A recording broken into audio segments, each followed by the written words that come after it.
Hello everyone, I'm Metis Balaska and welcome to the stream. So, we're going to try and finish the catch-up saga today. I really want to finish it. I don't... It's been so long, dude. It's been so long. How long have we been at this? Since friggin' Firefly, we've been trying to catch up. Not since Firefly, we were still doing the main story, but it's like... It's been a long time. I want to finish all these outline quests. Let's get right to it.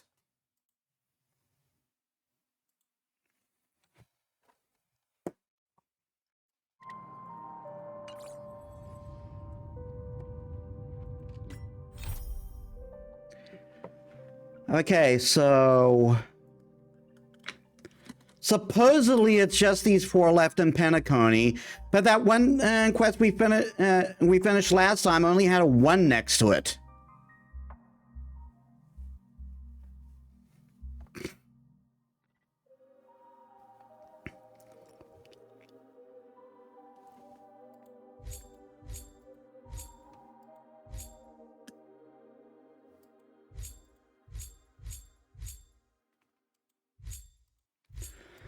And it's just cash here.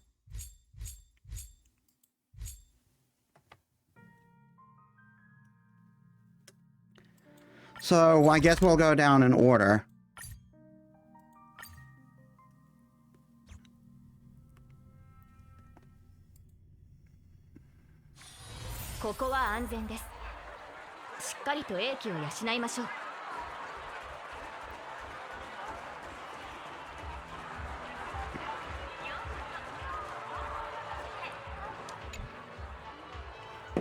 There's no such thing as a perfect thing. There's always a flaw. Hello, the night scenery is really a sight, isn't it? How I wish that time would stop. That we can forever live in this serene dream. Look at your attire. I don't suppose you're from the family. Let me guess. I guess who was invited here? A dream chase? Is there a fantasizes about striking it rich? Or are you going to surprise me? I'm a guest. Really?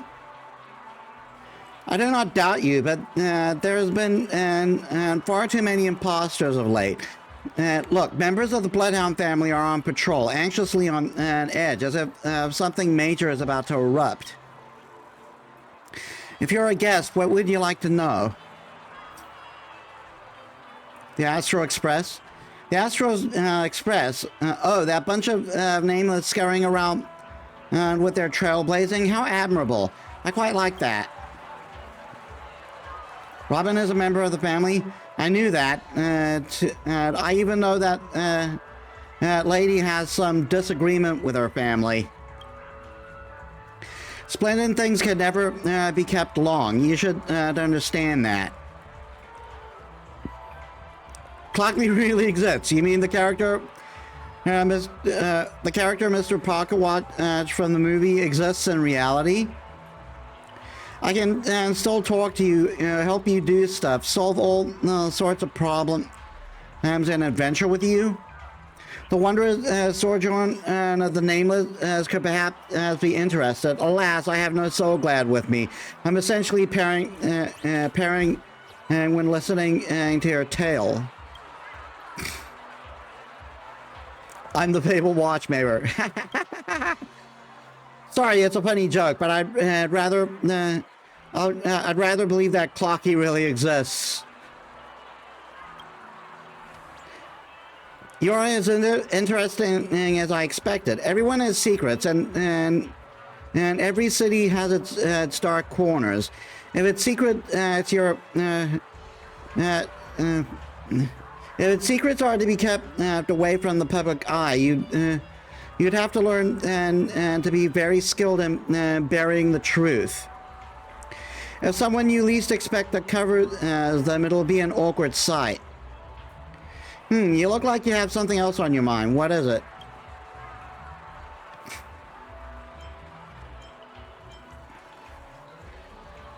Can I touch the fluff ball on your head? Can I? Could you be pulling my leg? All who live on Penacony know that it's extremely rude to extend such a request to a Pepeshi lady. If you weren't on your best behavior just now, I would have suspected you were a fugitive on the lam. Fine, I have to admit that you have surprised me. And I got a sticker from that.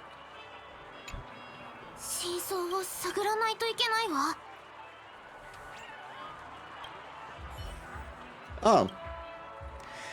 Your tone is quite animated. The truth is a very serious word. I hope you will wield it with more prudence.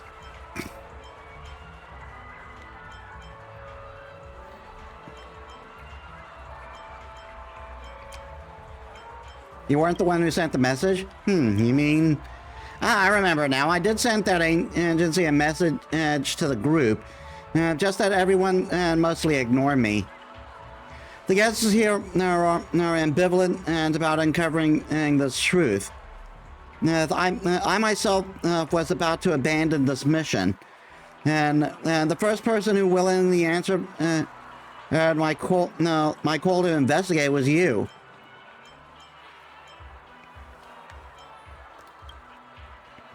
Right? I feel that way too. I may not have concrete evidence, but as a reporter, sometimes you have to rely on your hunches. I can't always count on hunches to help me find the truth. But if there wasn't one, I wouldn't even dare embark on the first step of this investigation. I can see that you're someone who's also got acute senses, and you're ripe with righteousness too. A rare combination in Penacony dreamscapes.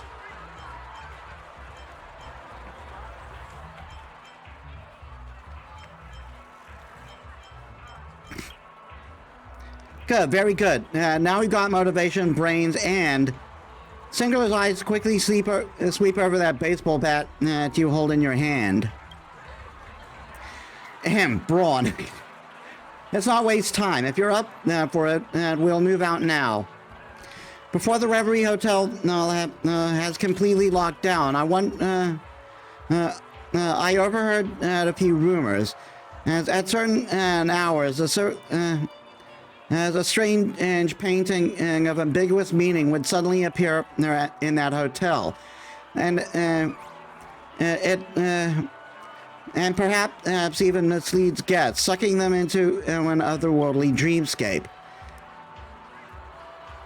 What's stranger is that when inquired, the guests who have experienced the incident couldn't recall what happened to them. I don't believe that their collective memory loss is a coincidence. It must have something to do with the family. Miss, I think that strange painting will be the key to our progress in this investigation. Truth be told, I learned of a secret passage that leads into the Reverie on one of my investigations, but I was alone in them. I was alone then, and didn't dare to venture forth by myself. Now that you're around, I can put my mind at ease. Let me know when you're all ready. We'll settle for the Reverie Hotel then. Let's go. Okay, please follow me, and remember to keep a low profile, as we don't want any attention.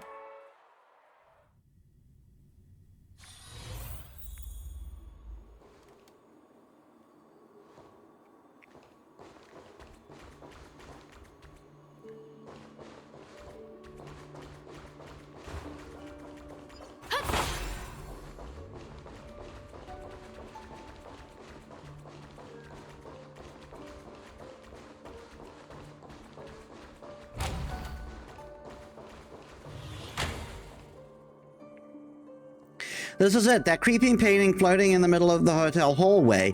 And it may even devour lost and witting guests, too. Its existence is ironclad proof that the family has lost control of their dreamscape. The family must already know about the strange happenings in the hotel. These paintings are just one of the more explicit examples. By conjecture, and it's mere conjecture, is that they had already planned to keep these anomalies from guests in the first place. But guests going missing are too conspicuous to hide.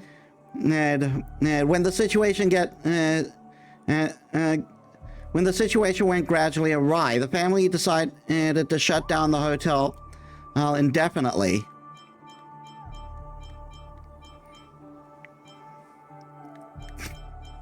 A reasonable deduction, but it still lacks evidence. Singler inhales deeply. As a self-styled investigative reporter, the disciple of truth, I can only think of one way.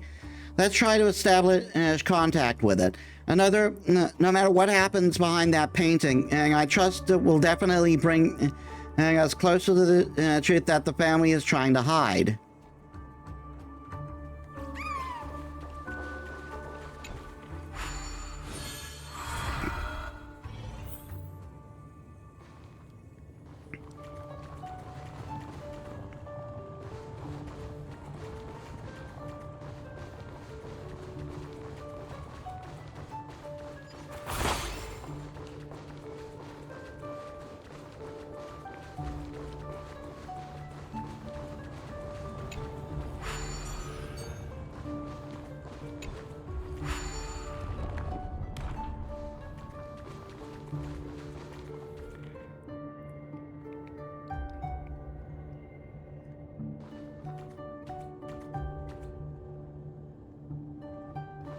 I mean, we can take a look here, but...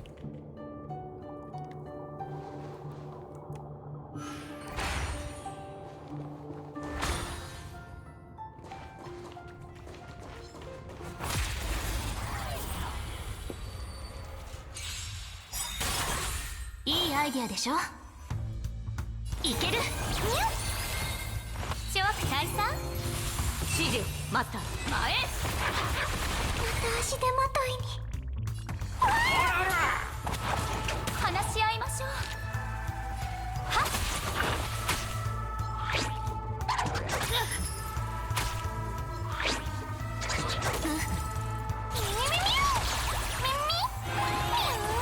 必ずやし。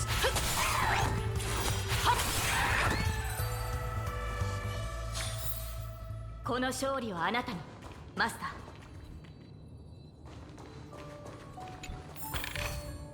マスター、取得品の処理を。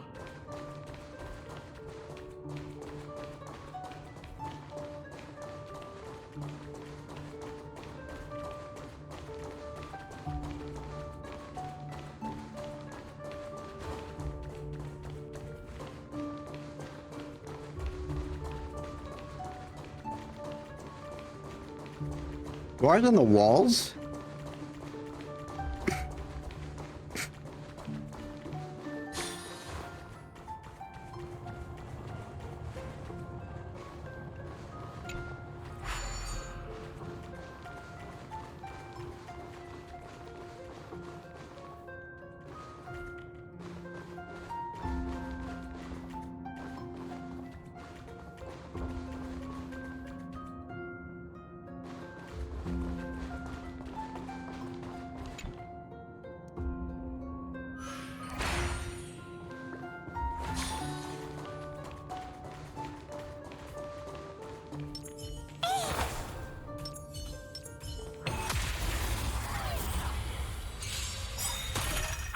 指示マスター。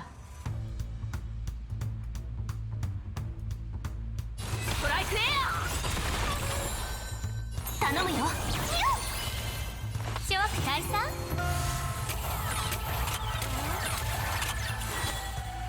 前。輪を持って通った。決める。ストライクエア。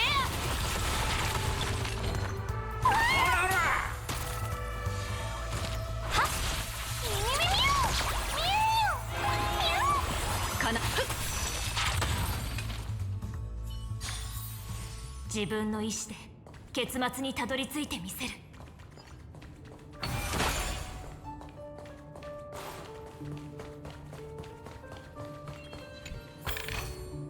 いい感じ。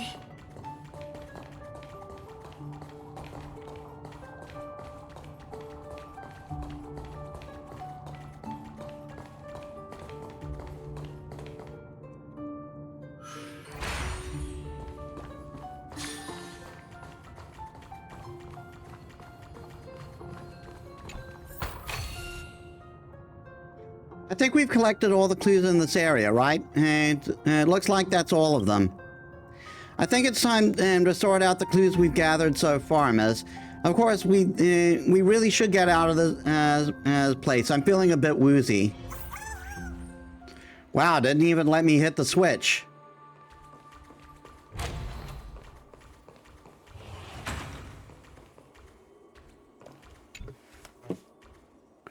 Ah, dizzy, so dizzy. This puny body of mine really can't take much more of this torment.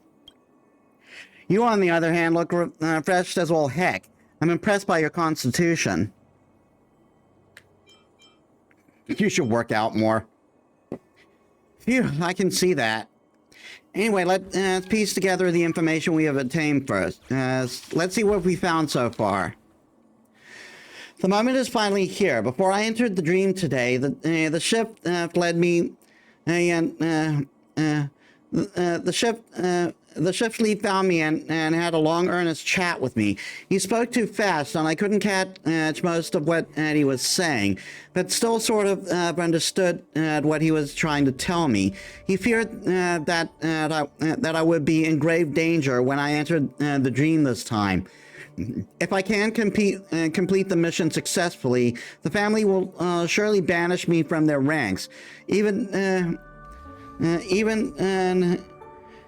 said that he really appreciated me, that there were a few young people like me who were this low profile, hardworking and industrious, and he hoped I would pass the trial without a hitch. I exchanged a few perfunctory words with him, and then went back to my room and prepared to enter the dream. It'd be a lie if I said I wasn't the least bit anxious, but what else could I do besides mutely accept the current situation? I closed my eyes and forced myself to take a nap, the dreamless kind.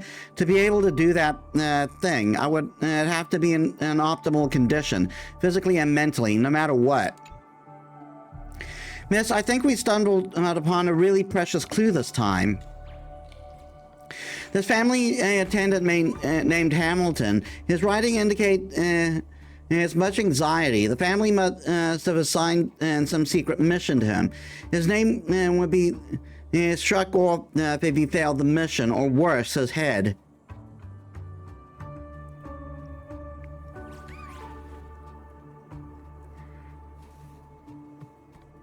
Still not enough evidence. You're right, sorry, my imagination got the best of me. We still need more evidence. If you don't mind, can we enter that unusual dimension and explore it once more?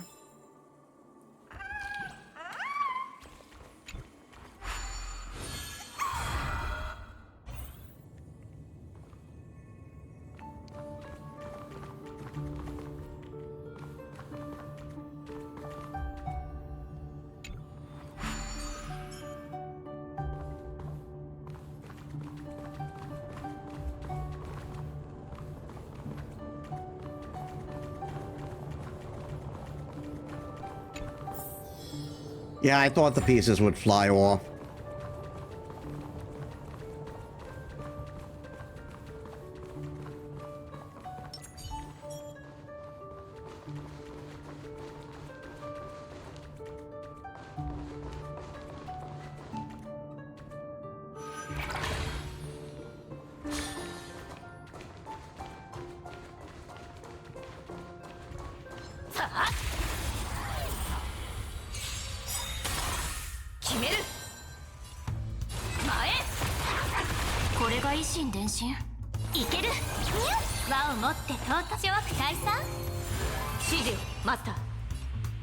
ライクエアまた足手まといにお客をもた必ずや勝利をはっこの勝利をあなたにマスター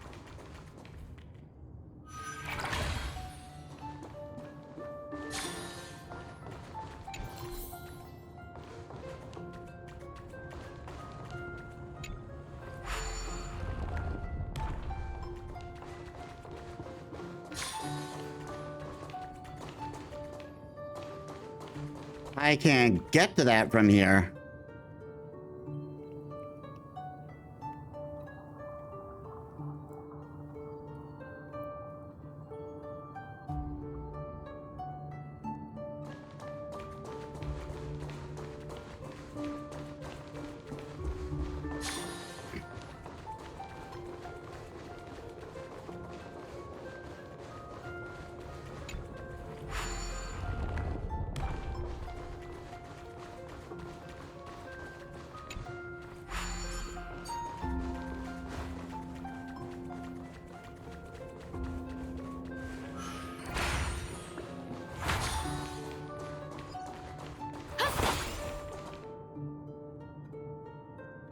Yeah, I need to go there for the one treasure.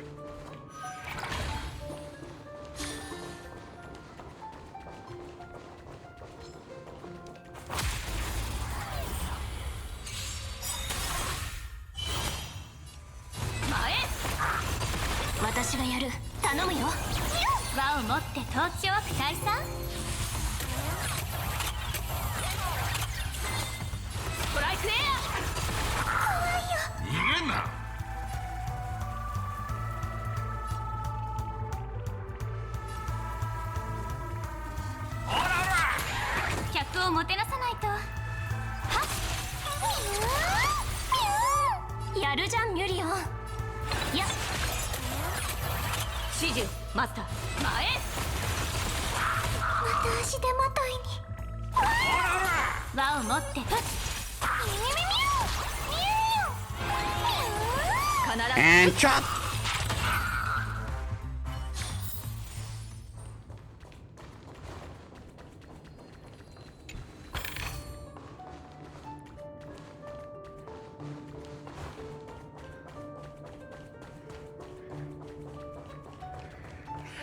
Okay, let's find where the other one is.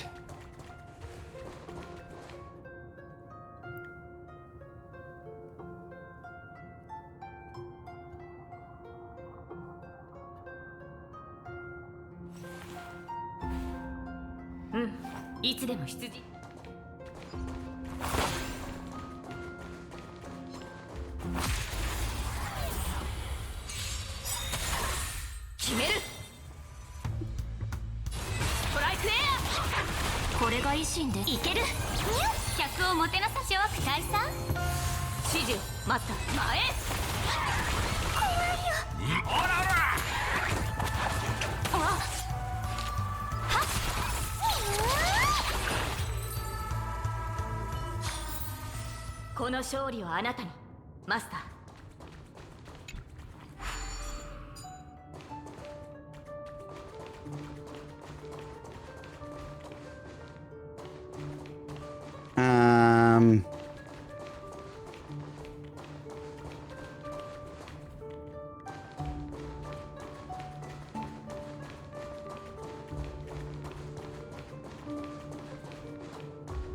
That doesn't appear to be real.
剣で解決できる問題もあれば、知恵を絞って解決すべき問題もあります。 Looks like that's all of them. Let's piece together the clues we got.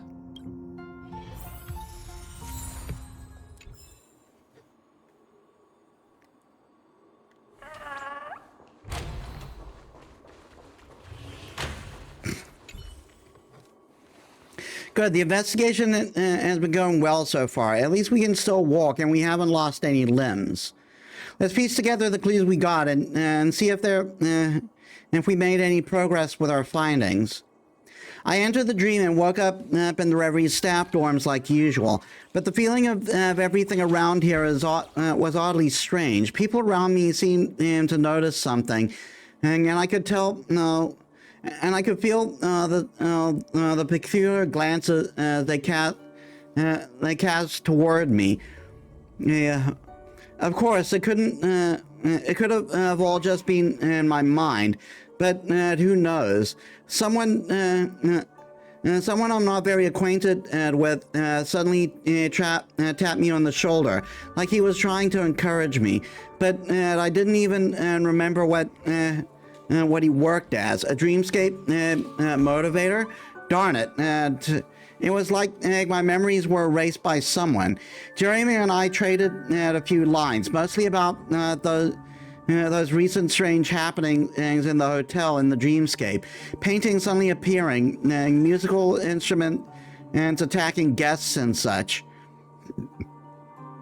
It all made me somewhat nervous. It's strange. And he was the closest to me, and yet it felt like he had no idea what I was about to face today.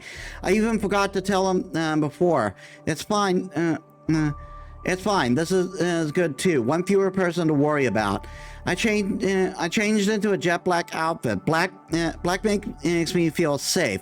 I waited for a while at the dorm, so anxious that I couldn't even sit still. God knows how many times I paced the room, and then I heard a knock at the door.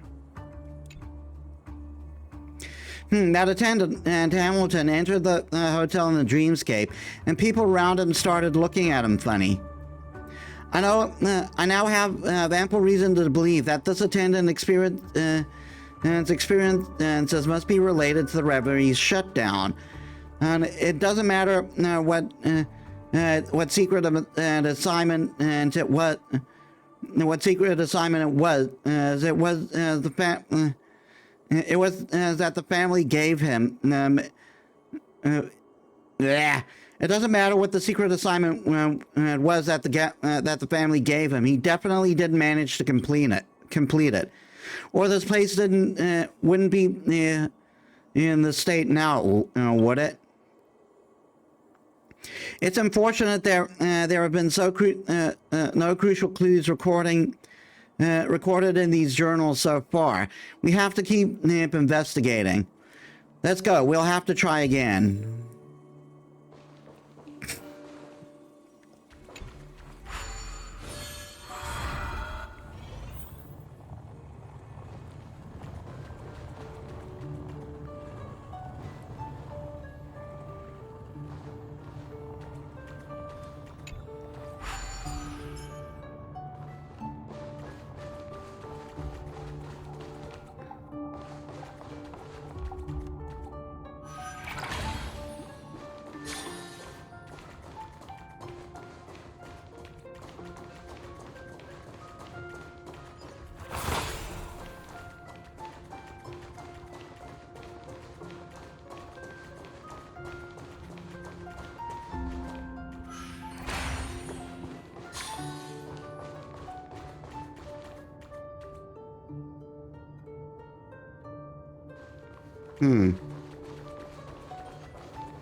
Don't mind if I do.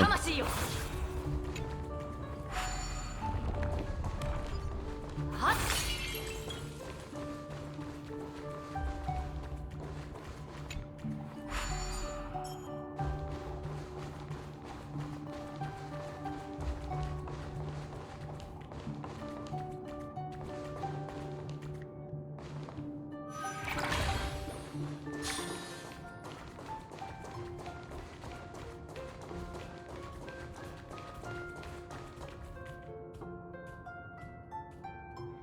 That leads directly to the bountiful chest.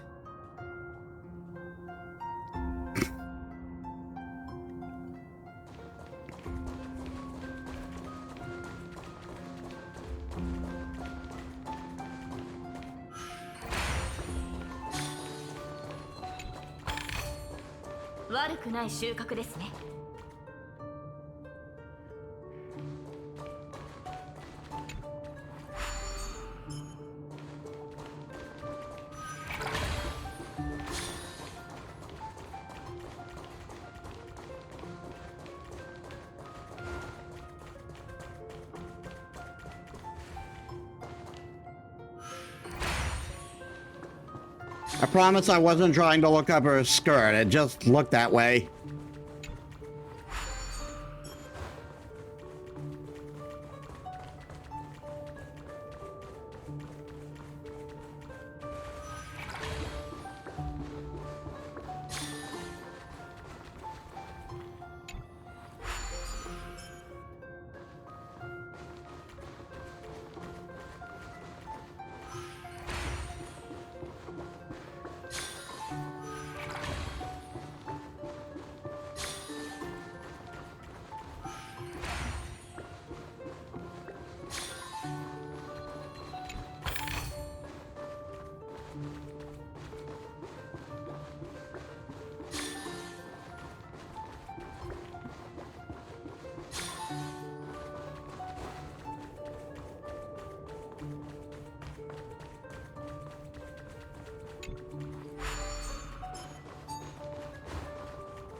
And this will lead to the chest we want.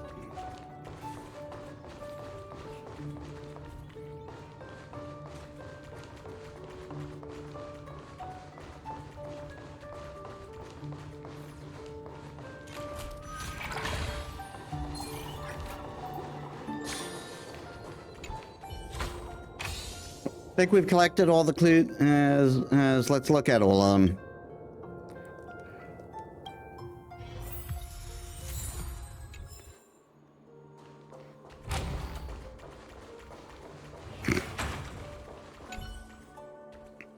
Phew, this is exhausting. I'm sure you know the hardship of the investigative reporter now, eh?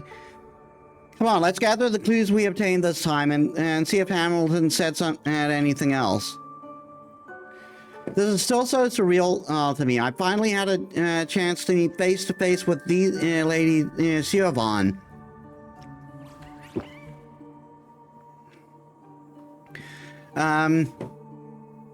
She is a prominent figure among the Iris family. Her position only second to the head. I heard from others that she preferred solitude and seldom showed herself. To think she was going to be appearing under such circumstances and to interact with a lowly lackey like me, I was extremely nervous initially with all my words stuck in my mouth. But Lady Siobhan's word had a certain charm to them, which quickly settled my nerves. She explained plenty of She explained plenty of important matters to me. That the hotel in the dreamscape was recently experiencing anomalies. Is the efforts that the family made to combat this phenomenon. What us attendants should be watching out for, etc., etc. She was extremely fastidious with her elaboration. And even I was miraculously alert, absorbing every single word that she uttered. Finally, Lady Siobhan told me that in the face of unprecedented disaster, every iris, nay, all family members has had to be prepared to draw their weapons to protect our guests' interests. We had to stand between them and every horrific event that could be present, that could present the slightest threat. To be honest, I really didn't know if I was ready. Siobhan, the name isn't familiar to me, but in the journal, it's pretty obvious that Hamilton admires that woman. And if it is as he said, the Siobhan wields authority second only to the head of the Iris family, which means she must be the one who gave Hamilton the mission.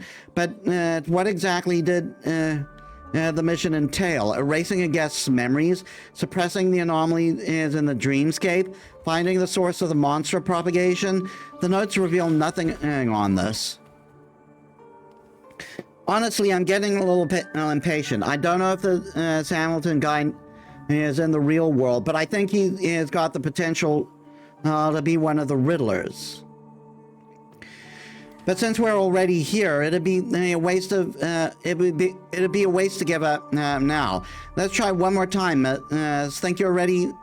I think you're very curious about how this will unfold. Yes.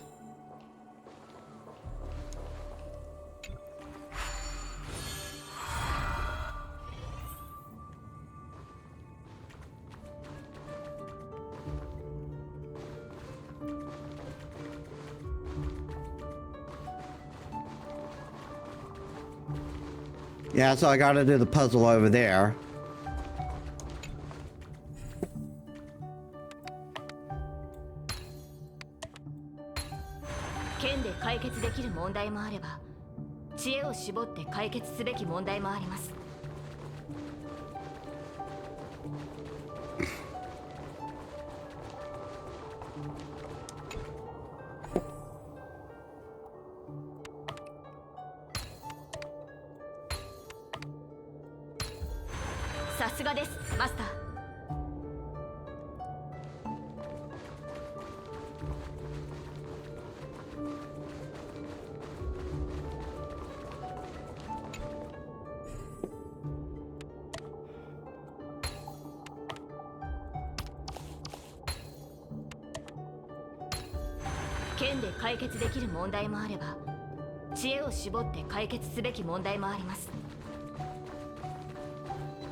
Jeez, I gotta build it as I go.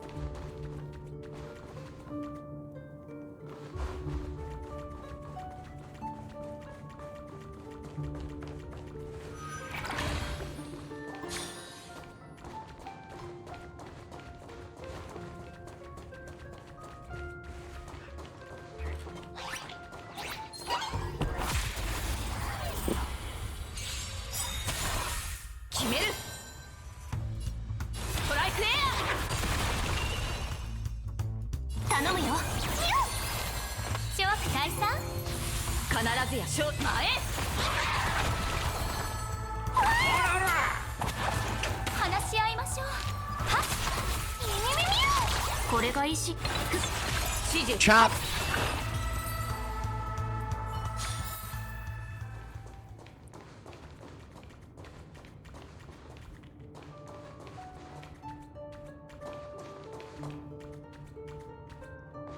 That goes back down, but we want to go here.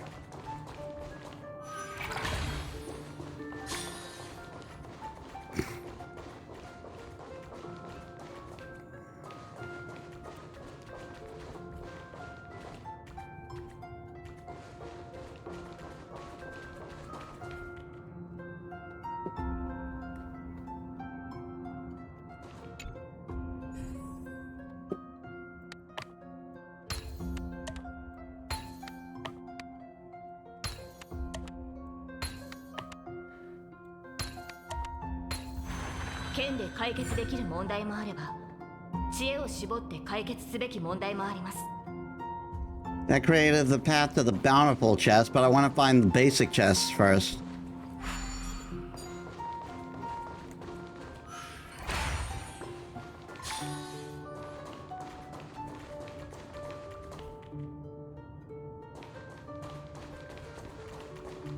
There's one of them.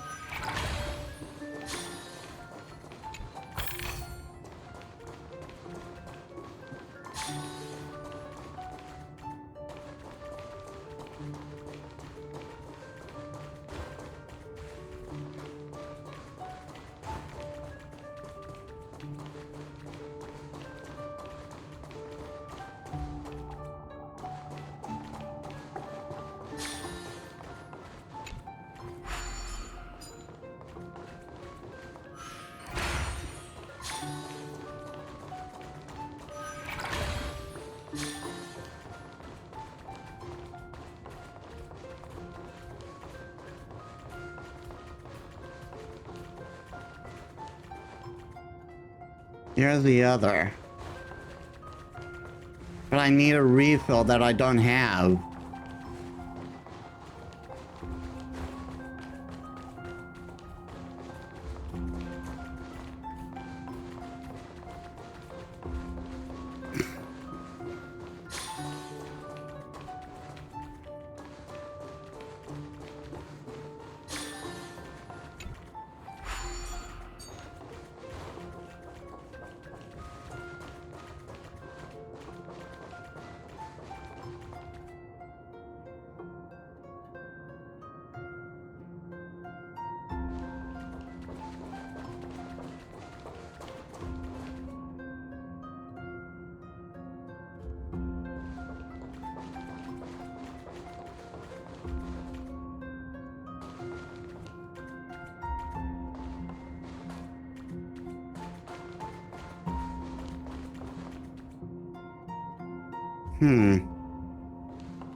Gotta be really calculating with those guys, or else they really punish you.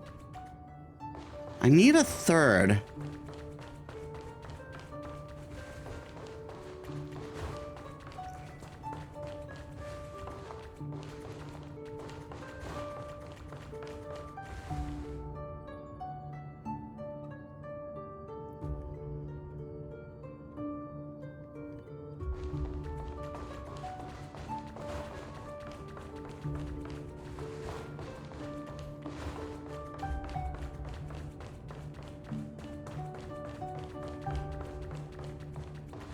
There's no other way for me to come up here.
Hmm.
I'm not finding any way to increase it. And there's no other bridges for me to go find one.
Ay, ay, ay.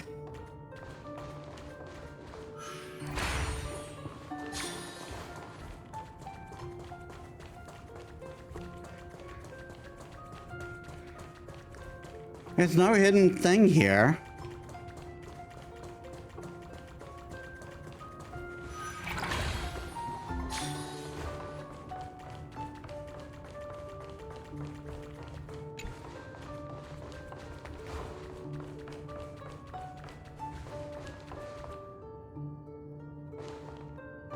That's the problem right there. I'm just one short.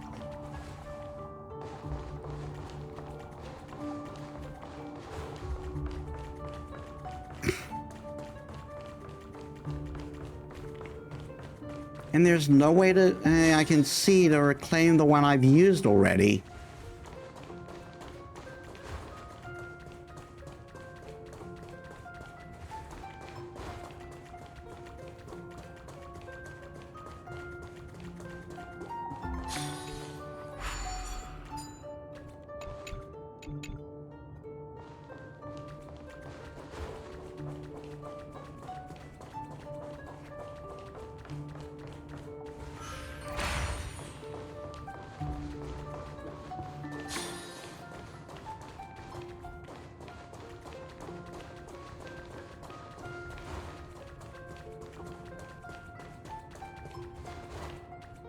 Aha!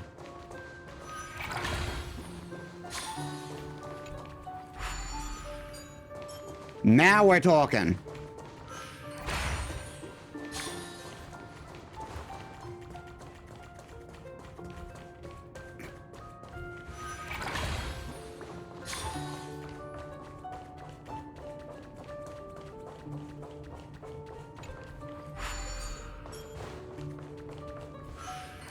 Now we can get that chest just fine.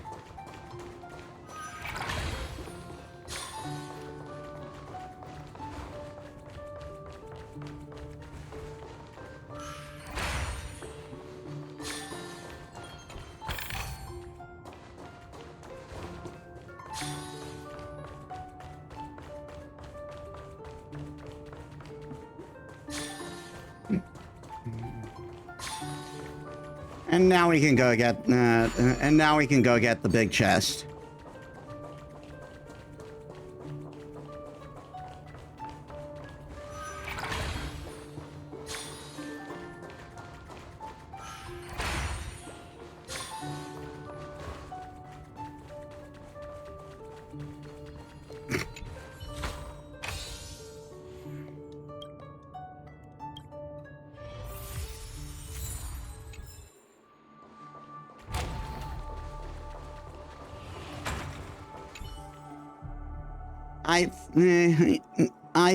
I think I'm at my limit.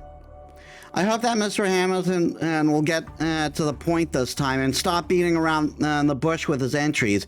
Hurry, before I faint. We must look at the clues. I did it. Praise the great one. I managed to secure my job. I could even call myself an iris. The entire ordeal was intensely harrowing. I tried 3 times, failing within 5 seconds on the first 2, but with the final attempt, there was a miracle that I managed to push through, that I actually pulled through. Relying on some meager strength of harmony, I resonated my thoughts with that blasted plate and that disgusting piece of sponge. And I held on for 20 seconds, successfully making that plate spick and span. I even used my telekinesis to turn the tap on and rinse the lingering soap bubbles on the plate. All around me were applauding, and I thought that I spied Lady Shiaban from the periphery of my vision. Having completed this step, I wouldn't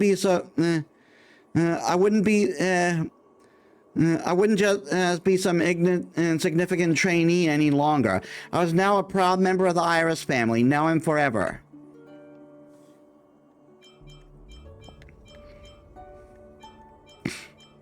You can never be too wary of dishwashers. I'm guessing mask fool.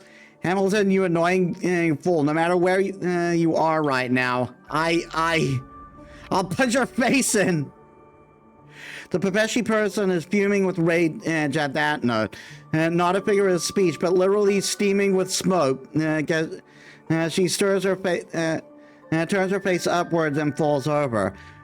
This heart-wrenching land of dreams. He gets that she won't be coming back for a while.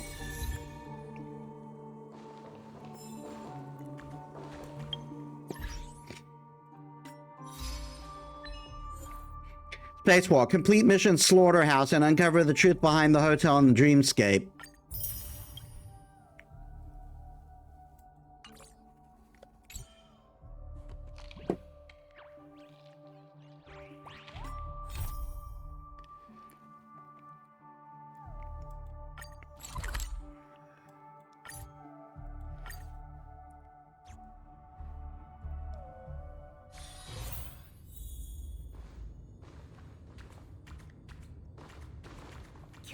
客様が多いわね。ようこそお越しくださいました。 You seem to be new in town. Would you like to take a look at this great item that I own? What's that? Right, I think you have never heard of me. I'm Hendrik the Mobile Knight. Let me tell you something about myself. I'm the luckiest, strongest Pepeshi in the family. I have a high-tech combat mech bestowed by the Great One.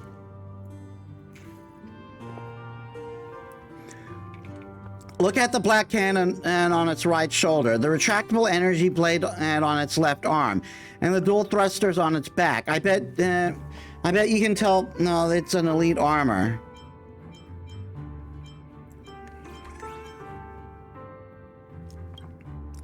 I almost forgot about this. Only kinsmen can see its glow. It's a shame that it isn't visible to an outsider like you. Patch Fluff?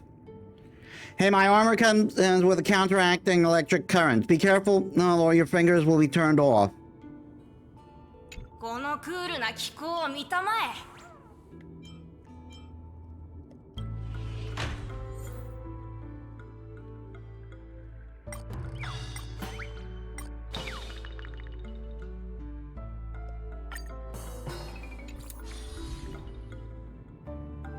The football on the Pepeshi's head suddenly drops down and rests on the edge of his head like a withered weed.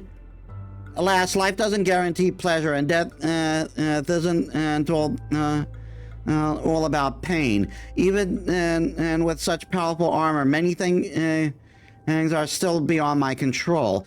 Hold on, I can feel a weird sentiment getting stronger. This isn't supposed to happen. Maybe the armor needs more energy. It's time to chow down on some float disc burger for more of that happy element. It reminds me of the encounter with the certain someone last year. No, now isn't the time to discuss that. I have to suppress this dangerous emotion. I need to be patient. このクールな気候を見たまえ。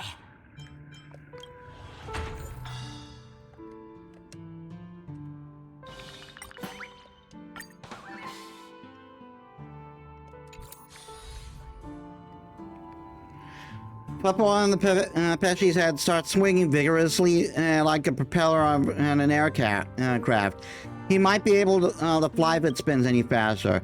Oh, what's happening? My armor is overclocking 12 times more than its original rate. It feels like I'm going to fly. Is it because I've turned on the propulsion system? No, it's because I'm excited. Why don't I just soar through the clouds and traverse across the sky like this? He radiates a pink glow that permeates the air around him. It visibly represents his enthusiasm. このクールな気候を見たま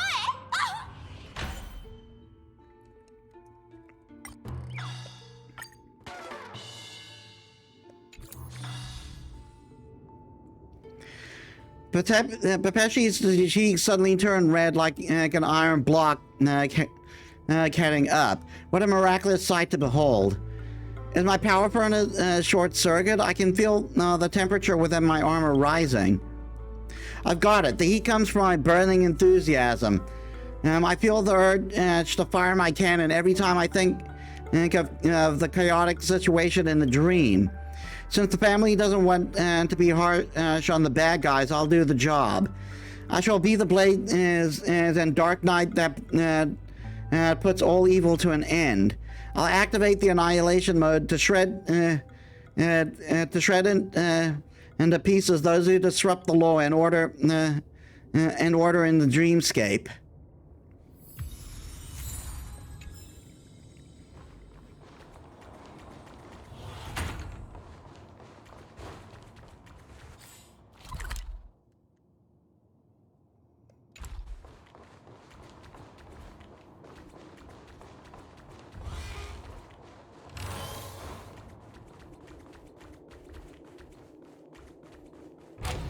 Just checking something, but I think I cleaned out the area.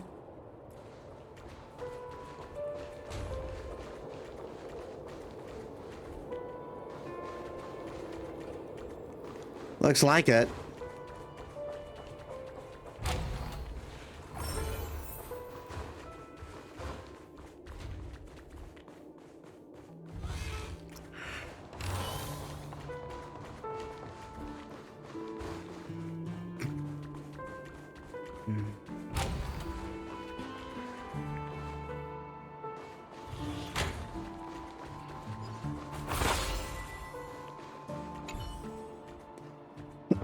You finally made it here.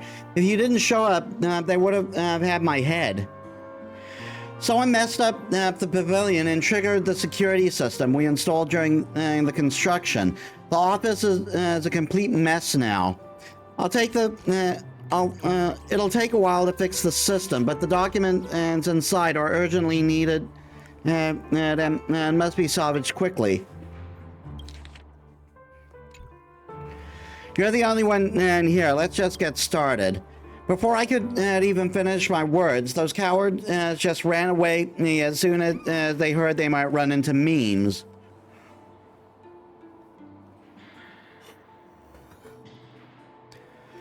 Their eyes lit up like lasers when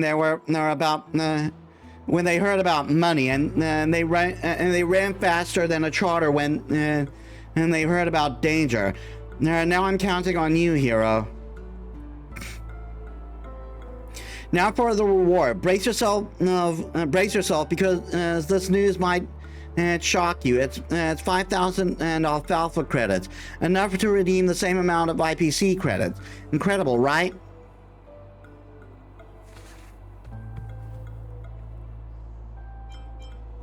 Do you think I'm a beggar?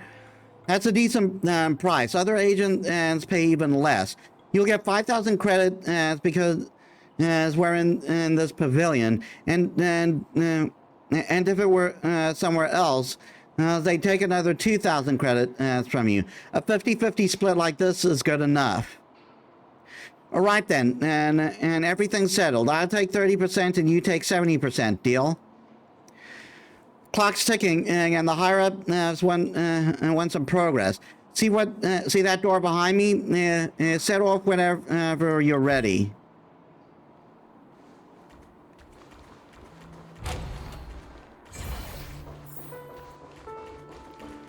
This is an area we haven't been before.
悪くない収穫ですね。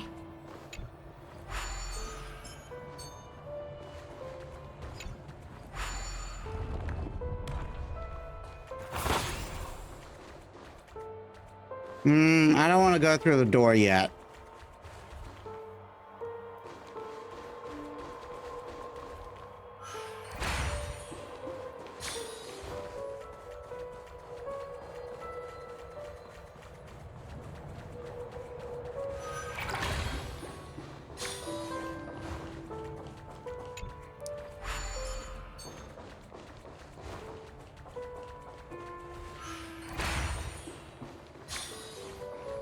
So I think I may have just just would run on the door.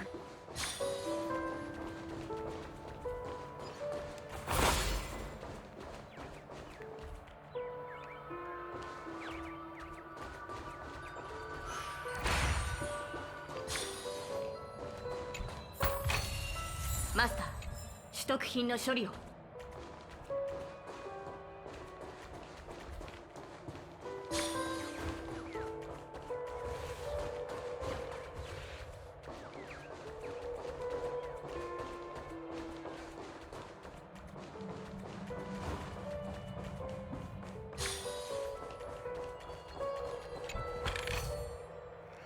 I think we're almost done. If we keep digging, then I get... so we'll have to tear down the walls. Let's just get out of here. We'll lose money if we end up puking in the office.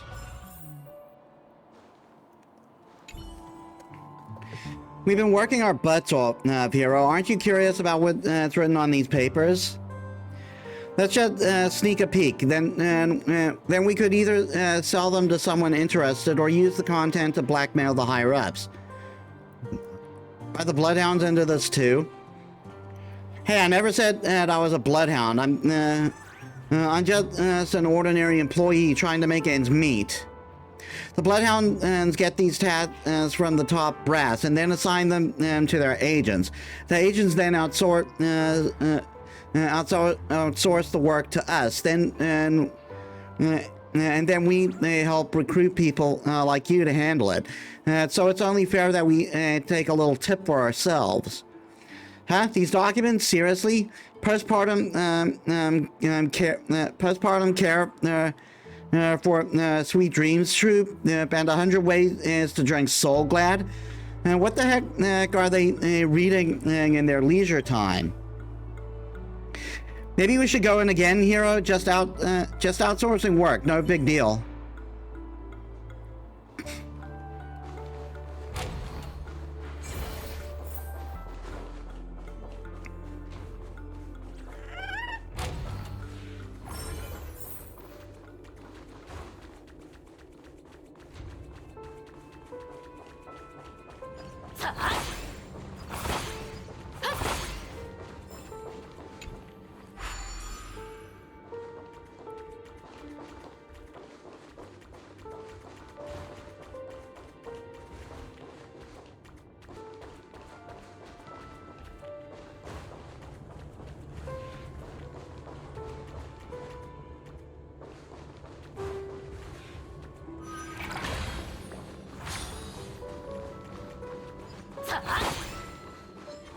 Right, there's one. Fuck you!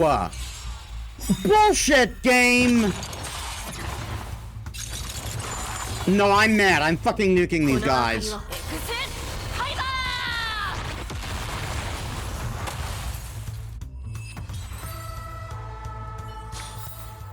That is bullshit. They did that right out of sight.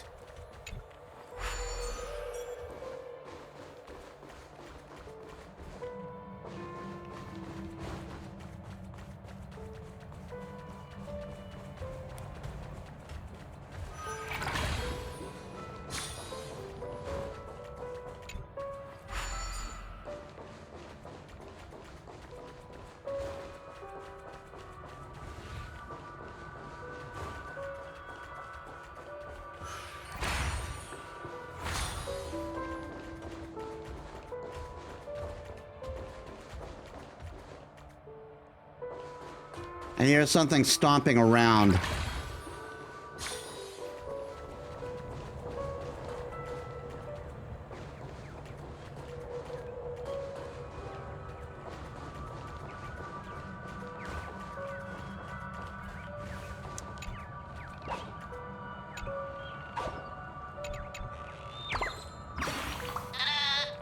Symmetry is true perfection. Oh my god, are you Alice?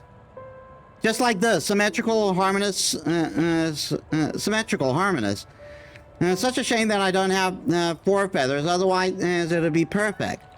Farewell, my asymmetrical fellow. I'll go back to the great tree and look for new perfections.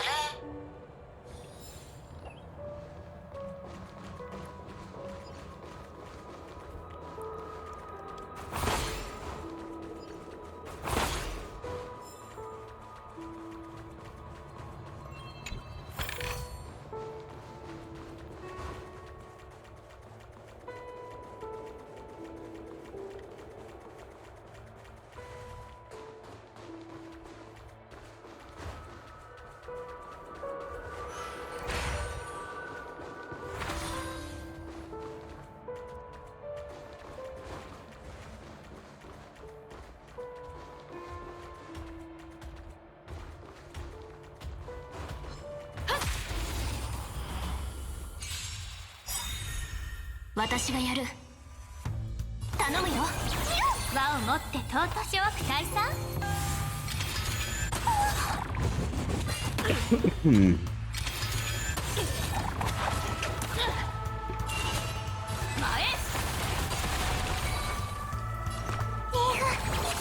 治療客をもてなさないと。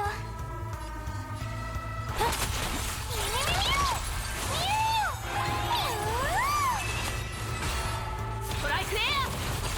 必ずや勝利を。前。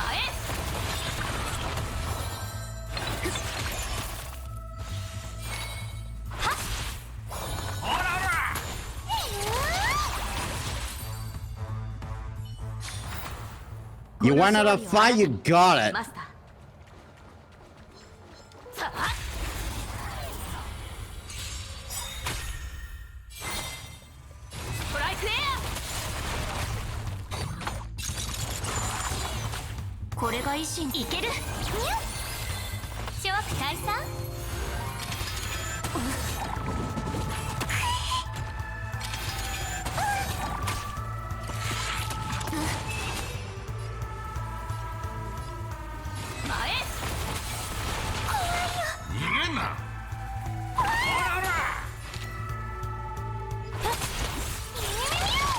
これが維新伝心。いや、決める。ストライクエア。輪を持って尊しとなす。はっ。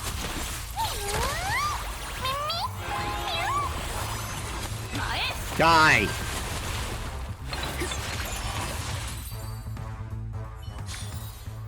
この勝利をあなたに、マスター。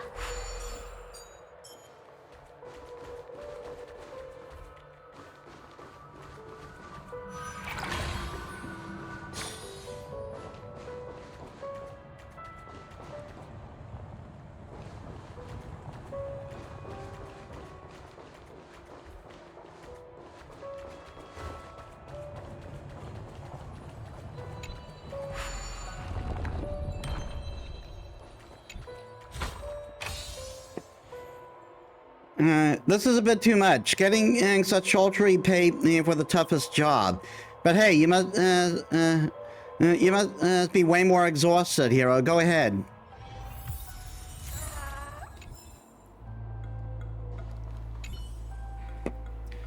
Proposal on increasing funding from Dream Construction Project and draft on equipment renewal in Reverie Hotel.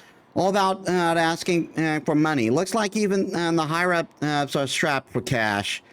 But this time there isn't... Wait, why does this funding statement look like a jigsaw puzzle? Well, it's only half of it. Anti-theft system? Notice something funny? These methods never prevent those who really intend to steal information. They only make us ordinary workers go in circles. If the seatbelt is only fastened and sturdy when it needs to be unbuckled, well, is it a seatbelt or a stupid belt? That was terrible. Well, forget it. We can't just go back with half of the document. We'll go back one last time. I promise.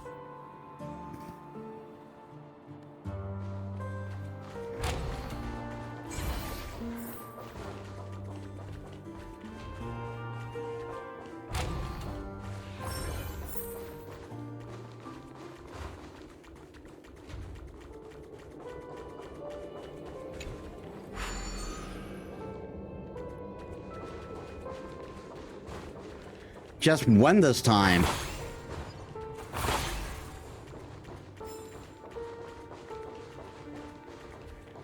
And I can only go up here, it seems.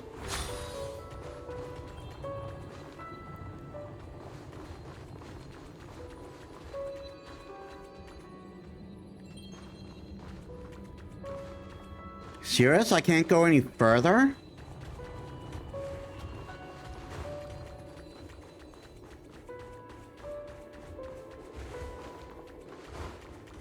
There must be another one I didn't see.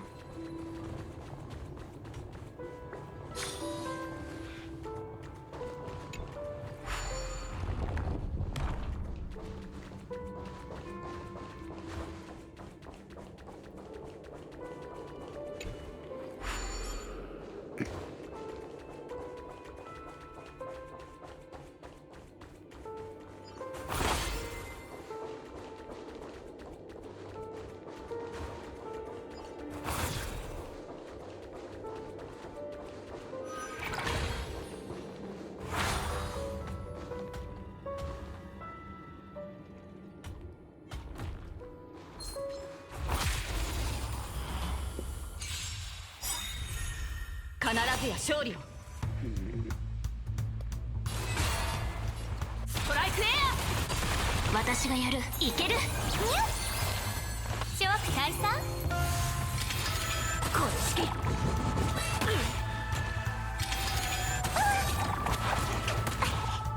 指示マスター前へ。また足手まといにみんなを守って。治療感謝します。はっ。私がやる。いや、一気に片付けましょう。ストライクエア。客をもてなさないと。はっ。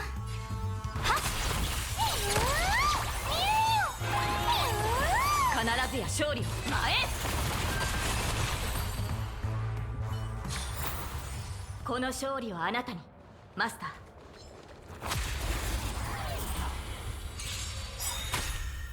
指示マスター。Enjoy the taste of my sword.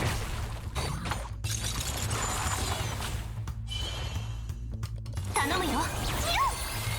諸悪退散。Hey, Lotus Prince, welcome to the stream. Things have been going fine. How about you? We're just trying to see if we can finally deal with the rest of the quests.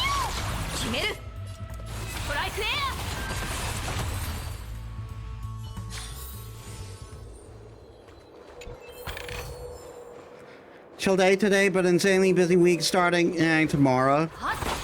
I can imagine.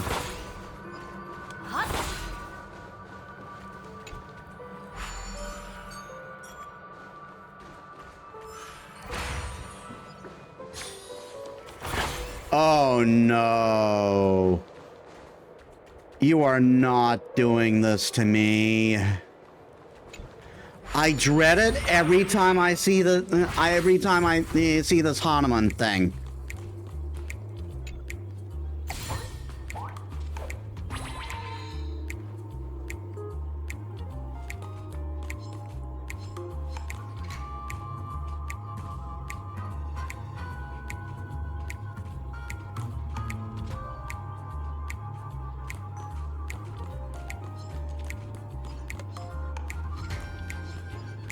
Oh my.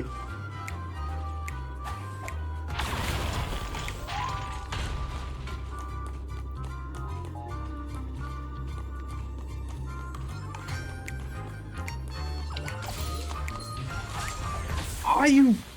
I hate the fucking Hanu stages.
New Penacony Dreams.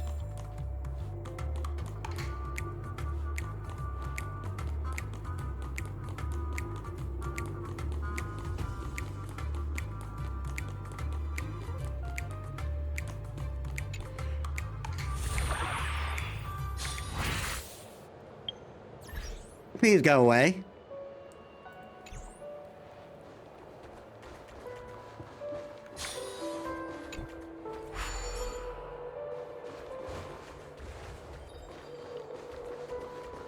Yeah, I need to go over there, but apparently that had nothing to do with the quest.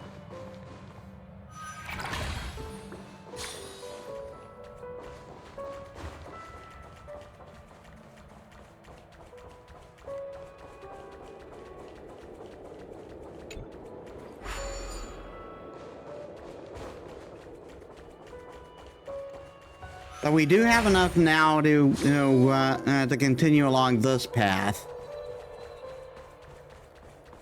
Hopefully.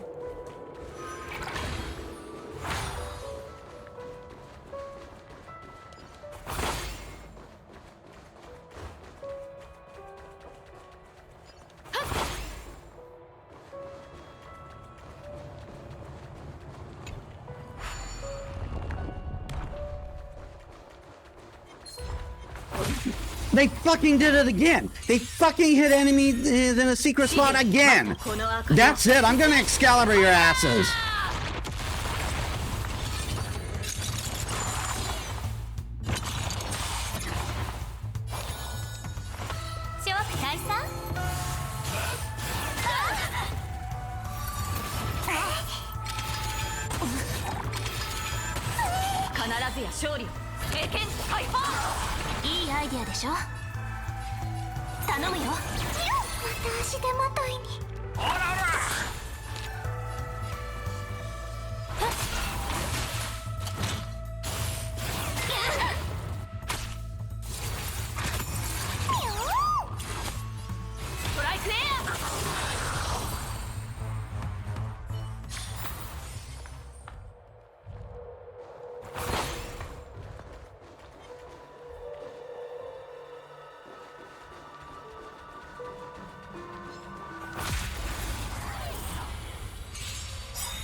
Like it's trying to be a Dark Souls game, and look out everywhere you can. Yeah.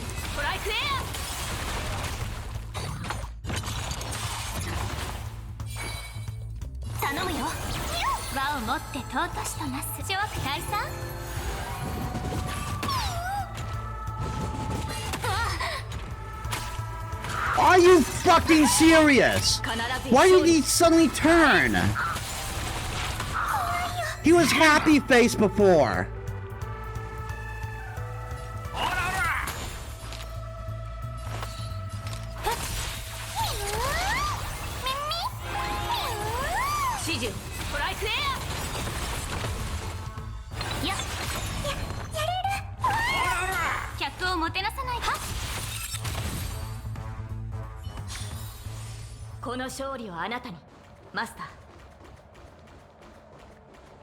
This game's trying to bully me, I swear.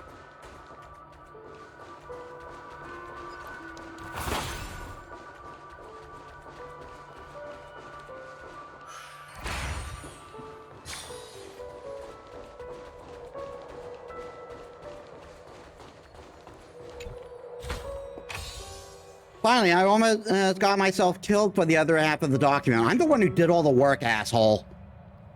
Let's get out of here and put the two parts together, hero.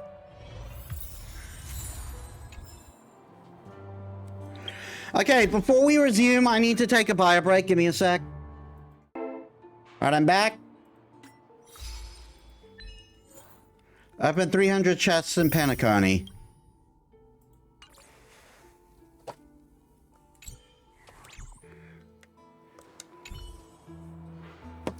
And carefully pieces the two parts of the statement together, and the numbers on the paper rapidly flash. The stuff update it's in real time, as I expect from the pavilion. Since there's no one around, let's take a peek at this document and see why the higher up are so desperate for it, hero. Look at this. The document revealed... he just didn't answer my question. The documents revealed the reward amount and for those that retrieve it. Wait, what? 200,000 credits? The Bloodhounds took a chunk, and the agents chipped away some more. In the end, my boss said the reward was only 30,000 credits. No wonder this task is so tough. They've taken all the money and left us with a measly payout. And here I thought they were strapped for cash, and I was trying to help them save money. Here's your payment. I'm not penniless, not a penny less. And if it's more than the amount if it's more than the amount we agreed on, consider it as compensation for your hard work. As for my boss, seems like he's got a big appetite. I'm going to have a chit chat with him today.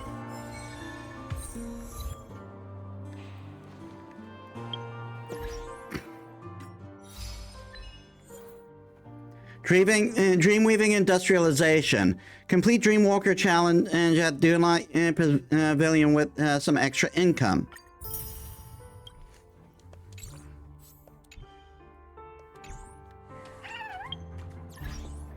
All right, next up.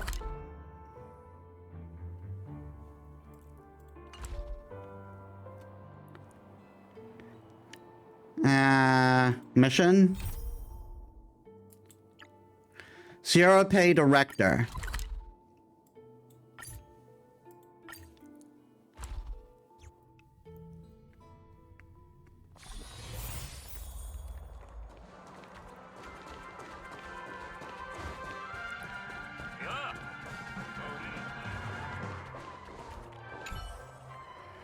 Hey, want to play a game?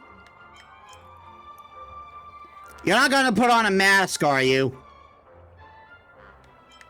Play what? The Bloodhounds are close by. We don't want them to hear us. If you received a message from us, say the password.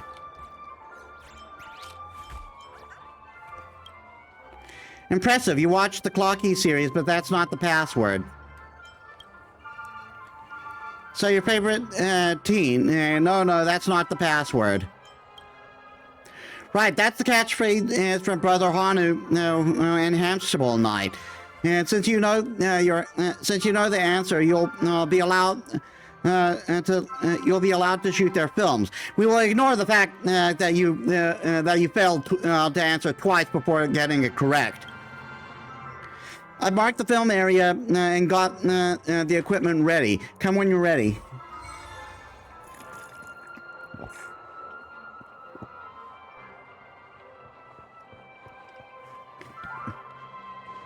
Fast and Furry Nuts?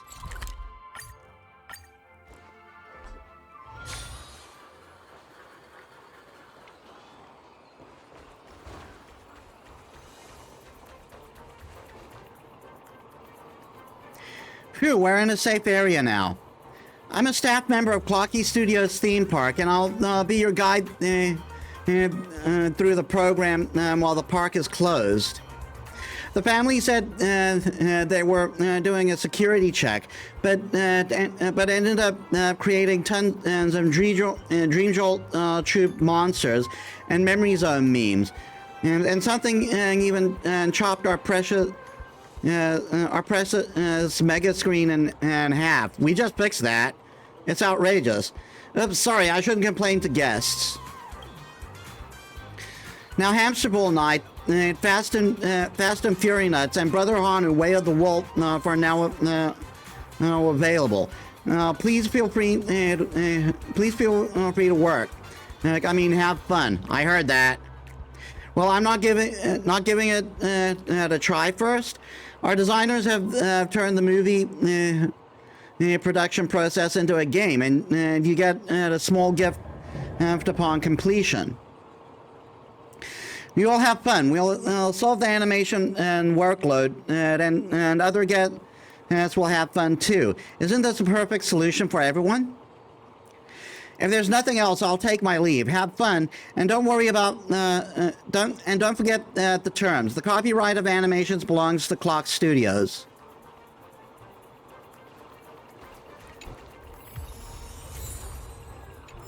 Hams.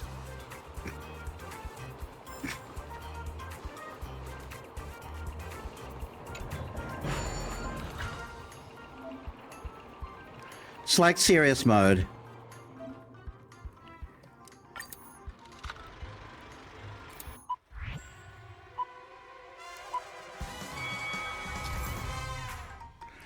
When you face obstacles coming from both sides, press and hold the flip button, and to stay in the middle of the spheroid lane and pass them safely.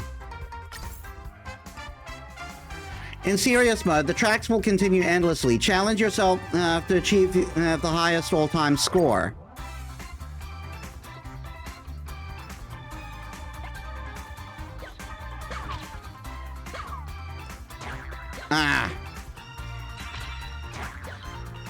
Come on!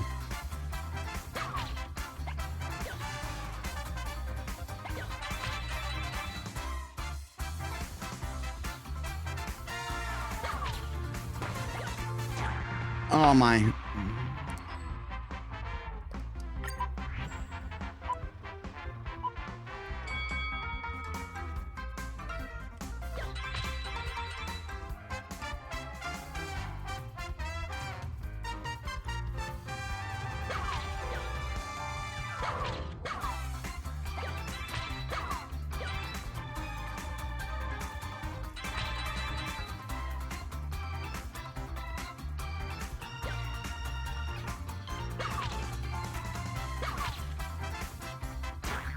Are you...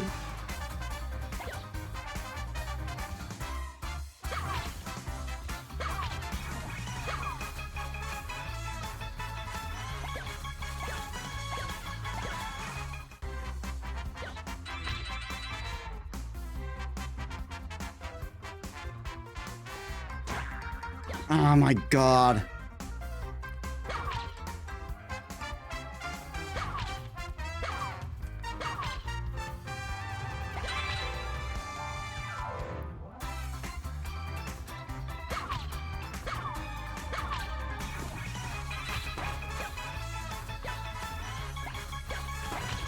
Come on.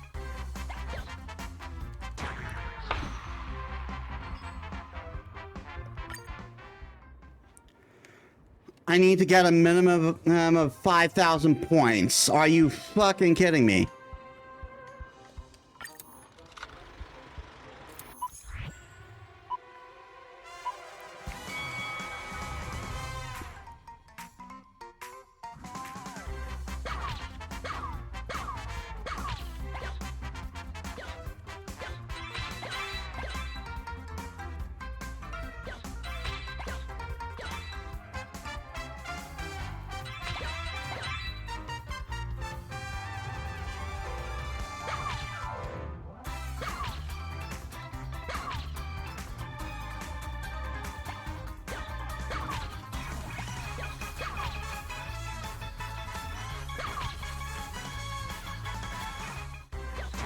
Ah.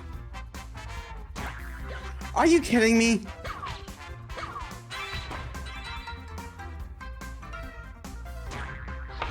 Oh my God.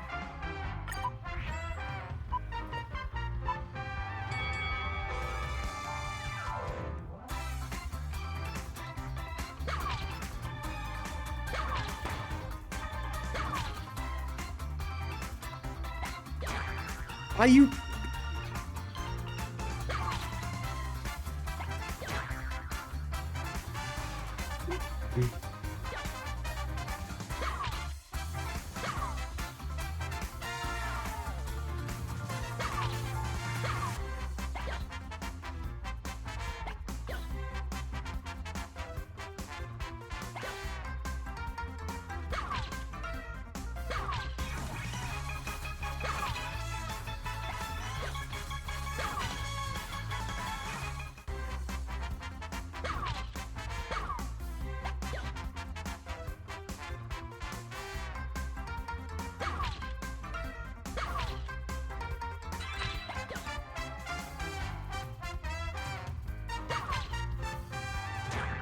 Are you...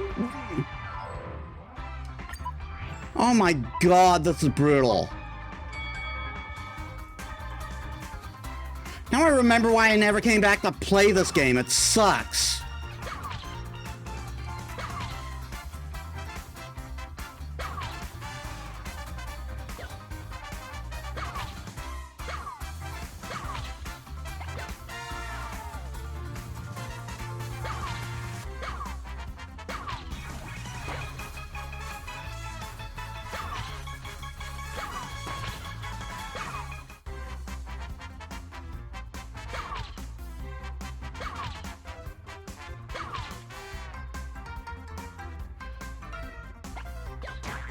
Ah, are you kidding me? Oh my god, this is bullshit.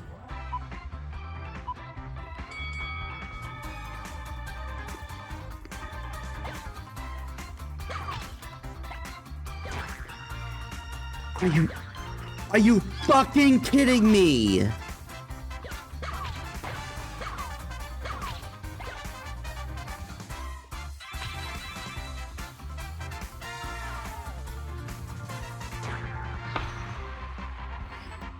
I pushed the button and it didn't respond.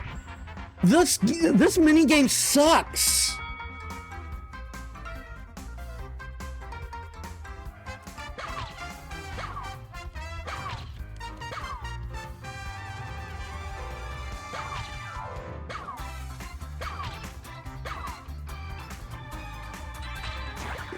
Are you fucking kidding me? What's the timing on that?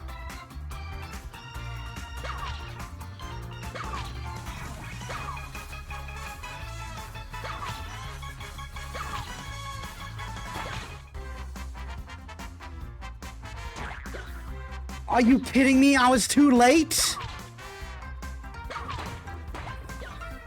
Oh my god, that's fucking...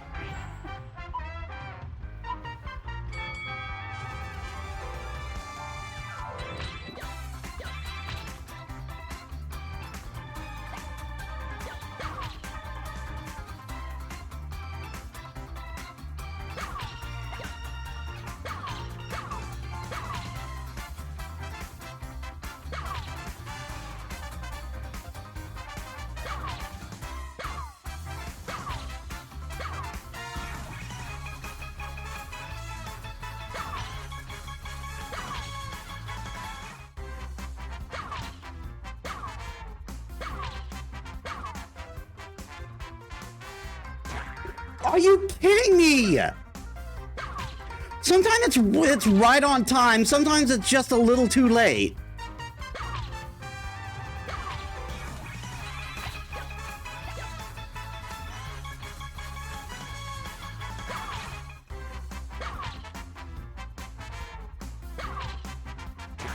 Oh my god.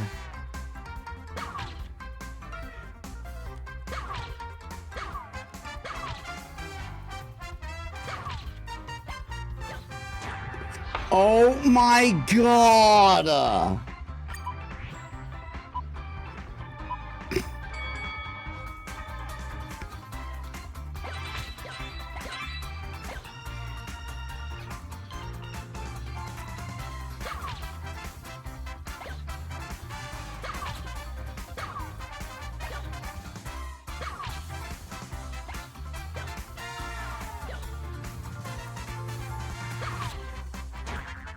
Are you kidding me?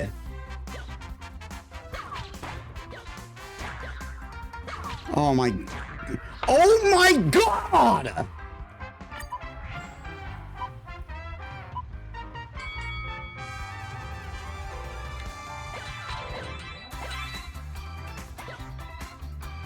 I should have known there would be random endless mode bullshit that screws me over.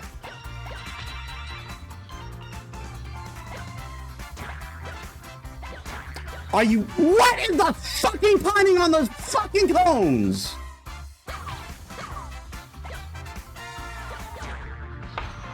That was me, I panicked.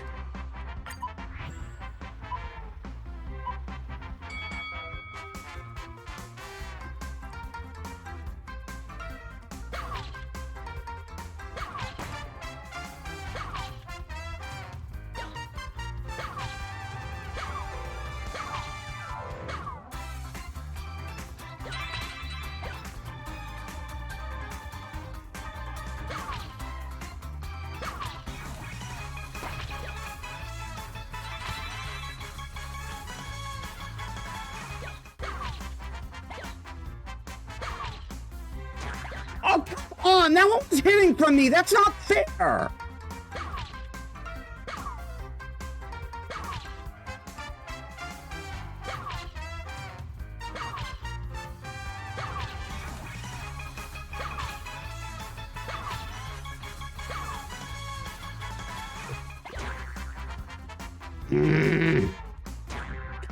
Are you fucking kidding me?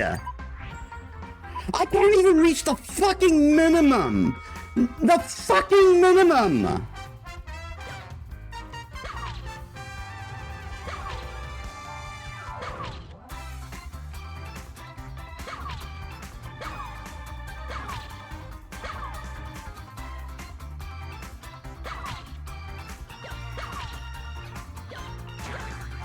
I pushed a button and I was too late.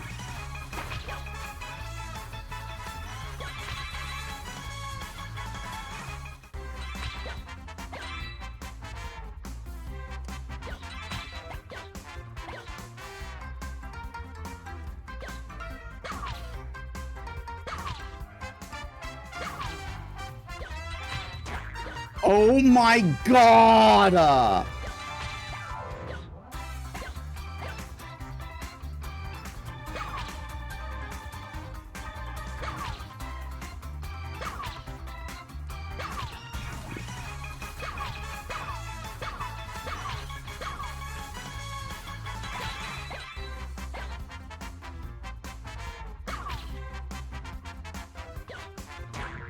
Are you fucking kidding me?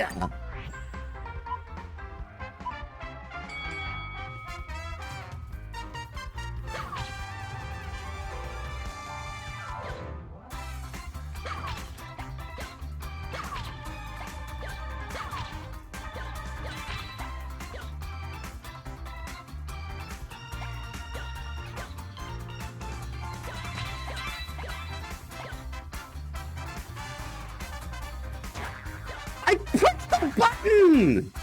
Are you fucking kidding me with this game?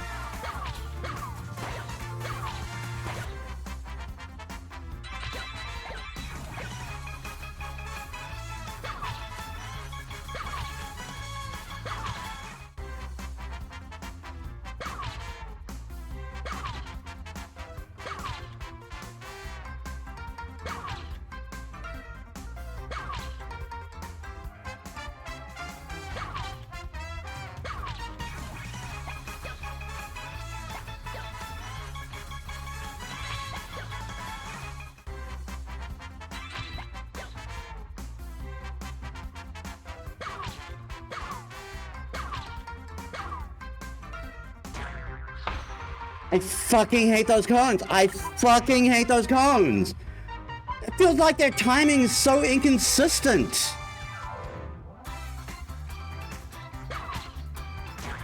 Are you fucking serious?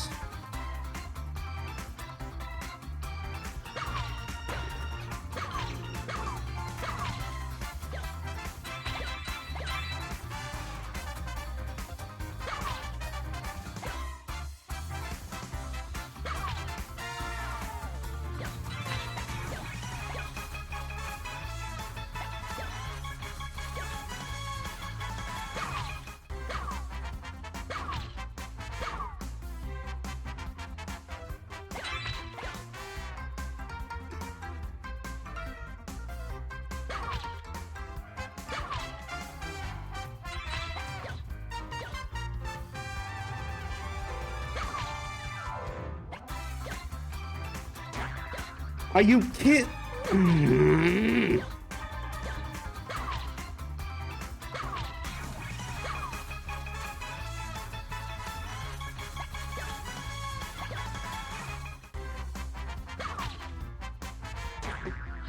Are you fucking serious with this? This minigame sucks, man.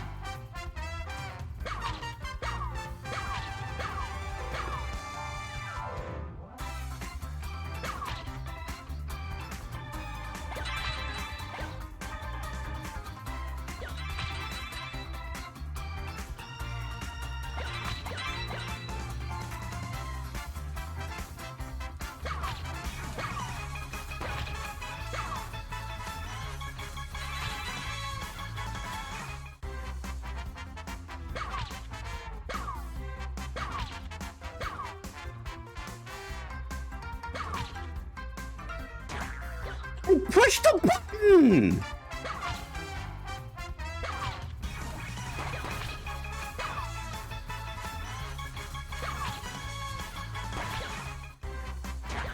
Oh my god.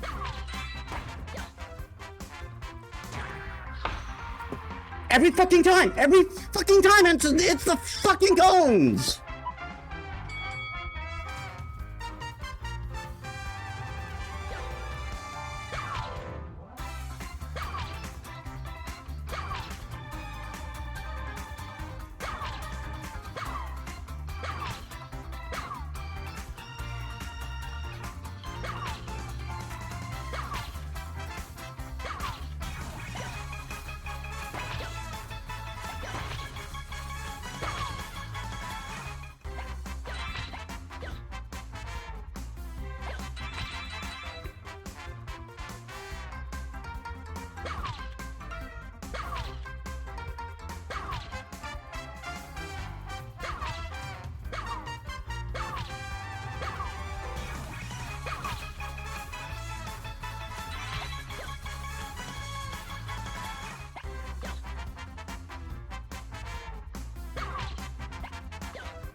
Oh my god!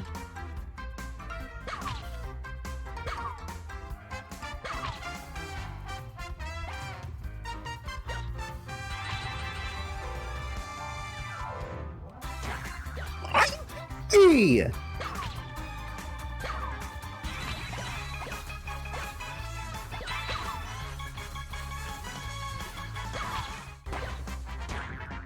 Fucking whatever. Fucking whatever. I reached the minimum. I'm fucking done.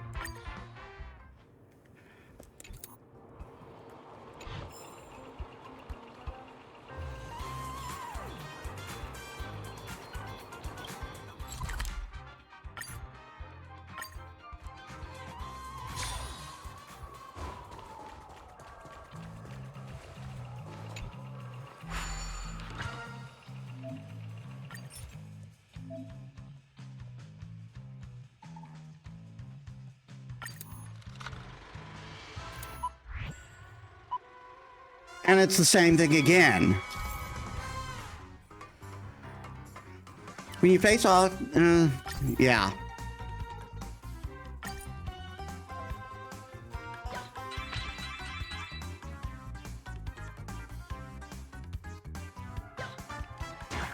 Are you fucking kidding me?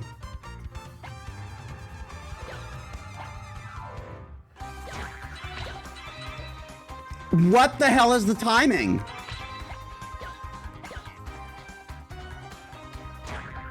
Oh my god, this fucking sucks. This fucking sucks.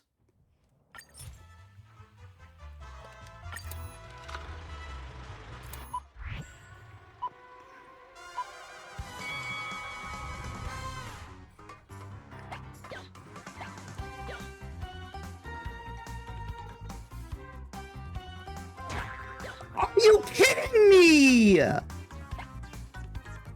What is the timing?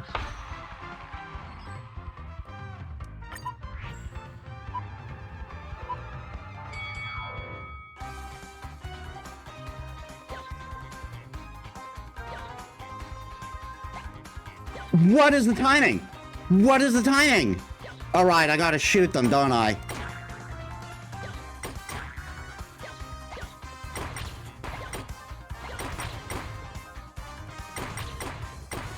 That was me.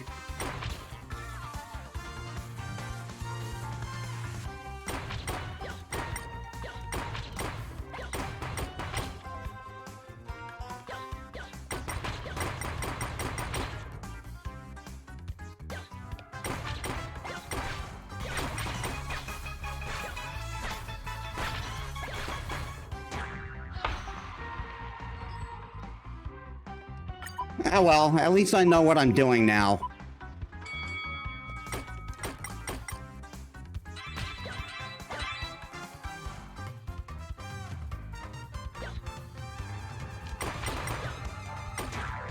Oh my...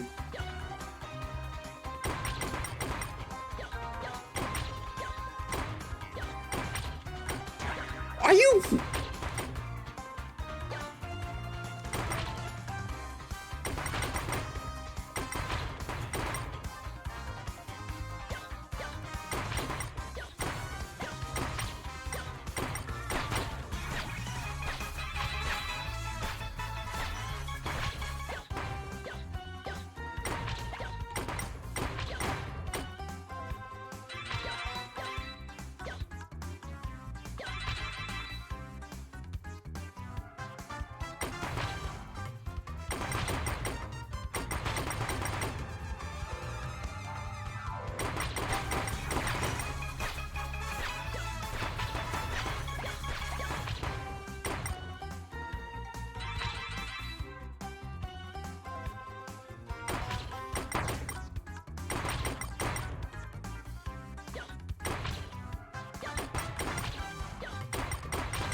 I'm going with that.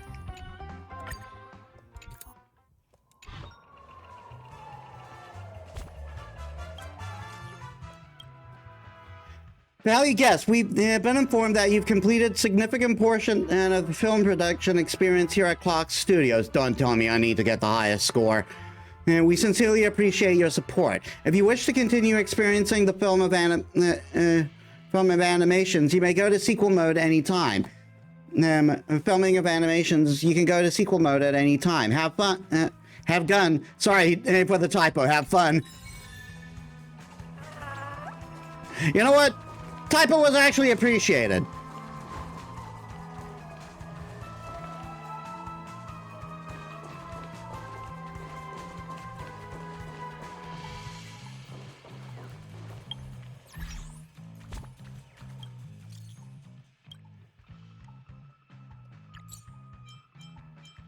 You're welcome.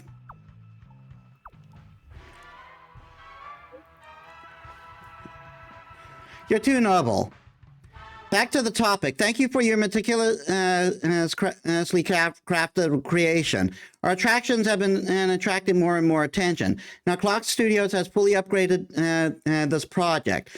We have more varied shooting techniques, richer story content, and more thrilling action sequences as waiting for you to experience. A new game? Hi, it'll be more exciting than games. We can teach you. We can teach you to be a great director. Oh my God, there's a fucking sequel. If you're interested, come take a look. It's like I said, it's a fucking quest Hydra. Every time you chop a fucking head, 2 more take its place. If you're interested, come take a look. The studio's filming equipment and is available to you to use any time.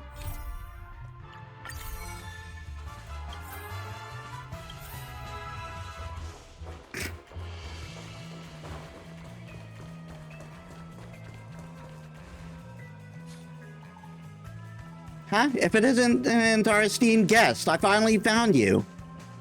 Gotta say, after seeing your work, the production crew of The Way of the Wolf had to admit they couldn't compete with the pulse-pounding content you made as paid employees.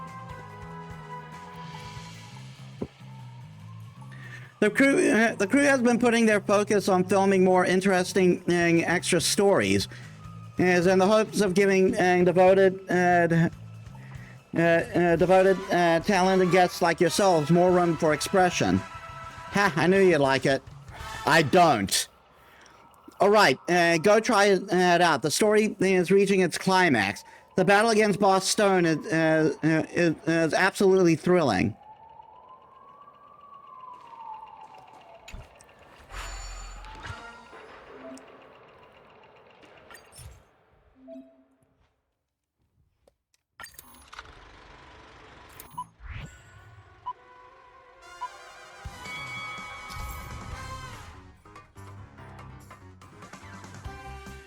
The content for Way of the Wolf film has been fully upgraded.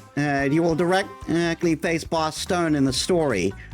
Boss Stone will toss coins at Brother Hanu. Be sure to dodge these attacks. Firing at Boss Stone's coins can deflect them back, thus giving him a taste of his own medicine. Boss Stone's stamina is displayed in the upper right corner of the screen. Defeat him by firing his gold coins and deflecting them back.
Ow.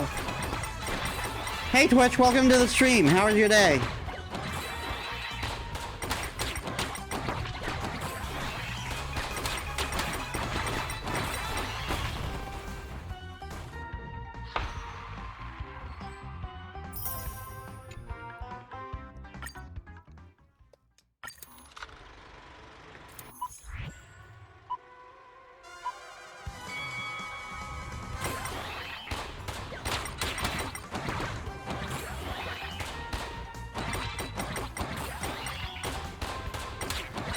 Ah, Twitch.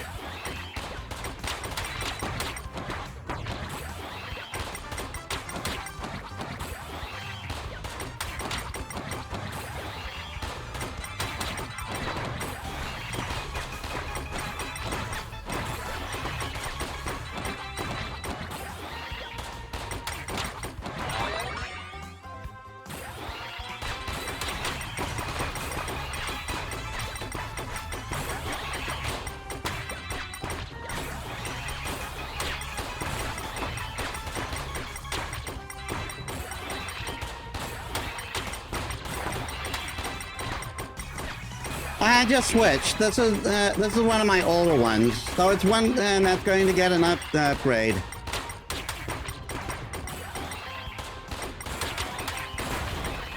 Haha.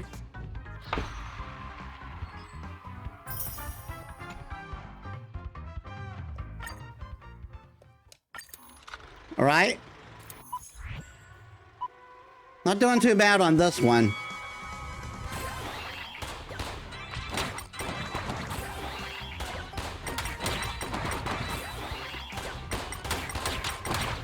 I gotta concentrate a bit, so I'll do the stretch after stream. Not after stream.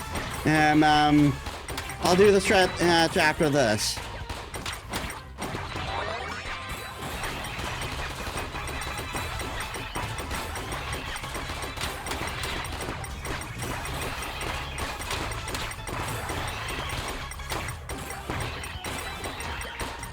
Darn it.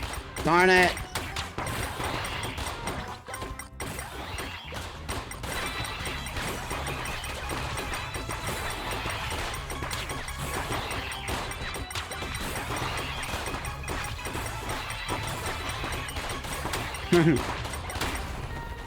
All right, there we go. Again, stretching out.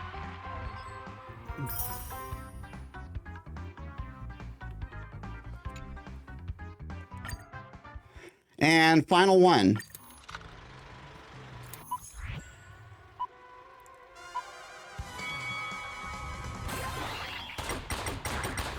darn it. Come on.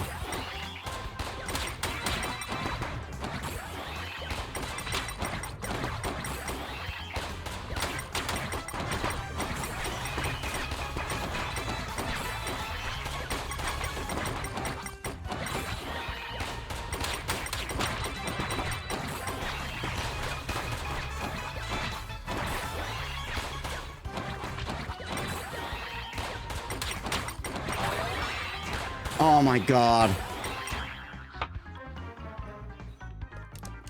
Well.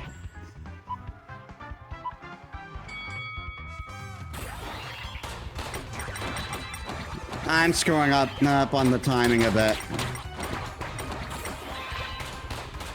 Yeah, I played Hollow Knight. Ah.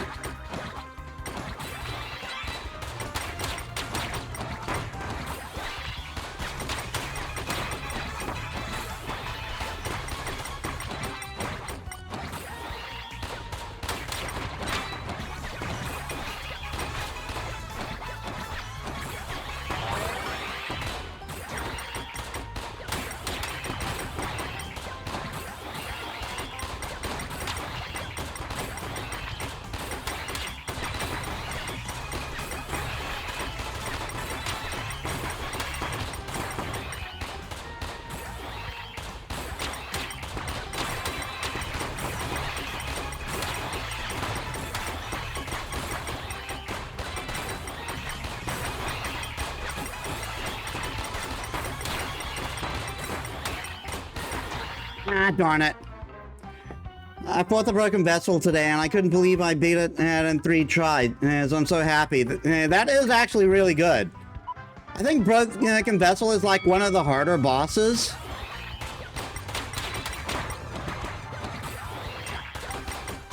Are you kidding me?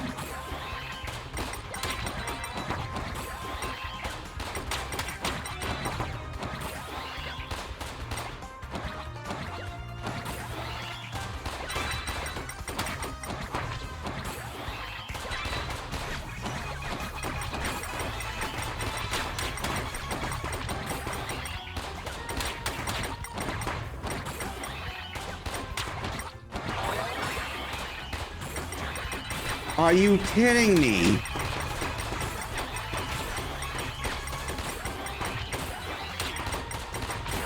Oh my god.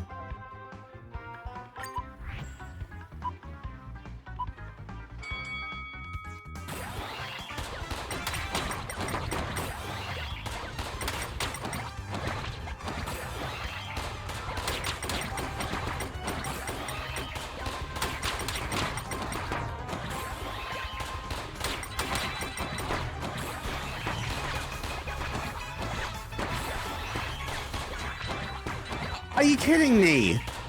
He hit me just as the invincibility ended?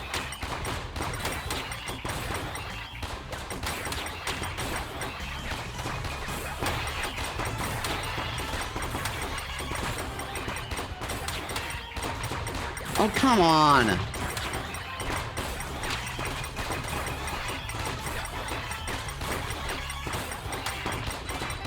Oh my god.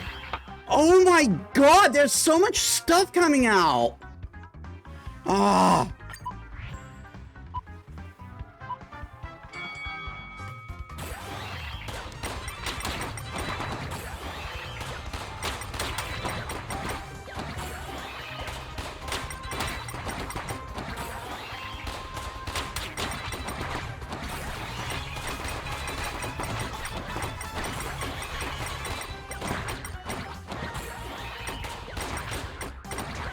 Oh my god!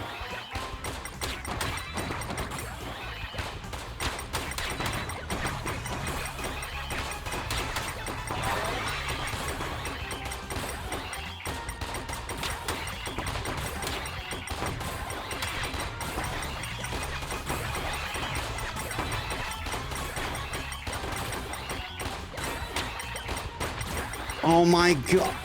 Oh my god! Shit starts coming way too fast in the second phase. I can't keep up.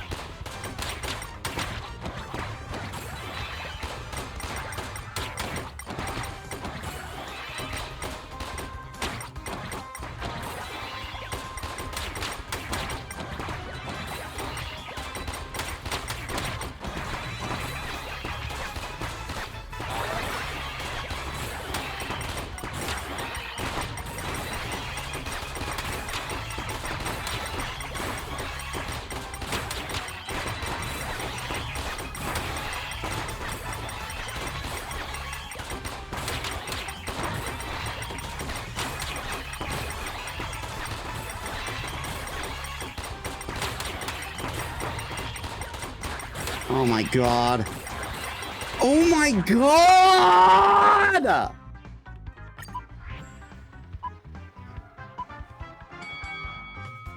One more attempt and then I'm giving up. I've done the mission.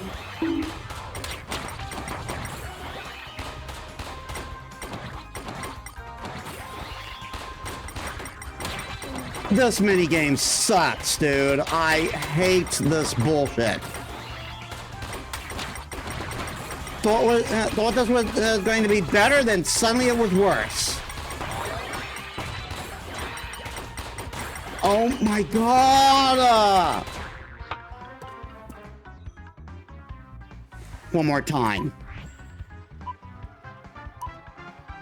When both of them come out, I suddenly have too much shit to dodge.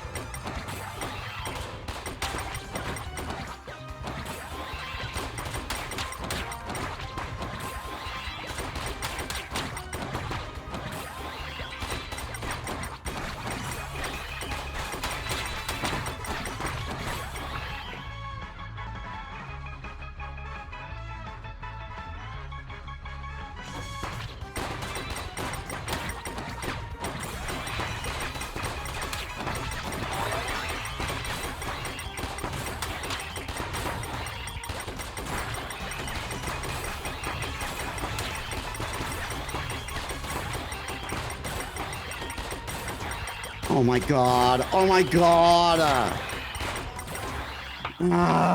Fuck it.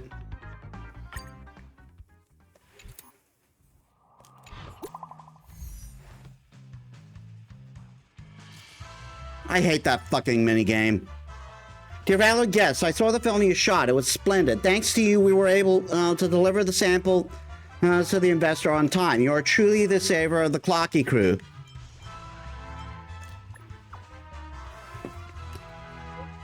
Thank you so much. Anyways, after watching your film, the investors decided to increase the project's budget. You can expect to experience more exciting films here in the future. Fuck off!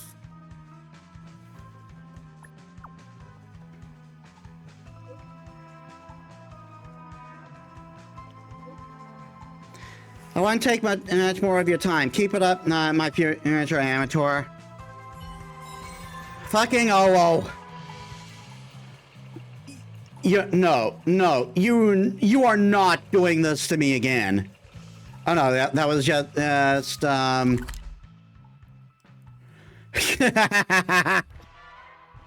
know it's not like that. I don't like saying those games. I was just frustrated.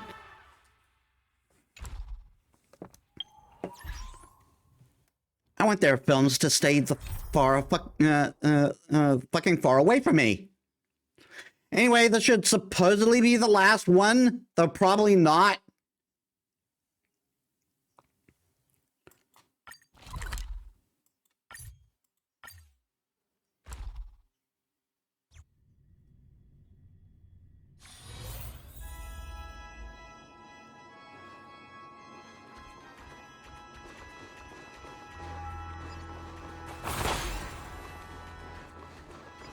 Oh, do not make me do Hanu. Do not make me do Hanu. Godfrey will be ashamed of me.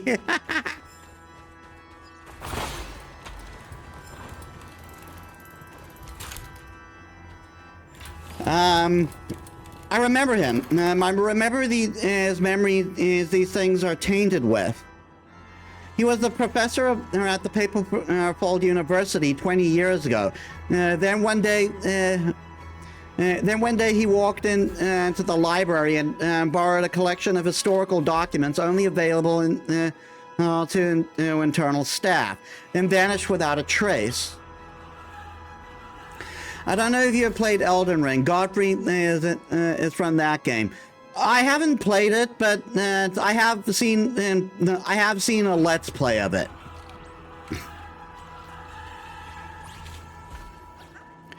We once thought he was a historical fictionist who infiltrated the family, but now it seems he wanted to hide his report regarding the trial of the Order's remnants. In our current perspective, what did I ask there?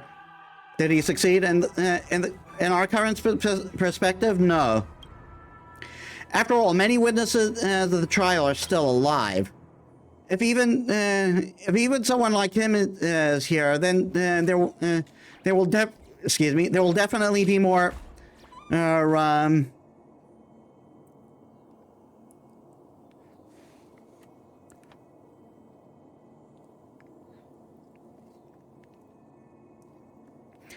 You'll find even if someone like him is here, then there will definitely be more rewarding items inside the painting. Let's go back again.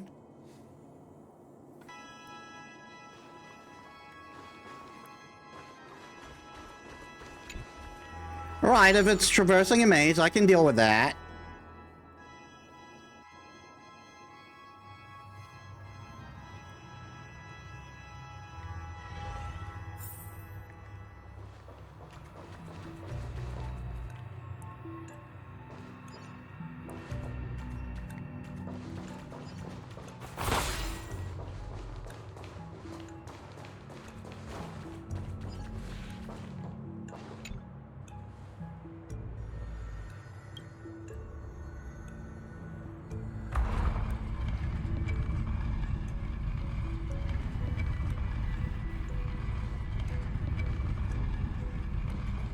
That's a glitch.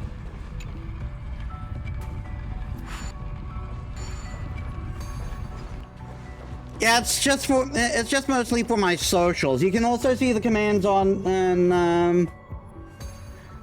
you can also see the commands on the on my screen there. Though they look like they may be a little hard to read.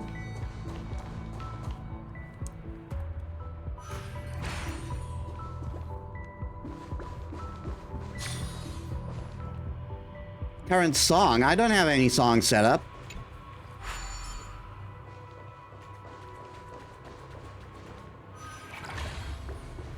My controller is just continuing to vibrate. Maybe you can stop the vibration. You did.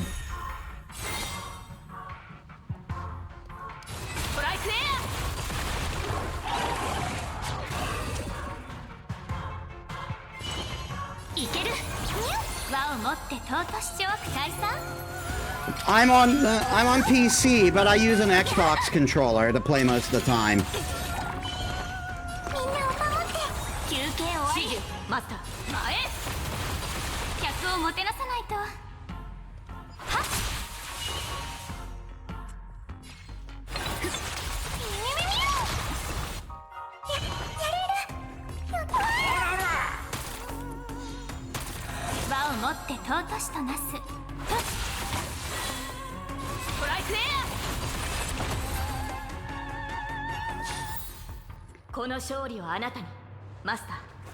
I've just been I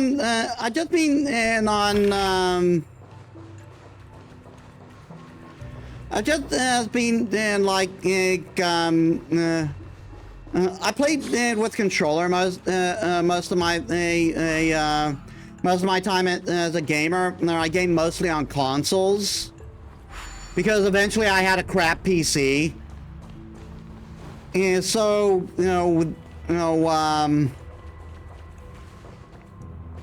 so because of that, I sort of I play with controllers most of the time because that's what I'm used to.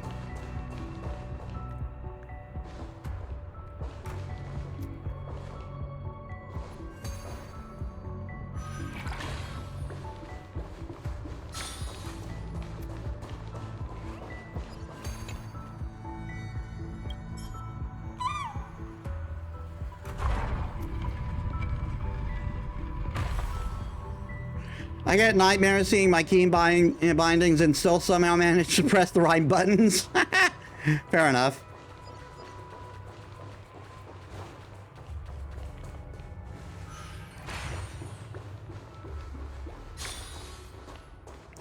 Just like playing on with keyboard and mouse most of the time feels weird to me.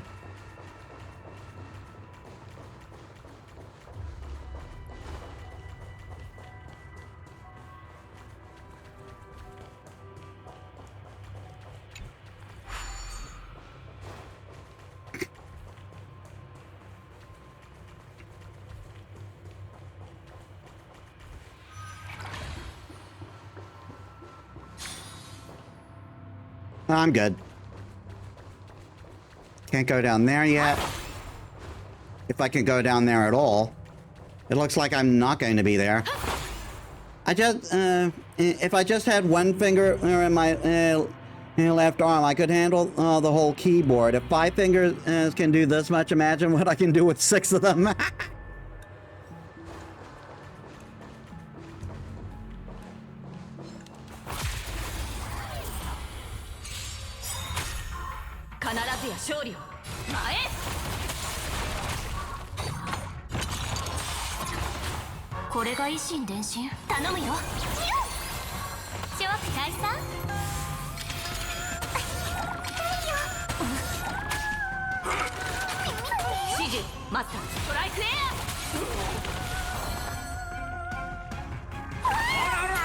I don't need to heal right now.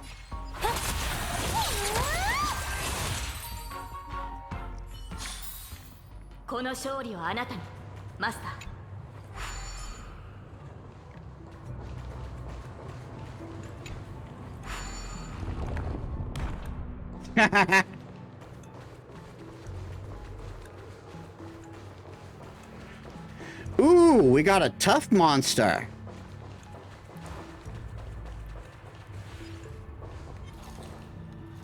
Oh, wait.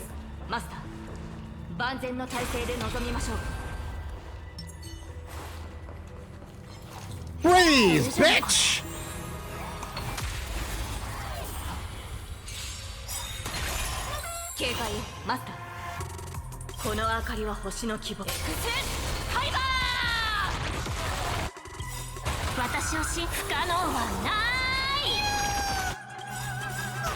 Gotta praise voice acting, though. Some anime level shit here. Yeah, like the voice actor for Saber is even like the one who's voiced her for years.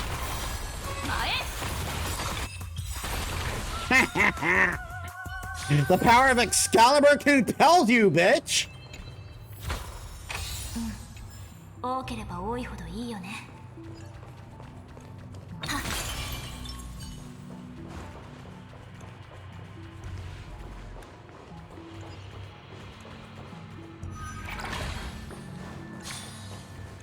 Nope, I need a second one.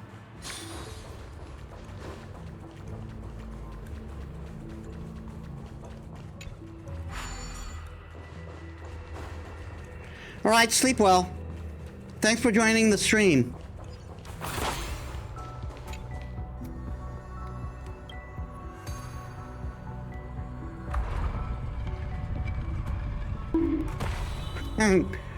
One last bonk.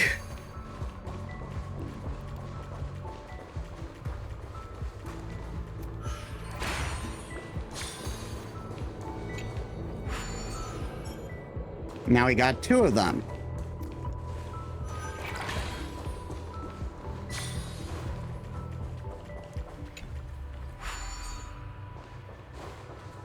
Now shift it back.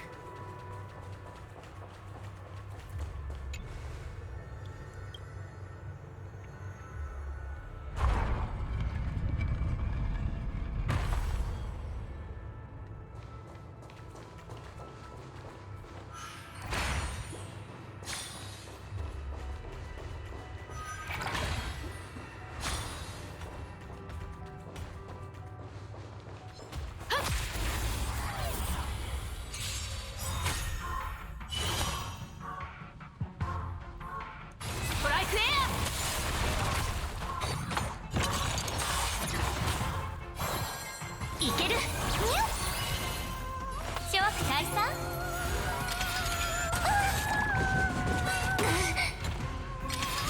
話し合いましょう前 Yeah, too bad for you, I have men. 客をもてなさないとはっやっ決めるストライクエアこの勝利はあなたのマスターさあ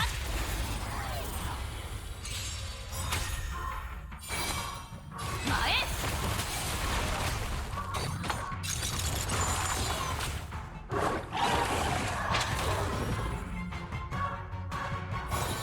頼むよ輪を持って尊しとなす諸悪退散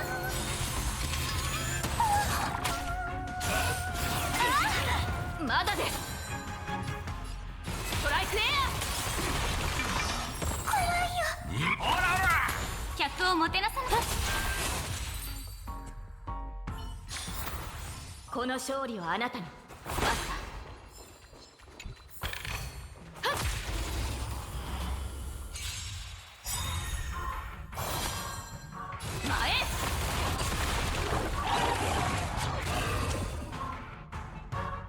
これが維新伝心いける輪を持って諸悪退散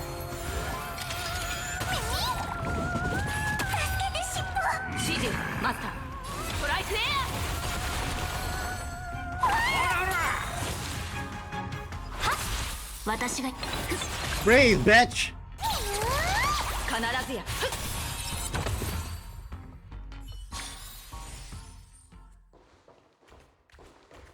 さあ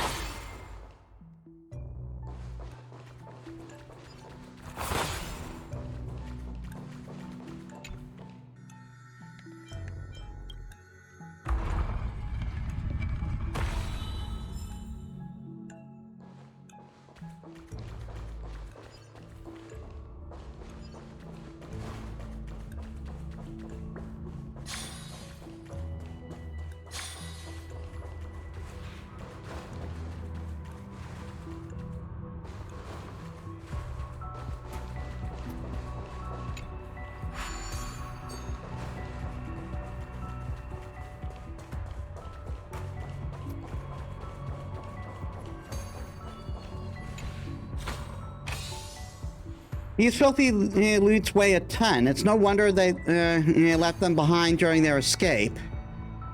I've got a feeling that there's probably something incredible in there. Let's head out and look at it all over.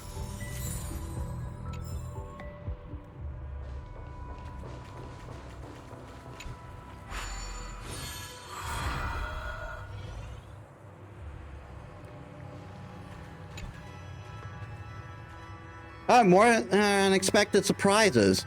The senior butler overseeing the revelry affair as entrusted member of the family have been serving faithfully for many Amber eras, as he's got information on lots of important clients.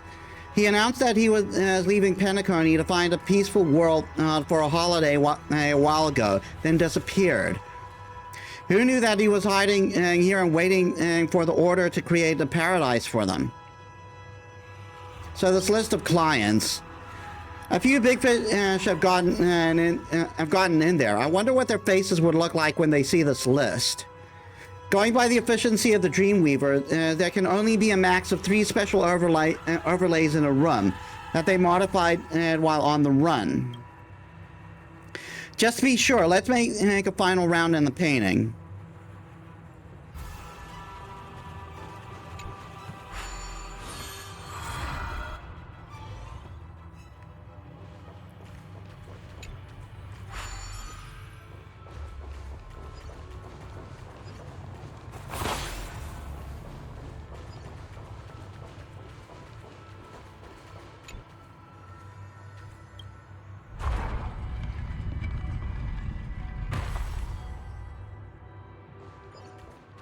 So one measly one. And still the 3 stolen goods to find.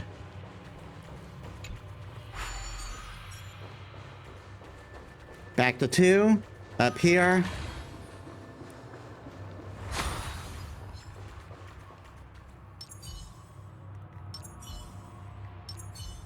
Yeah. 必ずや勝利を。ストライクエ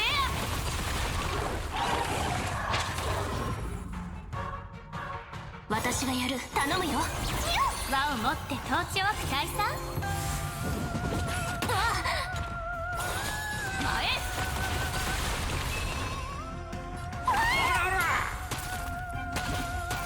客をもてなさないと。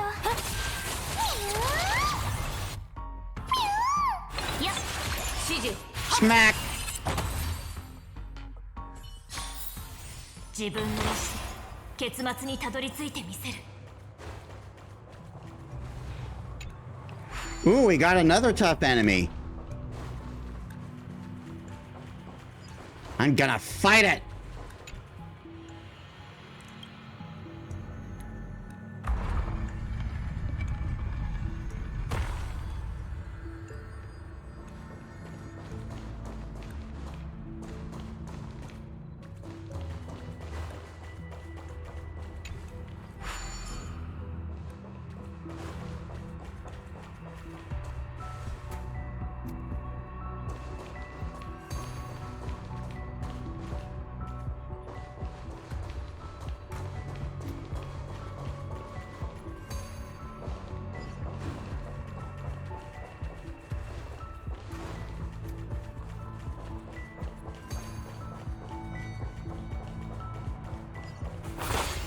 Forgot to flip a switch.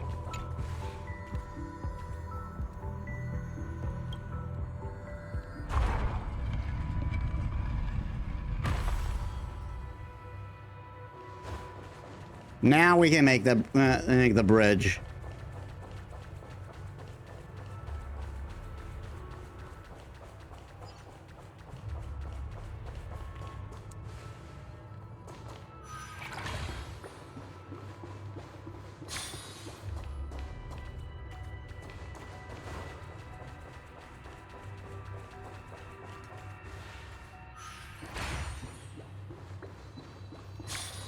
All right, that's one chest.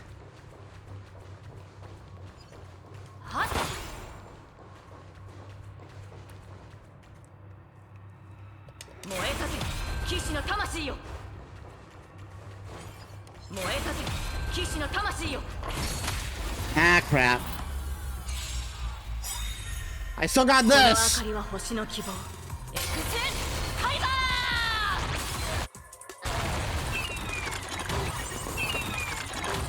私を信じ不可能はない。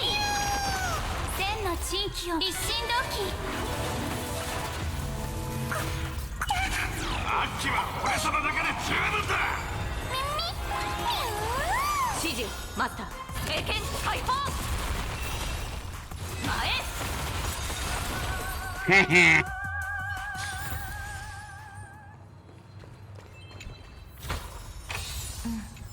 多ければ多いほどいい。 You kneel before the king, bitch.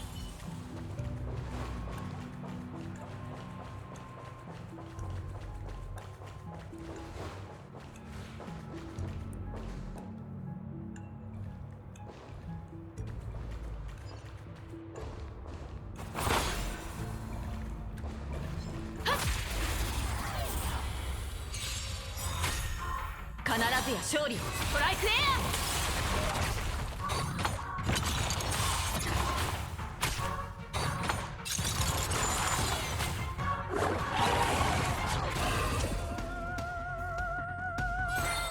頼むよ。諸悪退散。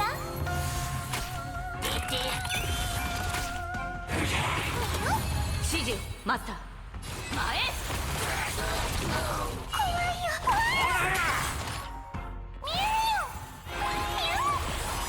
Chop.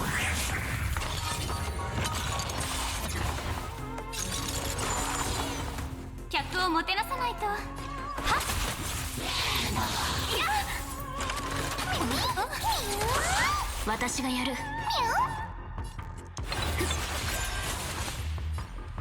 トライクエア。足手まといに。ほらほらこの勝利をあなたに、マスタ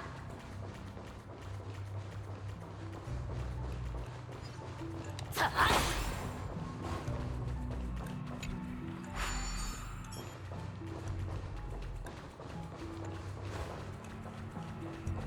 All right. Up here.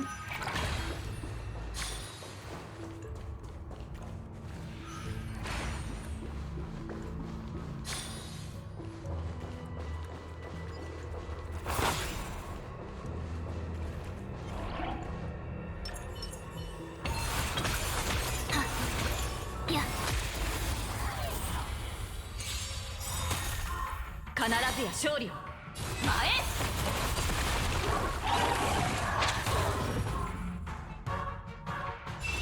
いける。勝負解散。覚えておきなさい。ストライクエア。怖いよ。急がば回れですね。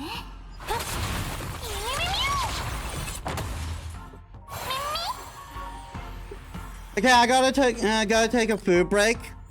I'll extend the stream for however long I'm gone, and maybe, yeah, since we may actually finish this today. So give me a bit, guys. Right, I'm back, and I've been gone for plus minus 16 minutes. We'll see if that means anything.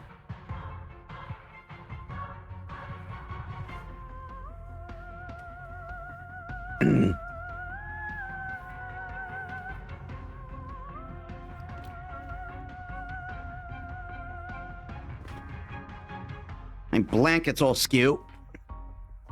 Caught in the wheels of my chair. It's winter where I am, so I need to use a blanket to help keep me warm. 必ずや勝利を。前へ。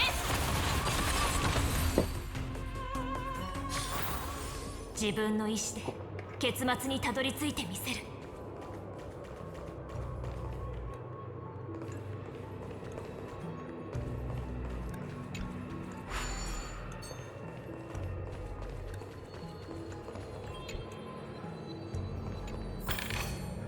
この品で最後だね。はっ。ス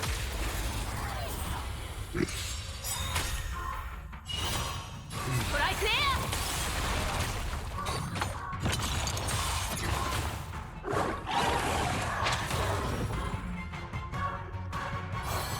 ア。頼むよ。勝負解散。いや、指示をマスター。前へ。ほらほら客をもてなさなきゃ。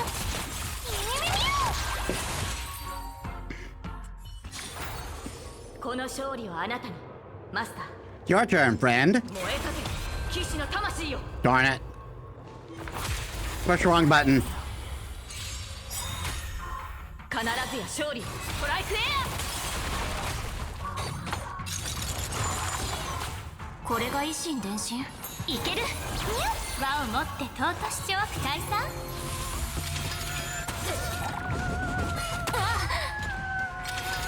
殺しき。みんなを守って。治療感謝します。前へ。はっ。いや、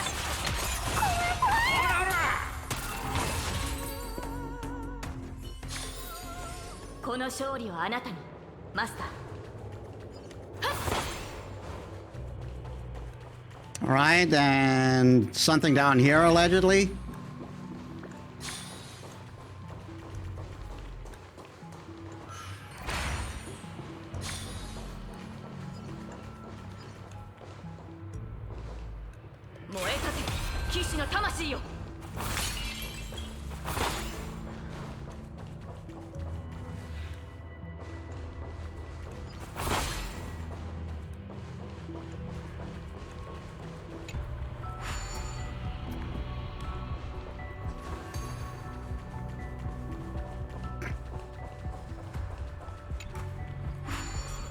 Pick back up here. I want to see what's up there.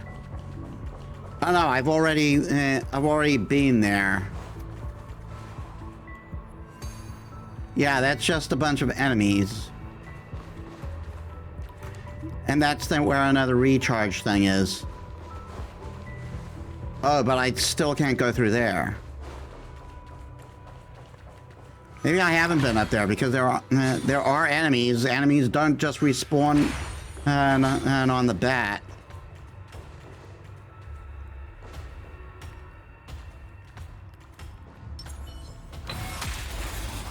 Heh.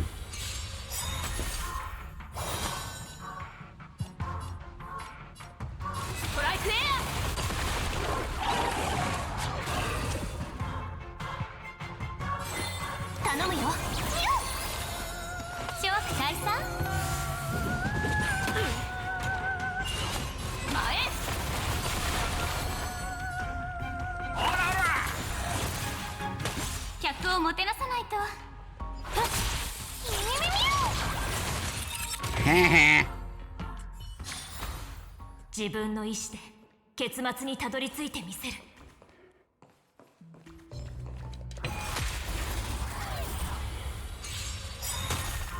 指示マスター。ストライクエア。いける。ショック退散。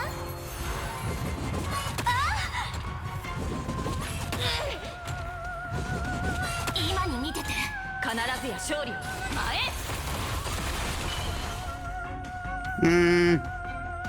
I don't think I need it.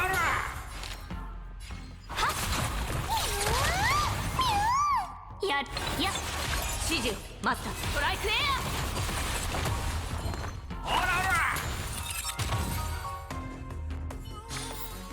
自分の意志で結末にたどり着いてみせる。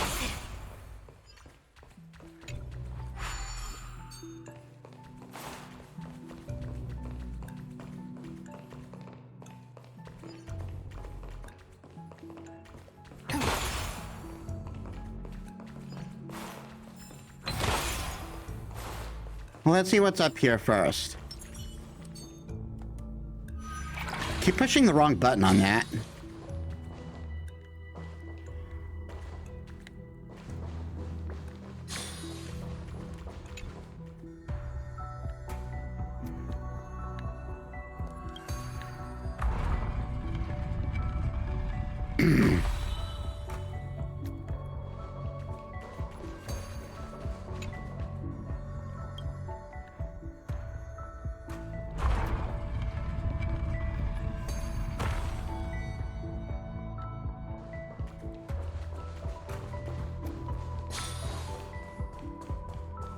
All right.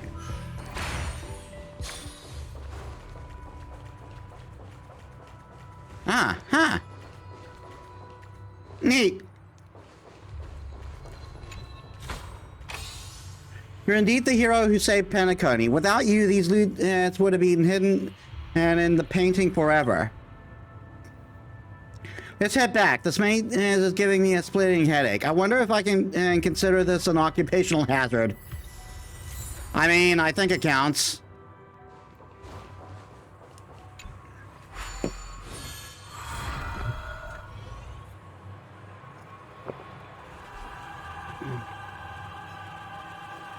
I guess this was a quest I started last week and just didn't continue.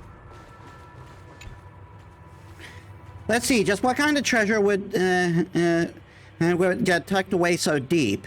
Photograph? Isn't this me?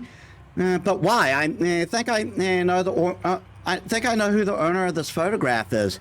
Darn it! Didn't you die during the expedition against the memes? Isn't that the reason why you abandoned me and Ma?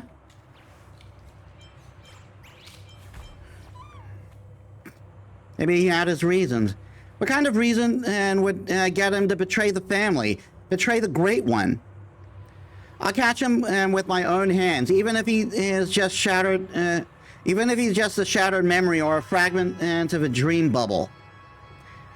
What exactly happened? He has to give me an acceptable explanation. It's his responsibility. Thank you for your help. I actually wanted your autograph, but now there's something more important that I must do. I need to do it before he manages to escape. Here's your war grade, hero. I look forward to working with you again.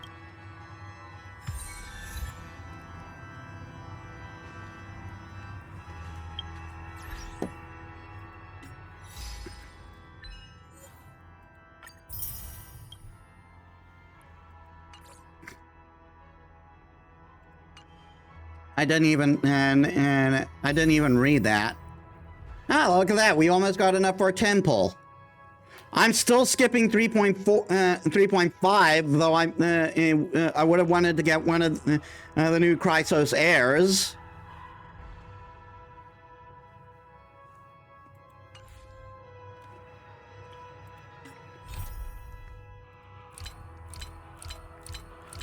Okay, I'm going to Google foo something here.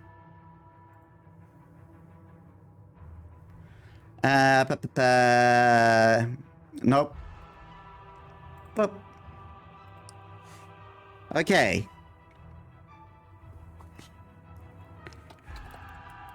Honkai, Star Rail, Penacony, quests. I just want to check something.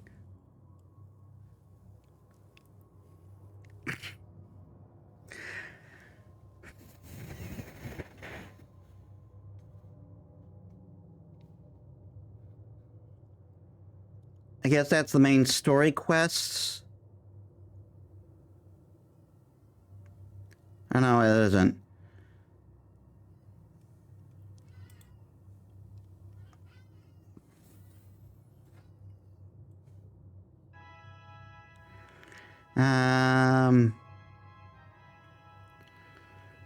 Known races, characters.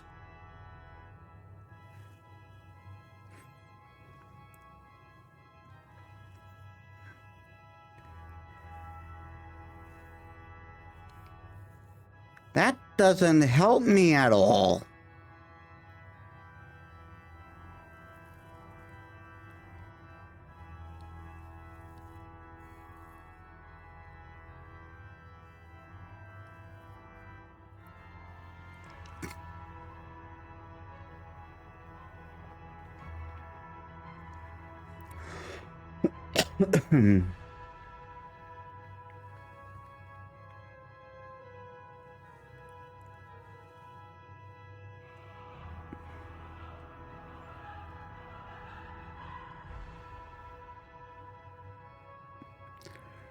Missions, I believe they're adventure missions. Daily missions are no longer a thing.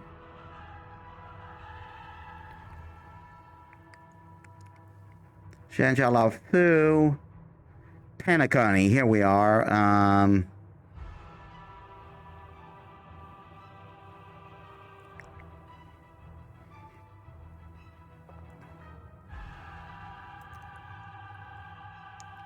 No, I don't think it's the Dreamjoy memoir. Clockwork?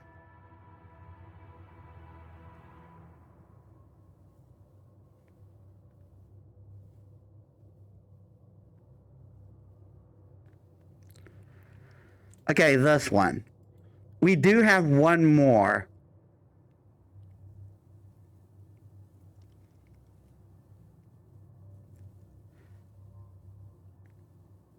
Received message from speak the boss ticker.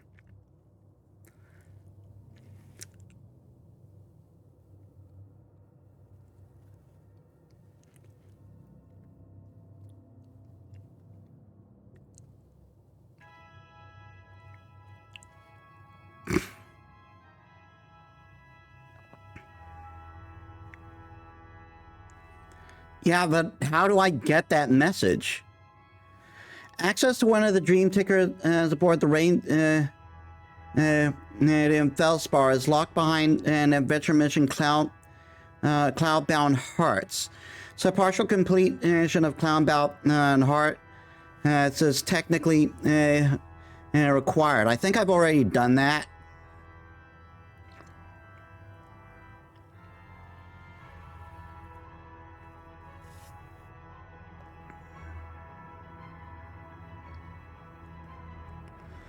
Wait, I didn't do that, did I?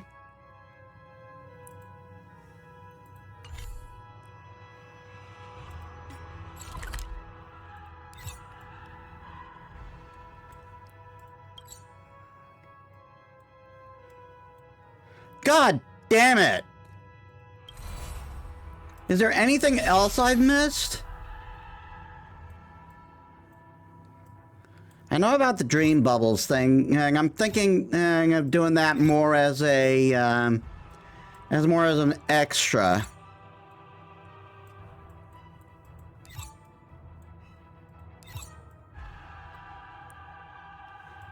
I still need to activate that.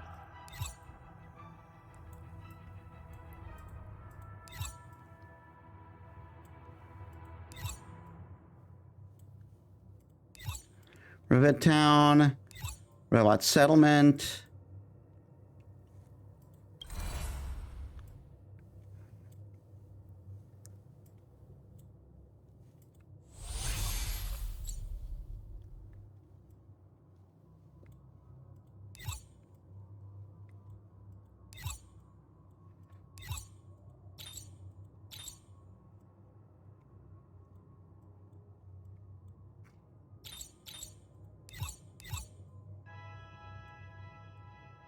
There's a door there I can't access.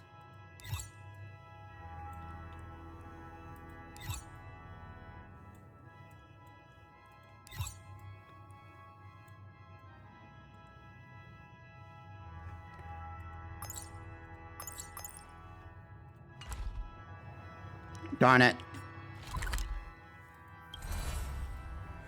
Anything else on Penacony I haven't gotten?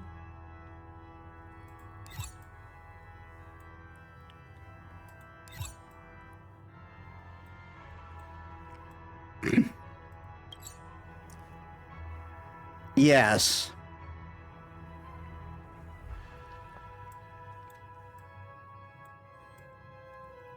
I forgot I needed to get to the giant to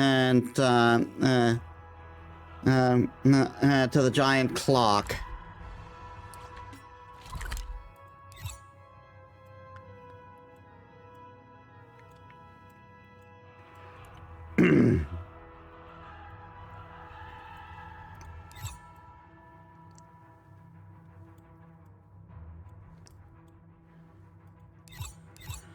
Yeah, it's just the radiant feldspar and the whatchamacallit.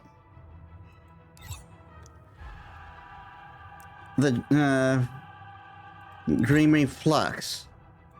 No, that's a whole other thing. So if it's 3, that's not appearing on my mission list.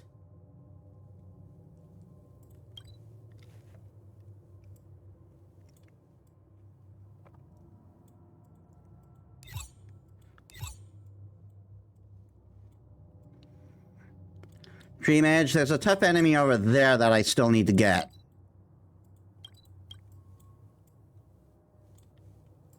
There's one over here too. Oh my god!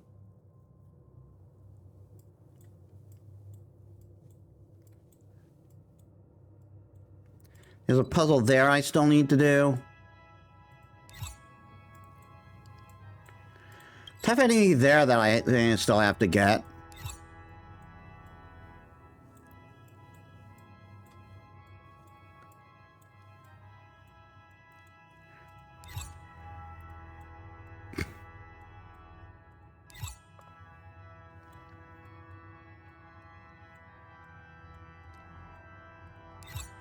Dreamflex Reef.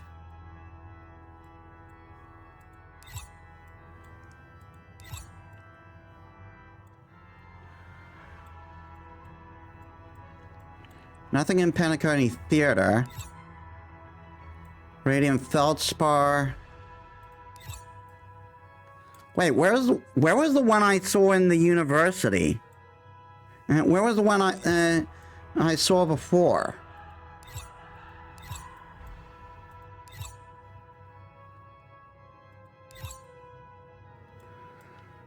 Oh, the golden hour.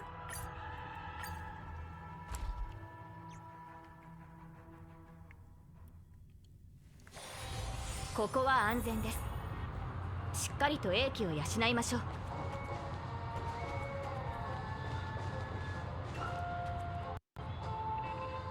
Come on. 時間はお金より大事だよ、相棒。お腹いっぱい。ひく。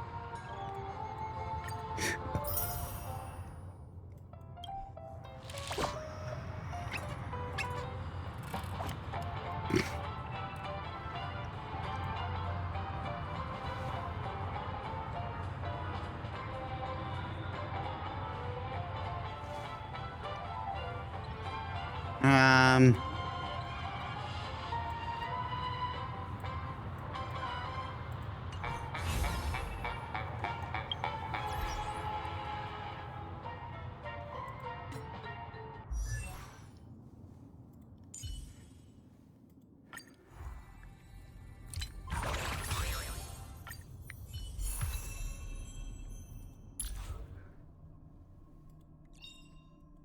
お互いを知らなくても、私たちは同じ目標のために同じ選択をする。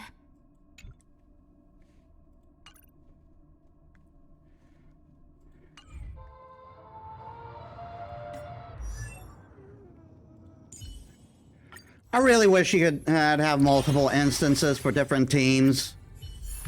Well, have a different instance for different teams. How am I looking with standard?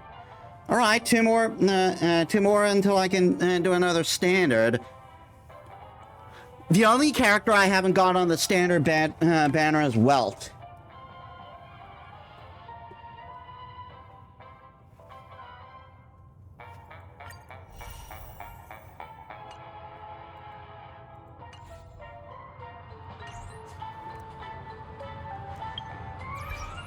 Okay, let's do the roundabout one and first.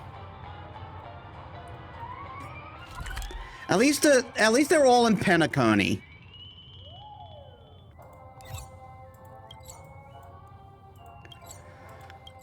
About time I could get this done. ここは安全です。しっかりと英気を養いましょう。Huh?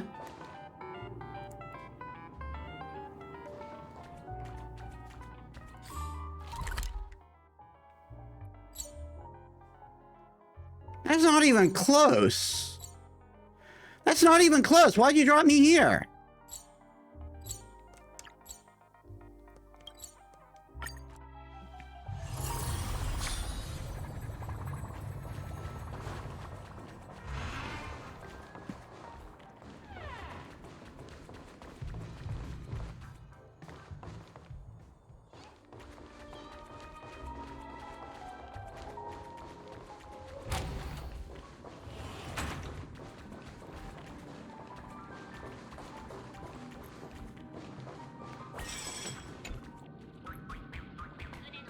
You must be Metis. I've heard so much about you. I'm Alfalfa's secretary, and I'm responsible for coordinating the handover of the Radiant Feldspar.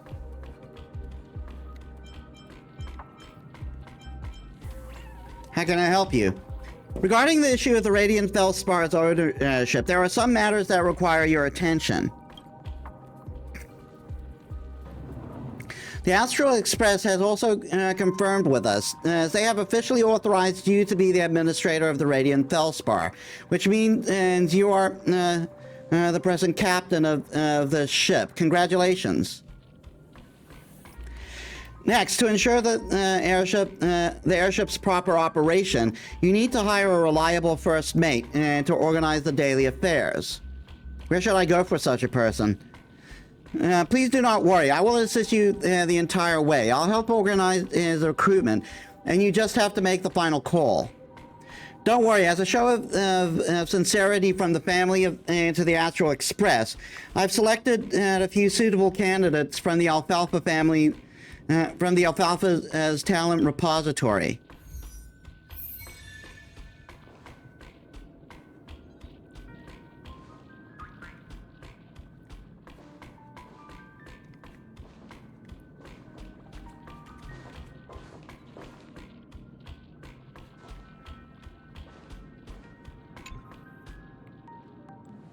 Allow me to introduce them.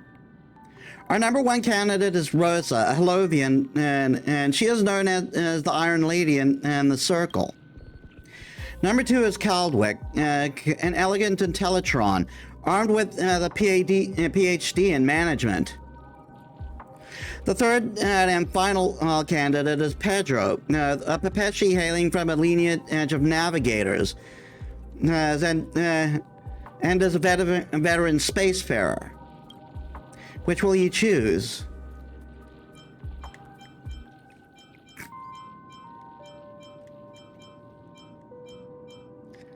Caldwick's already out for me. Like, having a PhD in management, all well and good. I don't know how well that's going to... I'm relentless when it becomes the pursuit of detail. I hope to work with you when I get the chance. Rosa's meticulous vigor and speed in executing tasks are well known. She always puts her employees first and proclaims that she would never place additional burdens on them. Do you wish to recruit Rosa as your first mate? According to the clause's restrictions imposed by the agreement, once you employ a first mate, you are prohibited from changing your selection. Let me think about it. I'm Caldwick, and I heard about your feat. It's a plenty, and I may be if I may be allowed the honor, I would be more than glad to be of service. Mr. Caldwick was rewarded the title of Best Superior 5 years in a row by the Navigators Association, proving that he has garnered stellar performances in the domain of talent management. No, I didn't want to do that.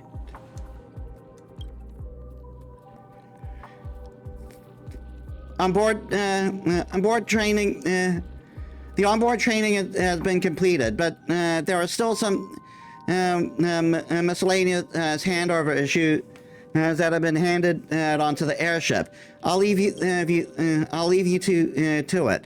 The family secretary bows politely upon receiving your approval, and upon receiving your approval, steadily departs. I was going to lean towards the Pepeshi.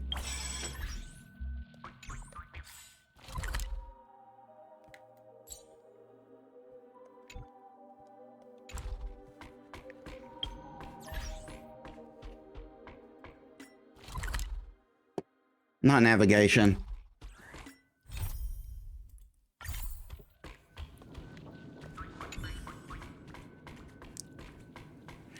My esteemed captain, I am Caldwick, and it is an honor to be your first mate.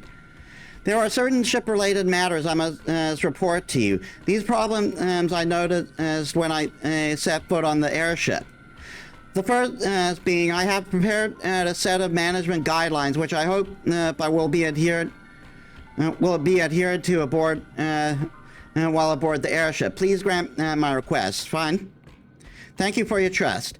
I believe in giving the crew members their space with hopes of inspiring them to realize their own potential and creativity. Okay. As long as you're not lying to my face. As long as they are able to accomplish their tasks, they can and have more freedom to organize their personal working style. From my own experiences, this will immensely increase productivity for the crew as well as team bonding.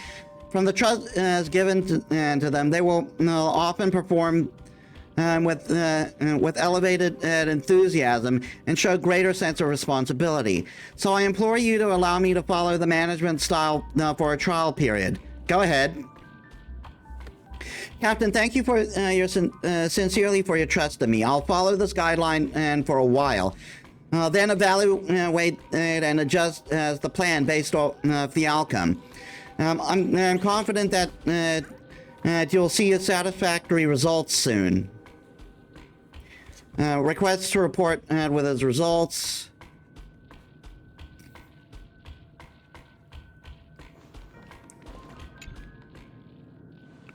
Captain, it is an honor to see you again. I've recruited new members based on my own management. How are the results?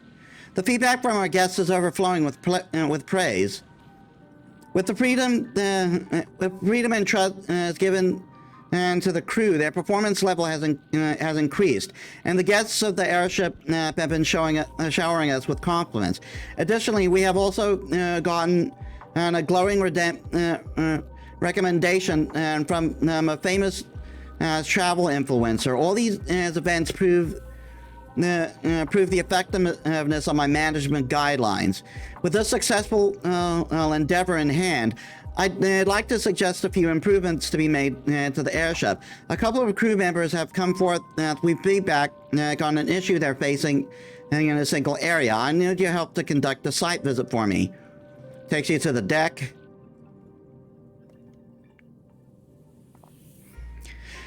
This is the suggestion given by the crew. It's time to change the empennage and name the airship to denote the changes that have taken place since the airship's changed hands. I believe this change will be able to elevate our brand image. Can I get your opinion on this?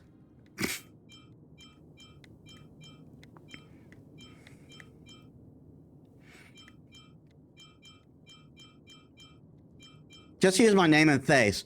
I'm sorry, the airship's name will be used for commercial purposes. If we use your image and name directly, it poses too much of a risk. I'll have to reject that proposal and beg your understanding. You're the captain. It's of utmost importance to consider your aesthetic preferences. Do you have a favorite person or thing to use as a mascot on the airship?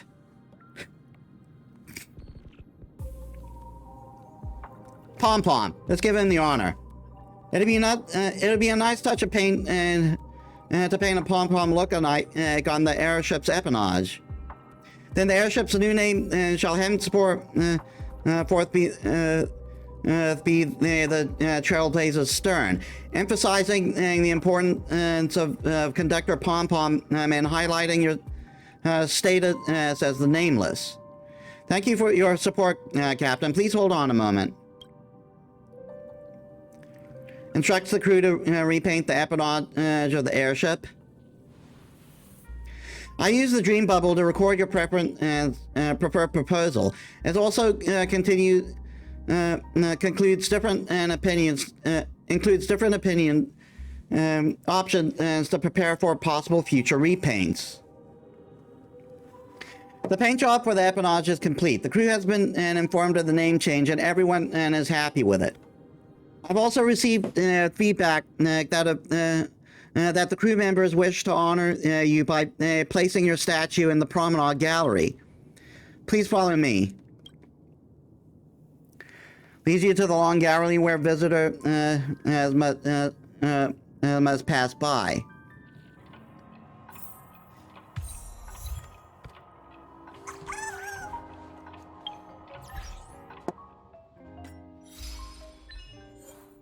Rename the Radiant Spellspar and the changes and change it as Appenage's paint scheme. Wait, is this actually a what? Is this actually a rename? It totally is!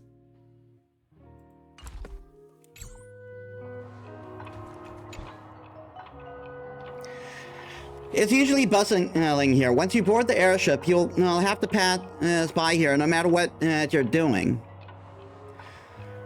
The crew suggests that we place a statue of your butt here. I think it's a great way for our team to show respect and trust in your leadership. Additionally, it'll strengthen our team's unity.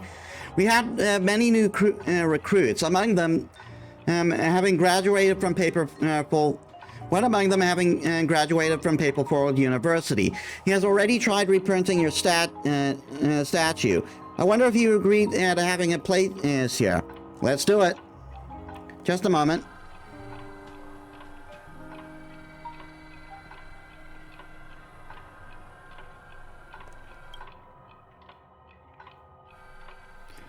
God damn, I wasn't expecting it to completely replace Clocky. I thought it would be like a smaller buzz that can be displayed along with the Clocky statue. No matter how many times I've seen it, I'm still taken aback. The statue looks refreshing, unrivaled by any captain in the industry. Captain, please stand here beside the statue so I can see if there are any issues with the details. The facial features are identical. Just as beautiful as the real thing. You look so young. Is he flirting with me? The statue lacks some details, but it makes you look more imposing in contrast. Sorry, I was mesmerized by the statue. That was inappropriate. Your glasses freak me out. There's just one last thing to report. A crew member discovered an issue during a routine cleaning of the captain's cabin. Please follow me. Takes you to the captain's cabin and sending to look in the black wall.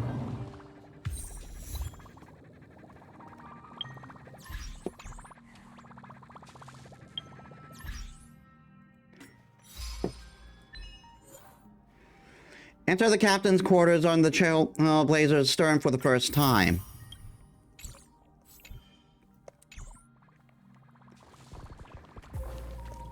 Lore.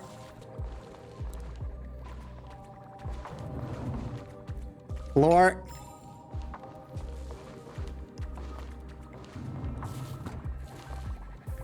This might not be it, but... Whoa, an esteemed guest. Oh, no, with no booking. Do you know that I found a new treatment method? I just have to chase the patient with no booking away. As long as the doctor doesn't see their patient, there would be no illness to diagnose. Isn't that logical? Viruses and germs, viruses, it should be viruses and germs gather. Let's have a party. But you're not invited. However, if you fall sick, remember to look for me. I'll provide you with my unique treatment method. All right, time to fix you up.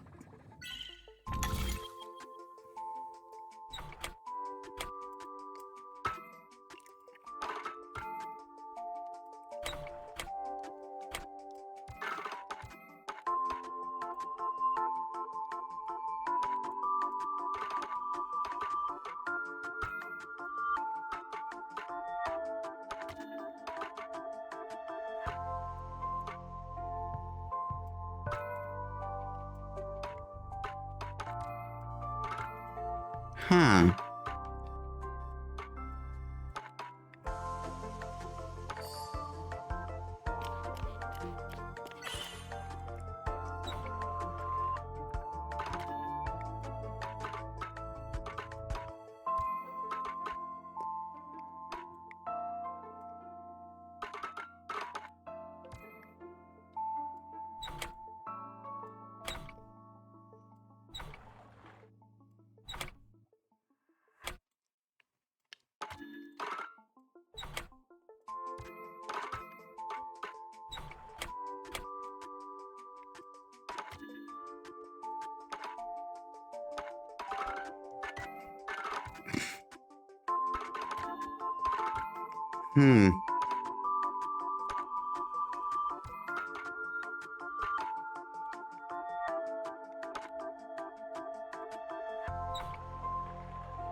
I'm not sure about this one.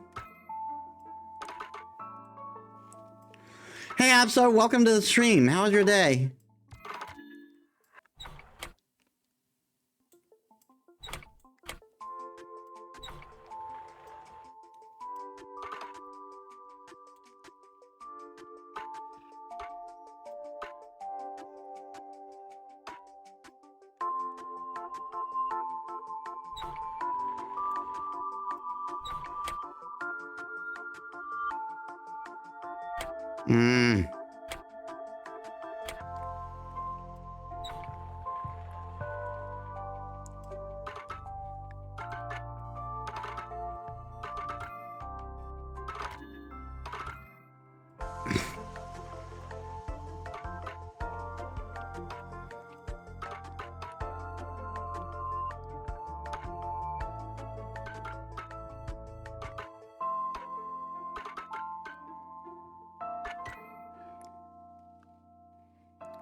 There we are.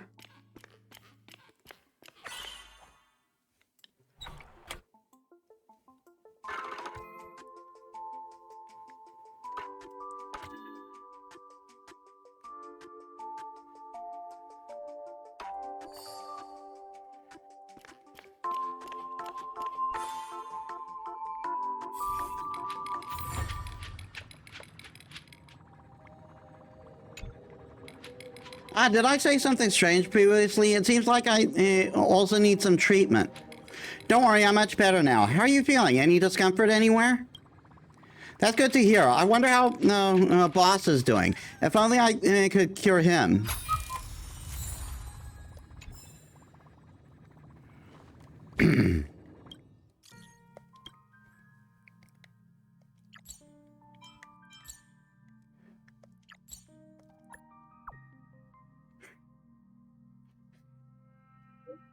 I just found out that the customer service, medical, catering, and entertainment department has now belonged to you. You already overcame the formidable four, my subordinates. Head to the top of the airship next. I will be there waiting for you in the secret room. Are you the music club president? What's that? The airship scenery is great, but just a shame that only the strong are worthy of treading upon the deck. Can you hear the tick-tocking? Only the strongest clock will make the mightiest sound. I can hear the ticking within your heart. Come quick. I'll be waiting for you in the room where the gifts were hidden.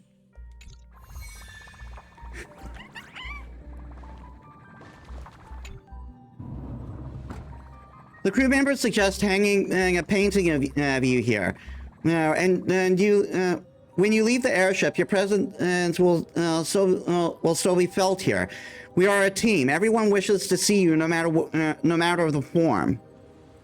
The crew member who suggested this was an apprentice of a master painter who also long admired the legends of the Nameless and had your portraits painted long ago. Please feel free to decide whether you want to hang the painting up. Wow, our crew can do anything.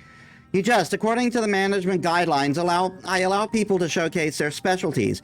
It was pure coincidence that we met someone who could draw. Chadwick holds your portrait and hangs it on the wall securely. Can you imitate the pose on the portrait? I would like to see if there are any mistakes with the details. A pity that your aura can't be duplicated wholly on paper, but this is fine too. I hope you enjoyed this painting. I've completed my report on all the feedback from the crew and the administrative staff of the airship.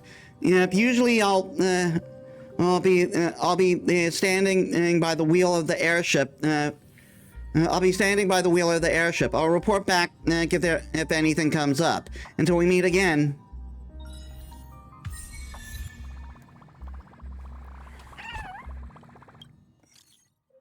Oh, God. I hope this is the right number. Hello, are you Metis? Yes, that's me. Hello, this is your delivery person. You have a package that has been sent to the Trailblazer Stern Logistics Hub. Haven't ordered anything online. It's Sparkle, isn't it? The package is sealed to protect your privacy. I'm not able to check the contents. You should open it up yourself. The first mate volunteered to take it to the captain's quarters for you. Thanks for coming over. Please sign your name on delivery. Before you sign, please check the package is not damaged. If anything is missing, or if there are problems with the product quality, please contact me at any time. If there's no other issues, please give me a 5-star rating. Thank you very much.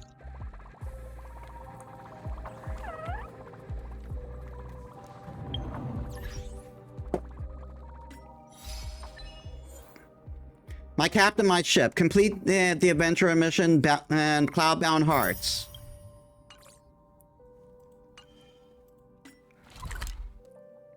Where's the captain's quarters?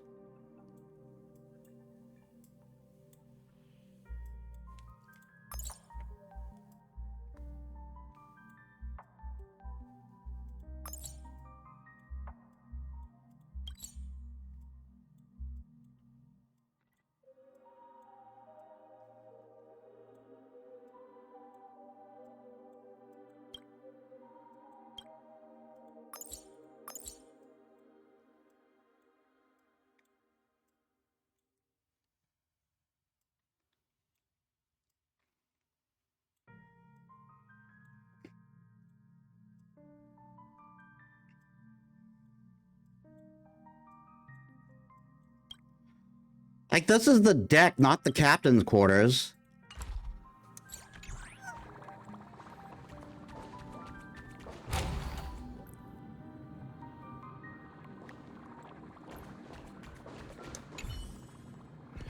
Captain, a package arrived for you at the collection point, and I brought it over.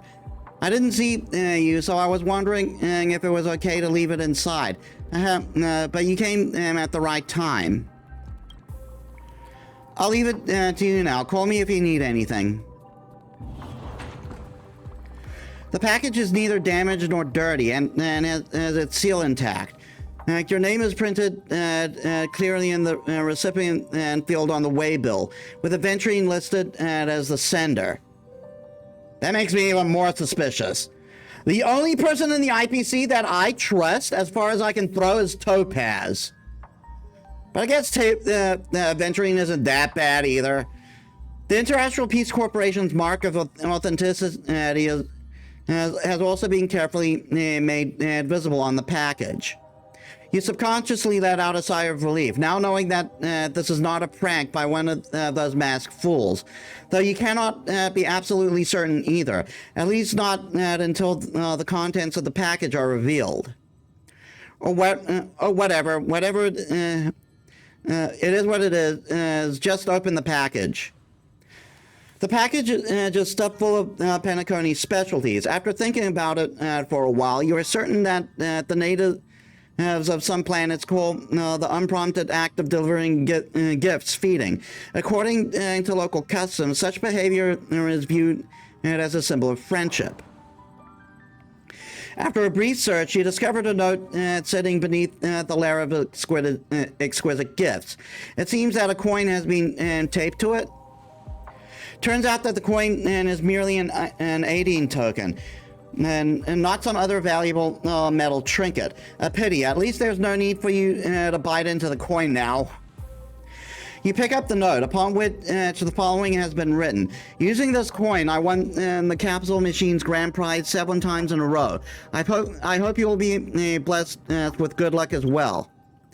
This note is clearly signed by the IPC representative Aventurine himself.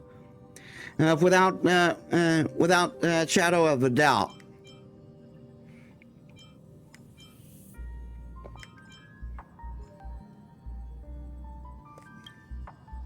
Unfortunately, miraculously quantitative attributes such as luck, as a luck value, do not actually exist in the world that you're currently in.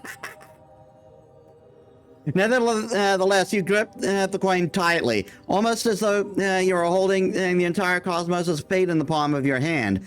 Doing so will fills you with confidence. You are innately aware of just how powerful and talented you are. However, if you really have to name a weakness of yours, it would be that you're just a little bit unlucky. Don't I know it? The saber pulls prove it. I went to friggin' pity on her. You start imagining a day in the future when and you'll use the single coin and to win the whole Penacony for yourself.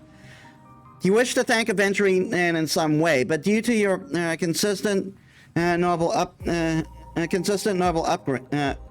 upbringing, otherwise known as social anxiety, you ultimately decide not to bother him at all.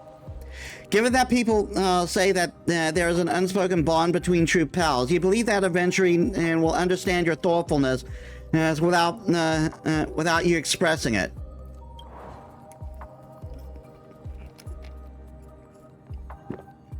You continue to rummage through the package, checking to see if there is anything you missed. Sure enough, at the bottom of the package, you find another elegant and wrapped gift box. Like nestled dolls. All that's left is to find out what's inside. Gold bars, perhaps. The sound sounds like something Aventurine would give others. Your intuition tells you that he's like another rich person that you met aboard the space station, since both of them share their wealth with their friends. Find out exactly what it is. It's a model of the Astral Express. Is this the Astral Express? No, it's an actual miniature model of the Astral Express. As with the coin, a handwritten card has been placed in this box. I'd like to congratulate the Astral Express on acquiring the Trailblazer stern with this little gift. Given this gift was meant to congratulate the Astral Express, you let the others know about this as well.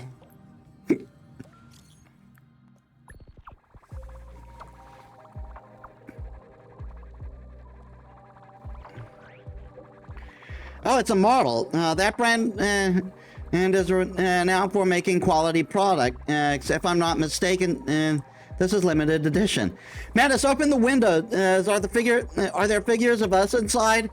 This is a miniature of the Express. Okay.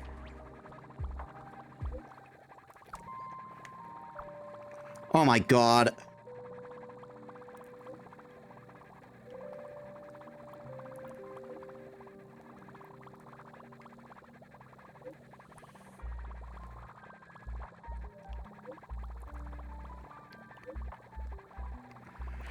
Please please finish so I can read.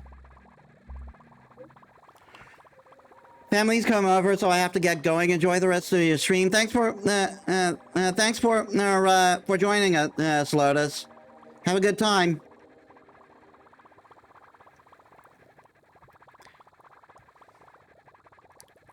This is a miniature of the Express. Looking at the exterior, I don't think it's designed to be opened. I used to collect models back home. Based on my experience, if there are additional accessories, they are usually displayed separately. Wow, where did you get that? It's so pretty. I want one too. Shouldn't there be one at the conductor?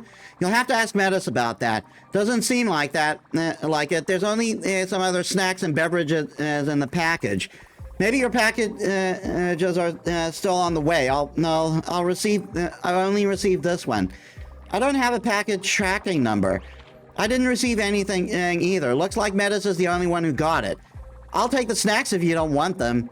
We shouldn't give the conductor too much junk food. We'll be in trouble if they get the runs.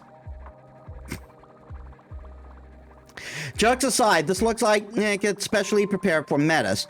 When we did hand over the Trailblazers Stern to when we did the handover with the Trailblazers Stern and with the family, we came to the consensus that ownership of the ship of the Express belonged to the Express passenger who contributed the most to Penacony. In other words, the Trailblazer Stern only has one owner right now, and that is Metis. This gift is for you. Wow, really? Hang on, I'm going to get a lottery ticket now. Even if we win the grand prize, you're more than deserving of it.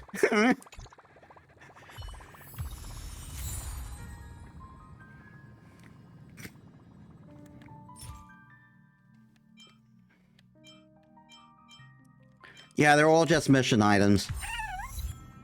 Lucky X!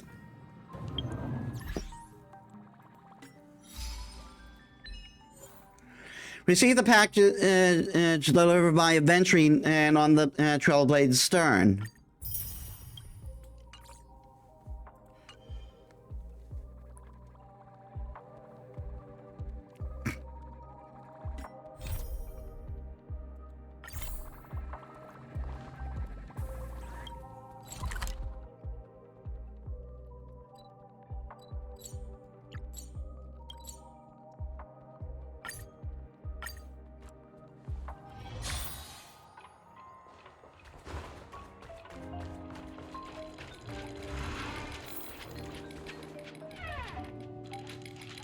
It's you, our honored guest. You came at the right time. I've been speaking with my colleagues and... Colleagues, we're the formidable four of the airship. Titles are not to be changed lightly. Oh, hush now. Have you any inkling the gravity of our situation? With the boss in their current state, now's no time to be fussing over titles. We make half the contribution that keeps the airship running. Got it? We work for the boss, who only oversees the whole who not only oversees the whole airship, but also finds time to tweak our calibration while we're at it. Once we're fully operational on our own, and each of us will head the department and work. Once we're fully operational on our own, each of us will head at a department and work together to keep the airship running smoothly. Long story short, for reasons unknown, our boss became severely injured, and now they're down for the count. That's why we were so out of it earlier, as if we lost our hands. Now that you fixed us four, do you think you can help our boss as well? I can patch up scrapes and scratches, but I'm simply out of my depth with serious injuries like this. Yeah, we're not sure how exactly to pull it off, but and we really need your help. Let's do it. Thank you so much. I was going to do it anyway.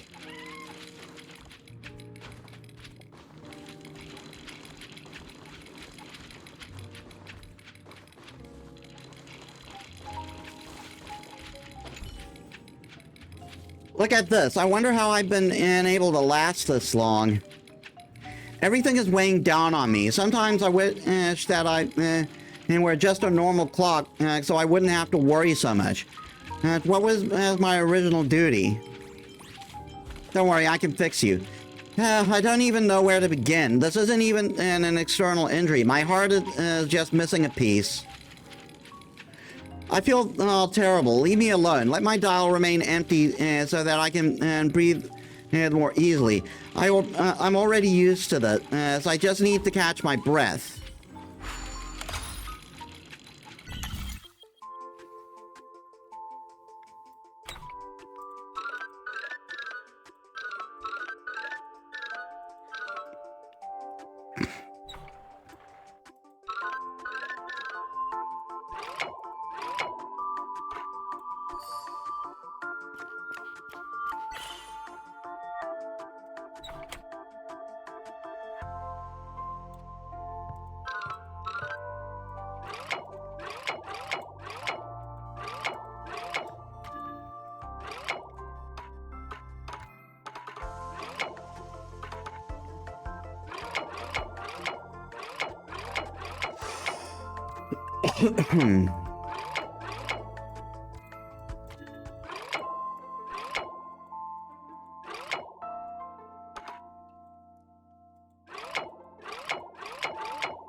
Easy.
Hmm.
That one was easy.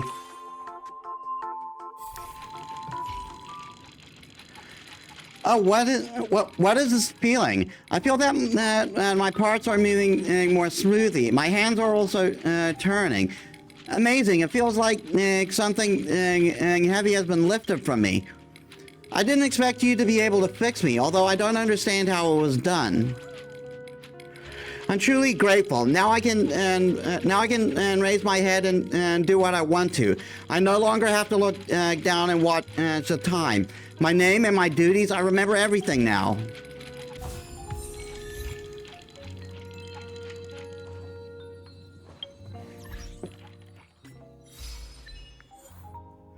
Rescue the boss ticker and the Trailblazer Stern.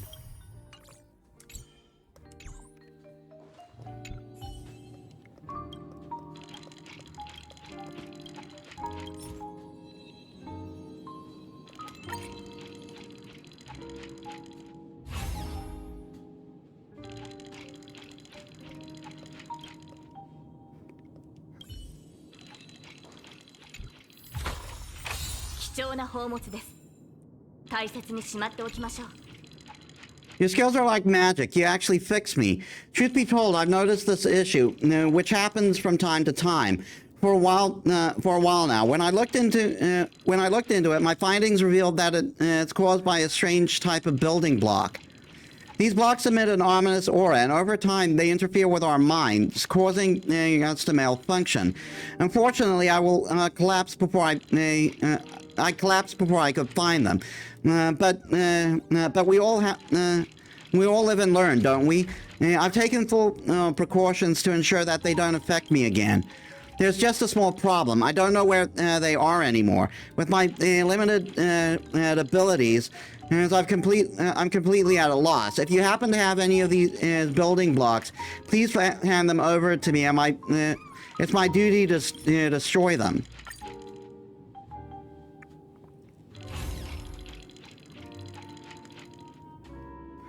I apologize, but my calculations indicate that there should be more building blocks than these. If you find any more, please bring them to me. Once I've finished, I'll have a surprise for you. Be sure to come and see me, kind one.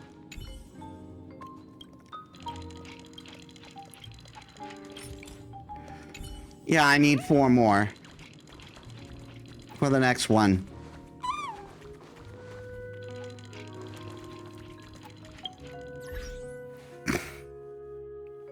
All right, that's that one done.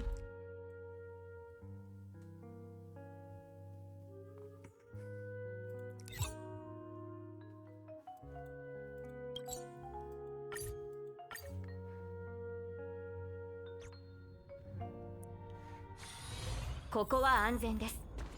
しっかりと英気を養いましょう。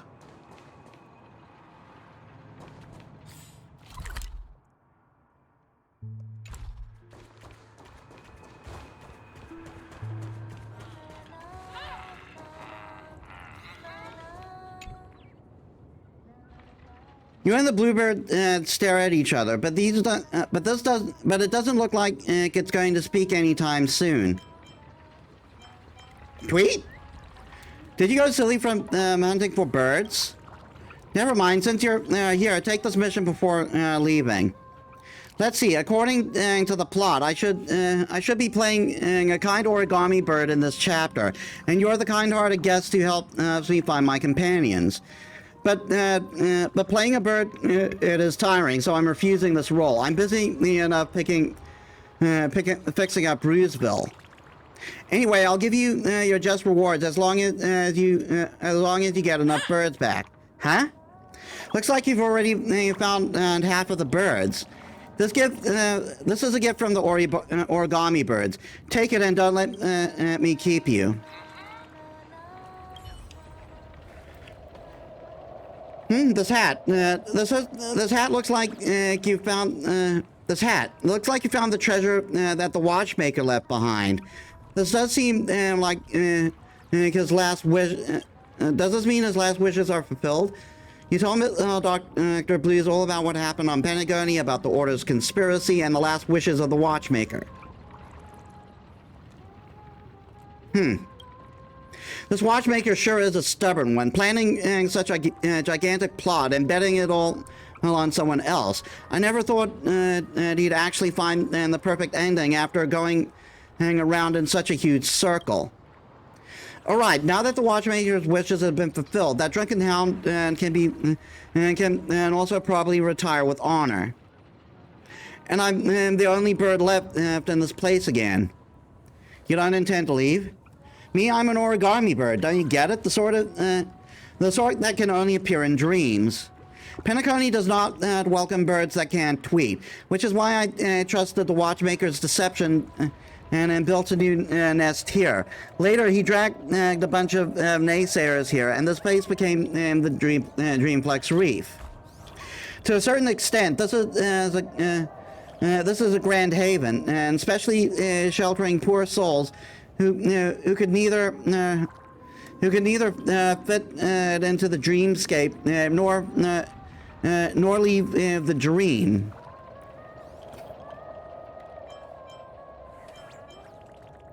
You built it?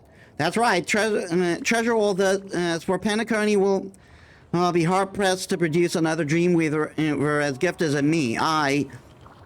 The bird before you suddenly goes mute. It is silent and for a couple of seconds, and its demeanor turns aloof. Forget it. It's none of your business. I'm busy. Go find an unlucky soul to be your guide. Don't let me keep you. Get over here quick, Metis.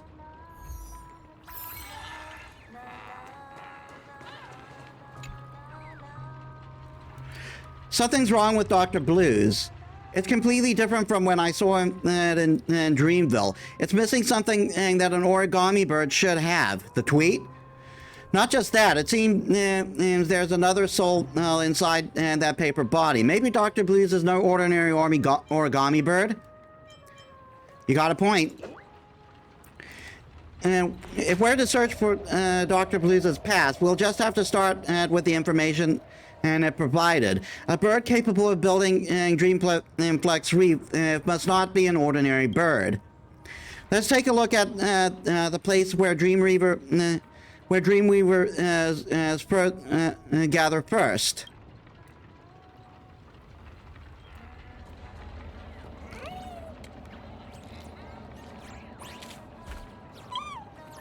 Fuck's sake, seriously?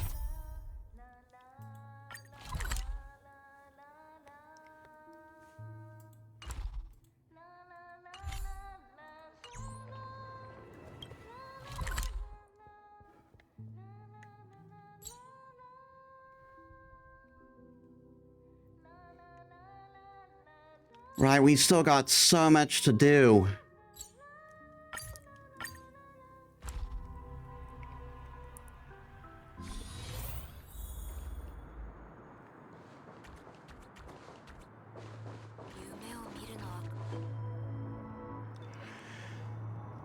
No time to relax, not even in a dreamscape. There are always students who forget that they learned what they learned in Paperfold Academy after graduating.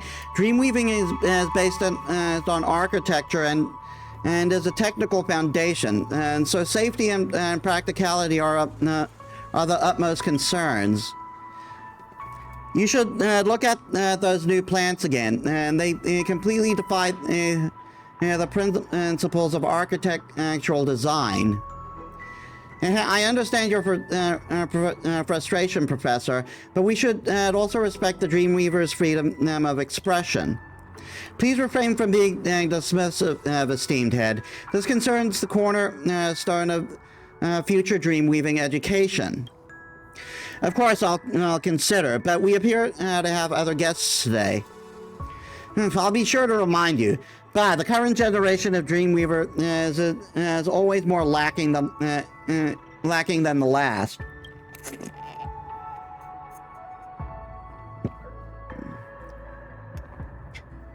Good evening, Miss Dream Chaser. How can I help you? Please dispense with the formality. Authority and power bind the soul. When it's after work hours, I much prefer people address me as Sir Whittaker. Sir Whittaker. Do you have any other questions? Of course you may. The family have established as the Paperfold Academy in the moment of soul. When classes start, I'll be sure to welcome you to sit in our Dreamweaving course. Do you have any other questions? Can birds be Dreamweavers? Birds? You mean the cartoons that the watchmaker created? It's not a bad metaphor at all. The Dreamweaver in this dreamscape are really old birds. Our nightingale symbol is not a bird. Is it not a bird that sings at night? In this dreamscape, birds are a symbol of Dreamweavers. The sentiment has been expressed in objects of all sorts and shown up in some pieces of artistry, such as origami birds. That's right, art and reality always complement each other. According to what I know, the origami birds in Clocky's cartoon symbolize the Dreamweaver that gave their all to build the dreamscapes. Alas, few guests in Dream Chasers and Penacony show an interest in history. If you're interested, I've got some Dreamweaving stories of that era kept here. Dream Chaser era, Nightingale, Dreamweaver. After many amber eras of chaos and war, Penacony decided to take its first step towards expanding the Dreamscaper. The great architect Glow arrived at Penacony following following an invitation and began to search for a method to stabilize the dreamscape alongside fellow architects. It was at this moment that Penacony entered the age of rapid development, historically known as the Dream Chaser era. The Dreamweaver project attracted outstanding talents from all across the cosmos. Early Dreamweavers came from all different walks of life. They gathered together in the Nightingale family and formulated countless wonderful concepts for the construction of the dreamscape. The Nightingale family head, Glow, had led the most talented and brilliant Dreamweavers among them to design and build the prototype of the 12 dreamscapes today. These Dreamweavers were known as the Origami Dreamweavers. Their creations remain in Penacony, in the Penacony dreamscape to this day. Joey, Reverie Hotel, moment of oasis. Formerly a famous galactic architectural designer, born into an artistic family from the Epsilon system, her designs emphasize external capture and aesthetics, as well as the artistic expression of the exterior. Her iconic work, The Reverie, was accused of plagiarism. Although the plaintiff lost the case due to insufficient evidence, Joy's reputation was still ruined. Vaughn, Golden Hour, Gilded Hour.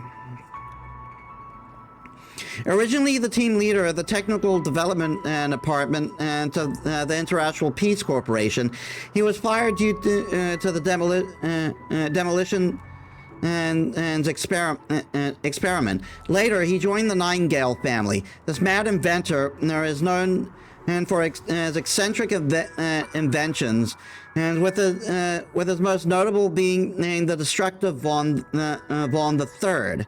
Dreamscape exploration and equipment, and which was discovered due to insignificant and safety hazards. Barlow, Moment of the Stars, Moments of Serenity. Formerly a civilian architect who became a Dreamweaver of the Nightingale family upon Glow's invitation. And his creations are not constrained by the original shape of the building and do not compromise safety while retaining supreme creativity. However, his true identity was revealed to be an inmate of the Frontier prison, involved in the construction and in a construction accident. He was detained in the Moment of Serenity by the Bloodhound family. With the Oak family is just tribunal. All past transgressions are met with retribution. Fisher, Moment of Daybreak, Moment of Soul.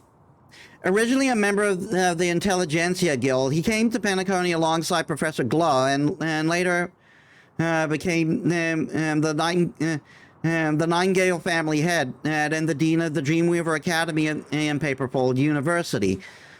During his appointment, he spared no effort in constructing the 12-hour dreamscape and promoted various laws and regulations to protect the work rights of the Dreamweavers. Unfortunately, he was struck down by a sudden illness in his office in Paperfold University. An old photograph slips out of one of the folded pages of the file stack. It looks dated, with 4 young figures printed on its faded yellow background. These 4 may just be the original Dreamweavers mentioned in the file.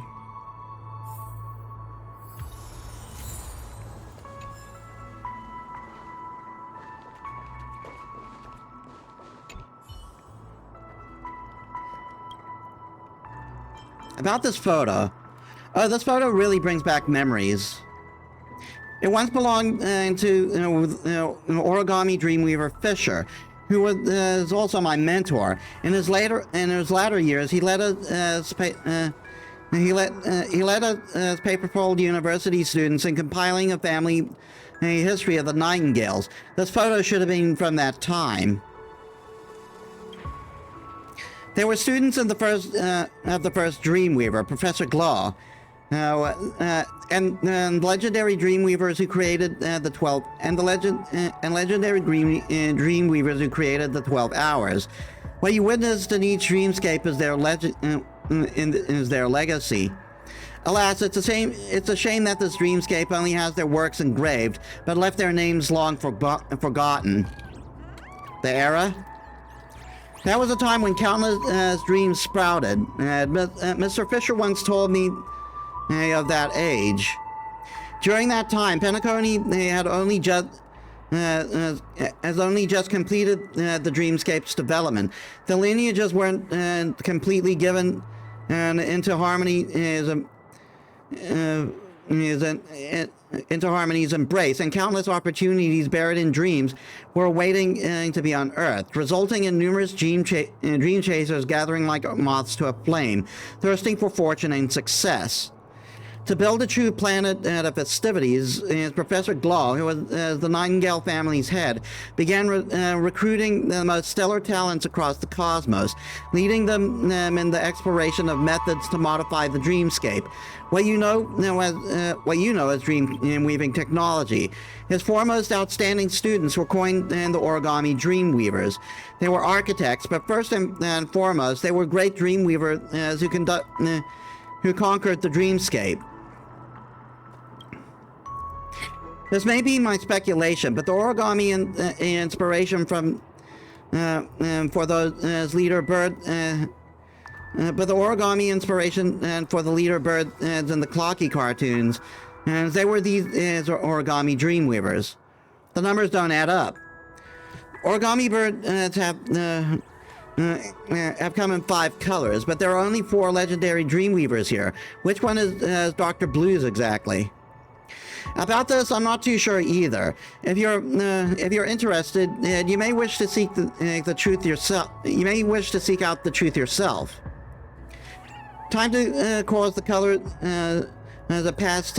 Time will cause the colors of past tales to fade, buried in extravagance and embellishment.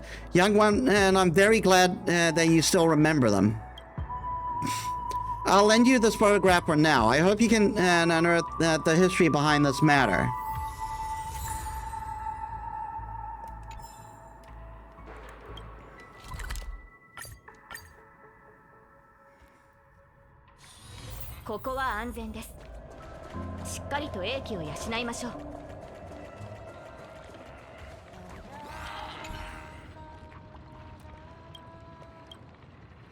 I told you I'm super busy. How can I help you? Be quick about it.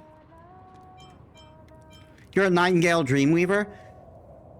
Who I am is none of your business. So I've got time to spare. You might as well go look for Dream and Flex Reef origami birds. Where'd you get this photograph from? I already told you I'm very busy. This is... The bird is dumbfounded. This is the first time you see the definition of bewilderment written all over that origami face. This is my photo. No, it seems different. You're not in it. This isn't my photo, but I recognize... No, I'm very familiar with these few. I've even found some information from the past. The Dreamweaver's archives. What's all this nonsense about? The true Nightingales weren't like this at all. We...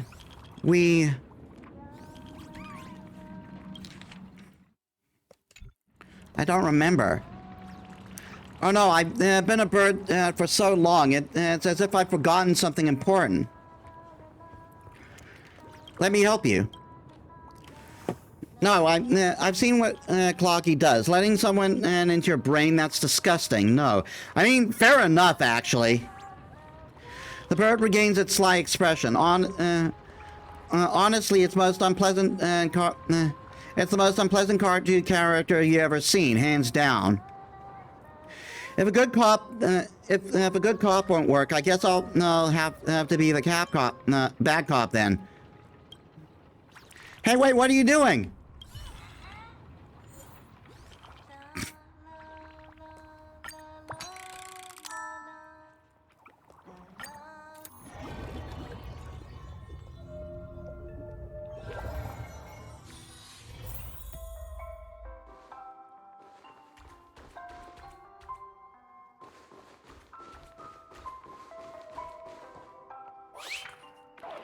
Kind guest, might I ask if you have seen an origami bird? A rotund, ruffled origami bird that looks just like us? I see four standing before me. Well, they're not the same, and that child has blue feathers. Origami birds pick up branches, repair the great tree, and build nests. The great tree's made is winding, and the only birds know the shortcut between leaves. But this poor child hasn't learned the way home, and it got lost in the labyrinth. Please help look for the child.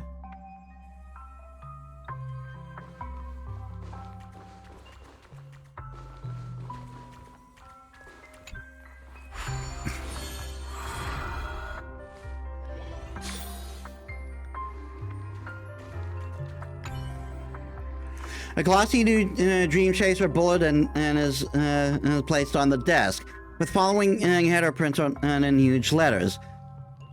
21 and 51 and AE. The long-prepared dream weaving project is officially launched. The dreamscapes are slated to be completed within this amber era. Currently, Phase 1 of the Reverie Hotel's construction has commenced. The Nightingale family is fully responsible for this project. According to negotiations, their head, Glaw, has expressed no intention to join the family, but is willing to support the Dreamscape development plan that the family has suggested. Concurrently, the Nightingales have also extended an invitation to the universe to welcome the architects and Memoria scholars of the cosmos as to build the world out of Dreamjoy together.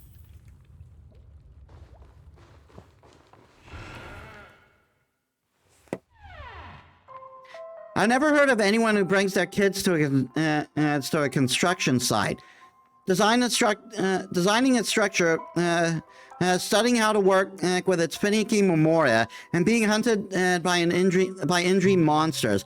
Work on Reverie has finally started, only to have this child impeding our progress once again. I'm guessing these are the others. Oh yeah, that's Vaughn. Tell the professor I'm done. I'm gone. Oh, Mr. Vaughn, please be realistic.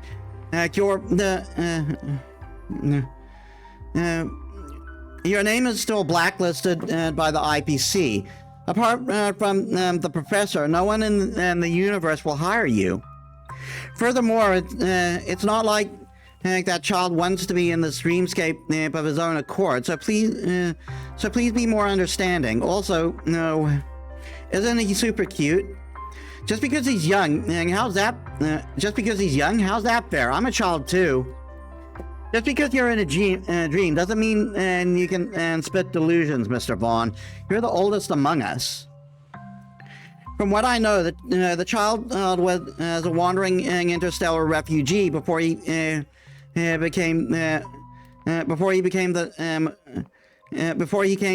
the Nightingale family. He had no kin, no family, and was never raised properly, much less how to interact with people. Perhaps he saw Mr. Vaughn as someone of his age and was expressing affection, albeit inappropriately. For me to forgive him, he'd have to personally apologize to my Vaughn Third gourmet refinement machine. And shouldn't a sorry at least be in order when a mistake is made? Little Dreamweaver, you be the judge. Is it fair or not? Maybe there's something he can't tell us. Why are you all taking his side? Yeah, Mr. Vaughn certainly acts like he is on the same age as the child. But the child likes hiding after making a mistake. Because he's a kid? Where could he have gone this time? Young lady, I'd have to trouble you to help look for him. He ran off in the other direction of the corridor. Go look there first.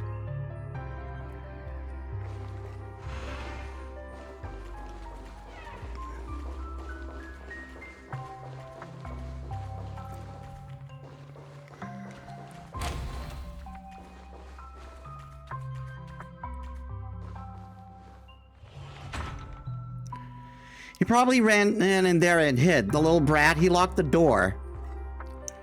I'll blast the door open. Hold on, Mr. Vaughn. To my knowledge, the Referee's blueprints did not map out this area. If I'm not wrong, this room was probably made by the child himself. What do you mean? Mr. Glow also taught the kid to weave dreams? No. It's probably something that the child figured out himself. Interesting. I've never seen such a construction method before. Something doesn't feel right. What are you thinking? How about we play along with the child's riddles? We might get a pleasant surprise out of it. And if I refuse, then there might come a day when Master Claw accidentally finds out about the Professor Owl merchandise that you got stashed in your room. She's fucking blackmailing him. Stop. All right, I'll go with your plan. You better not let anyone know. Mr. Claw has always disliked that watchmaker drawn owl. I had such a hard time nabbing the professor's limited edition merch without Claw noticing. Then let's go then. And we should look for the jigsaw key that the child hid.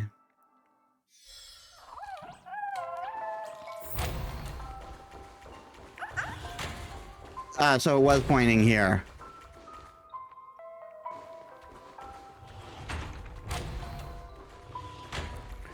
Hold on first, what's this way?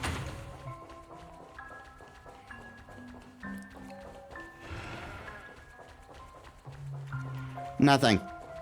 Can't blame me for trying.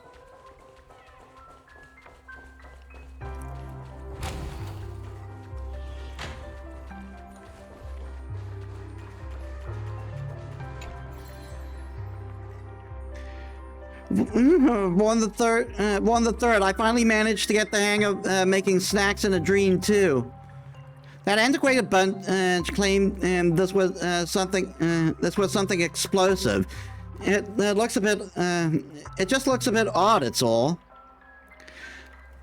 They don't even dare try to take a bite of the snacks Vaughn Third made. Wake up, even if that child wasn't causing a fuss, no one would dare eat anything you make. The last person who was that brave is still lying in a clinic. Oh my god.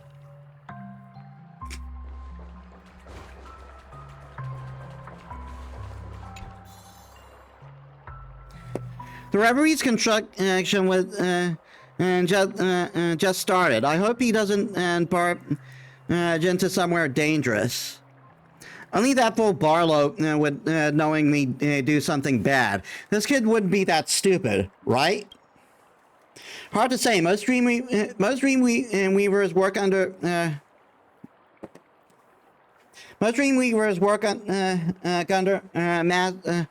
working under master aren't completely sane. Who would want to work in such a dangerous place if they didn't have a screw loose?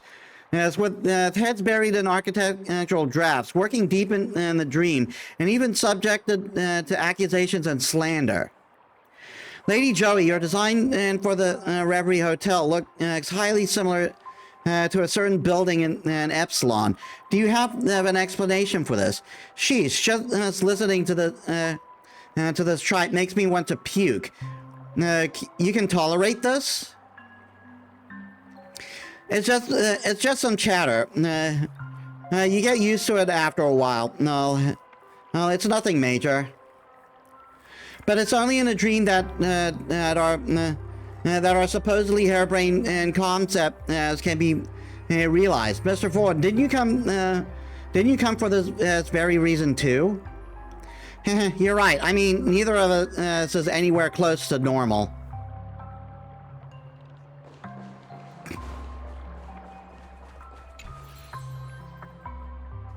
Well, Memorial Refactoring, Mimetic Synthesis, Lycone Materials, he actually constructed all these concepts that existed only in the Garden of Recollection. Not too shabby.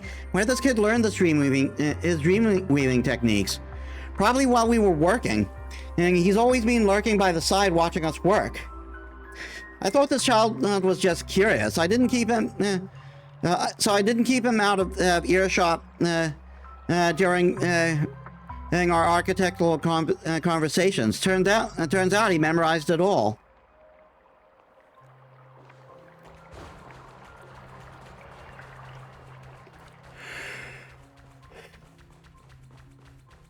Excuse me.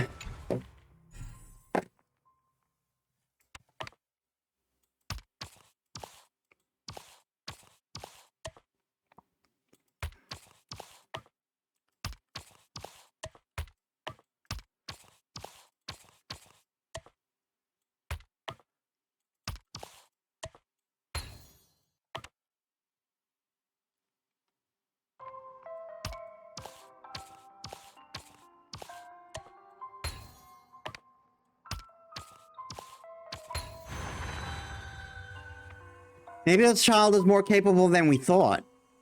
We need to focus. What now? Do we break the door open? Joey shakes her head, bends down, and softly knocks on the door. A rustling can be heard from behind it. The craftsmanship is amateur, but the space and construct are stable. You've made an outstanding shelter. Child, where did you learn these dream-weaving skills? What, are you going to arrest me again? No, I'm here because Professor Glau extended an invitation to you to officially join the Nightingale family as a Dreamweaver.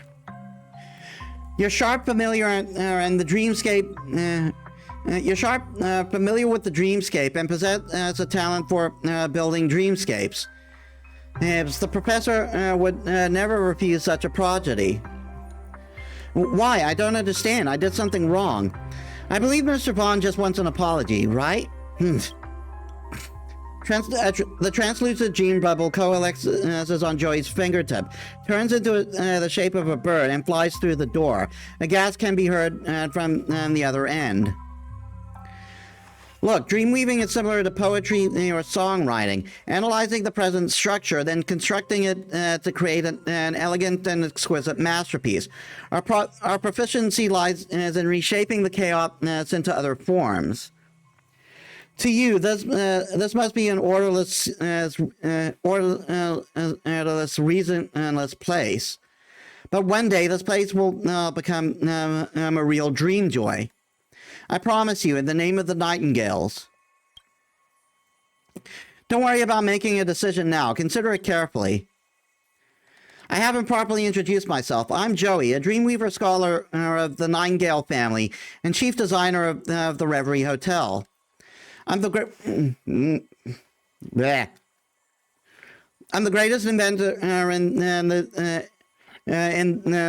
the cosmos. A once in a millennia architectural genius. You may call me Sir Vaughn. Joey, Vaughn, I've got it. There are many in the Nightingale family who are dream chasers, rallied together over a common passion. And we hope that we will become your family. What's your name, child? Orla. My name, just call me Orla.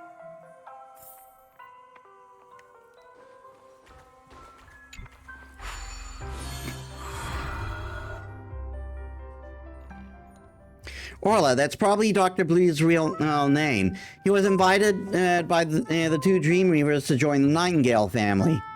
And Joey and Vaughn, the personalities of these two origami Dreamweavers are also quite different from what was described in the files. It's just as Mr. Whitaker said, that real history would always be ground down by time. Maybe I should record all these.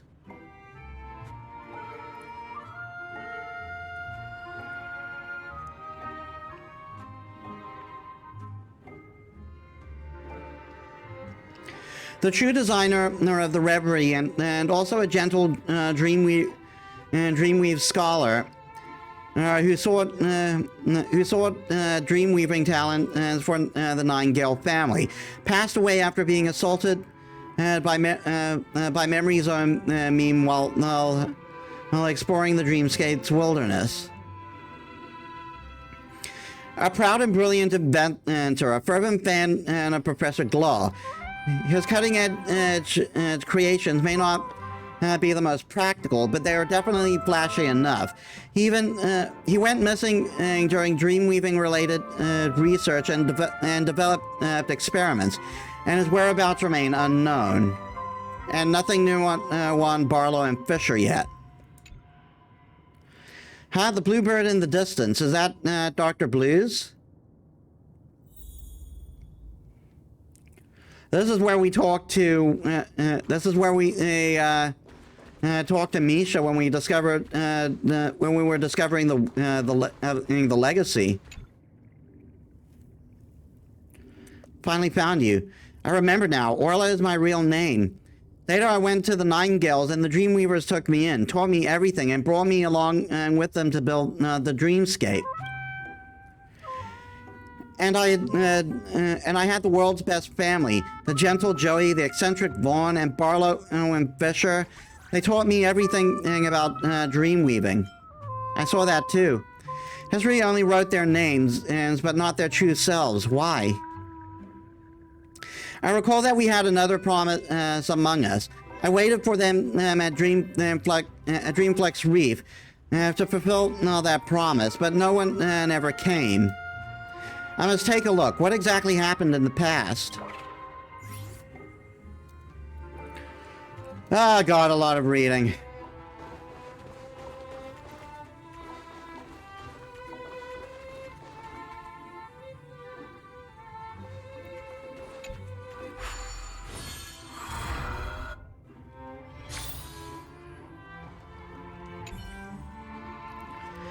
A mildly worn Dream Chaser's bulletin rests on the table, with a news headline printed in its middle.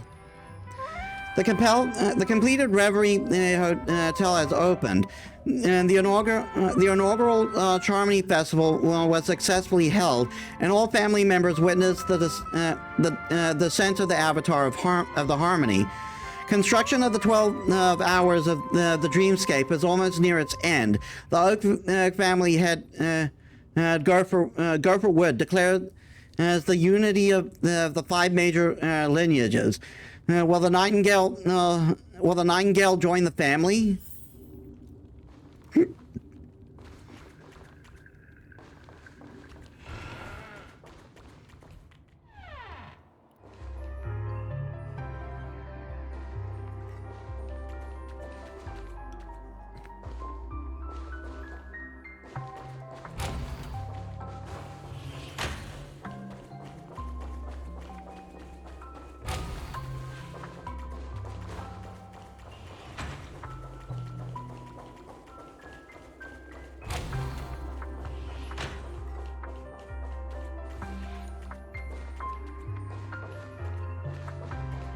Guess we're gonna fight. Dreamweaver Barlow, the Bloodhounds have found proof of your crimes, consorting with stowaways, stealing family secrets, and threatening Penacony's peace. Each crime is enough to send you back to jail. Come with me to the pavilion to receive judgment. You hounds sure are cocky. You found a way to pin these crimes on me with the warrant that the Oaks just issued. You were a prisoner to begin with. The family vouched for you and gave you a new lease on life, but you didn't treasure it. I didn't treasure it? Ha! What a bunch of lapdogs. Vouch for me? What a joke. It was Old Man Glau who bailed me out of prison. Stealing secrets, threatening peace, more wild accusations. When did the Nightingale's dreamweaving methods belong to you? And you were so hospitable when you were using me. Just as the Dream Jolt troop, even the Dream Jolt troop should learn from you. Should learn from you when it comes to betrayal. Arresting you is for the sake of the dreamscape's safety, of course. Joey was attacked by memes. Vaughn went missing during an experiment, and Fisher was being muzzled by you lot. Was that for safety too? The family's governance is what contributed to this dreamscape's development. The dreamscape needs stability and prosperity, not...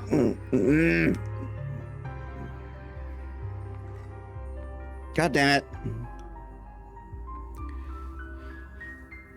I got hair getting in my face and getting in my mouth. The dreamscape needs stability and prosperity, not rascals like you who sow chaos. Surrender. And what if I refuse? If you detain me using violence, that's a slight on the Nightingales, a breach of the creed of the unity of 5 major leagues. Will your family head be able to bear this responsibility? Yeah, of course, as we wouldn't defy orders, but the memories aren't mean, and that does not belong to any family. It wouldn't think that way. But a memory zone meme that does not belong to any family wouldn't think that way.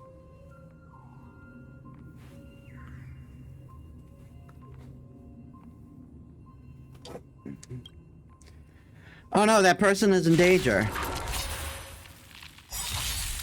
必ずや勝利を前へ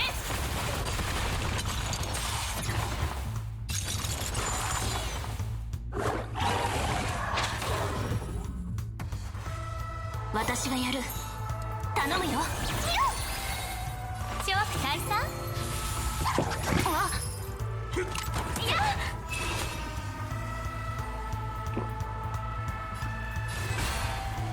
ストライクエアやれる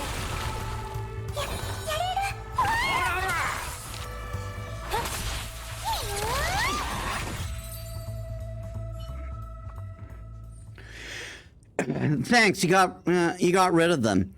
Thank you for your help. You are? I'm Orla's friend. Anyway, thank you so much for your help. The Nightingales have always been an eyesore to them, but I never thought they'd actually try anything here. Fisher being summoned to Dew-like Pavilion probably also spells misfortune. Orla and I are the only dream weavers in this dream domain, but Orla is still young and shouldn't be confronted with such danger. I'll distract those memes. Will you lend a hand? No problem. Thank you, kind stranger. We must hurry.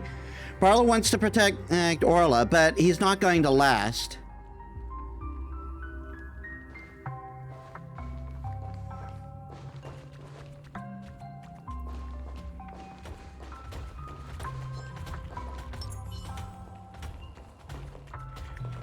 I need to wait. I'm going to wait until they're together.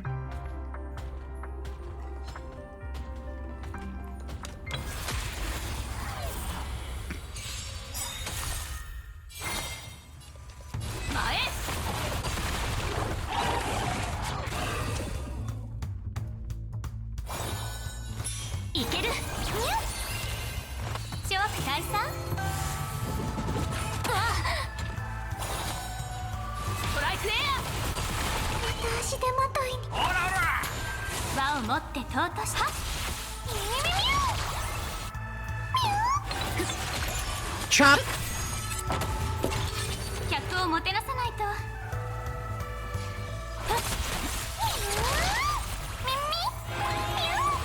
必ずや勝利を前へ自分の意志で結末にたどり着いてみせる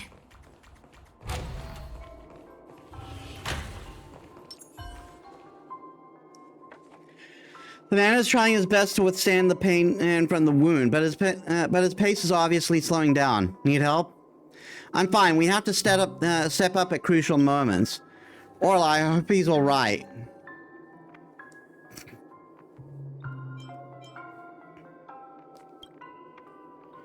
He's always been the rash sort. Orla is the youngest among us, but the sharpest. The shelter he's crafted gets better with time. So long as he remains hidden, no one can break his creations. But he's still just a child and should not be subjected to this mess. Let's hurry up. We have to lead our pursuers away.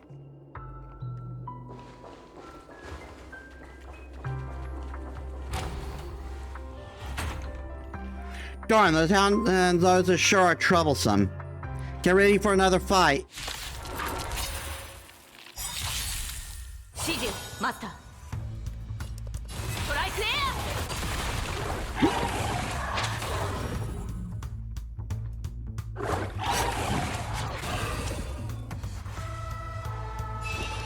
頼むよ。諸悪退散。 Ow. こっちけ。治療感謝します。前へ。はっ。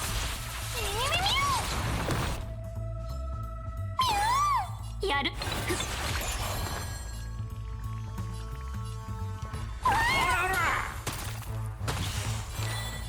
諸悪退散。 Ah, darn it. 必ずや勝利を。ストライクエア。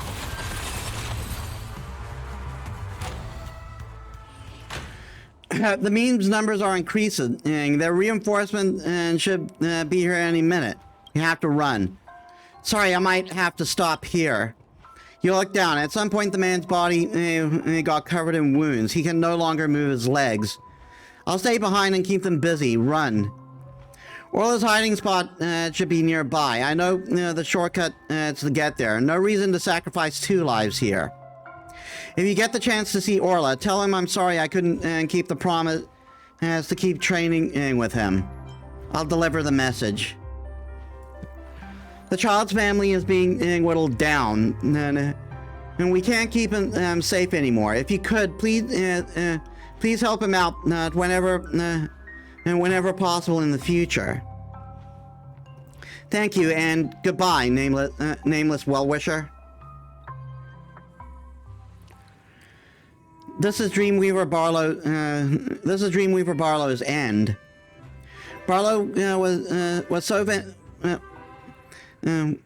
Barlow was no vainglorious traitor. He was a hero who fought for his companions till the last moment. His story deserves to be recorded.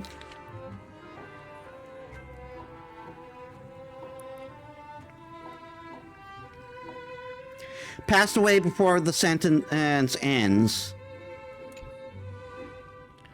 I wonder how this resistance ended. Maybe I can find the true ending in Orla's memories.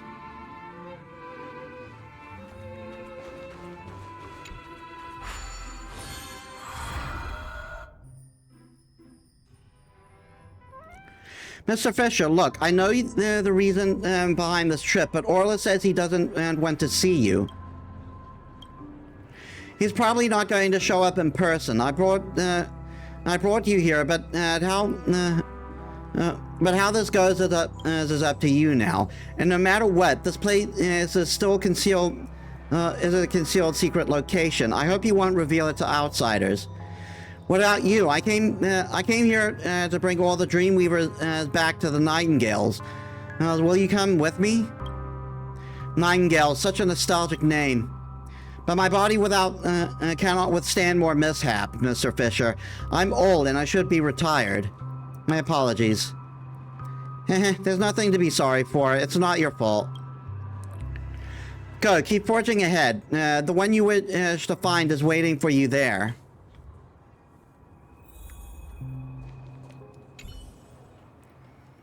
A stack of Dream Chaser bulletins is lying on the roadside with reports from different times mixed in it. Nightingale family head Glau retires. As will the unity of the 5 major lineages be inevitable?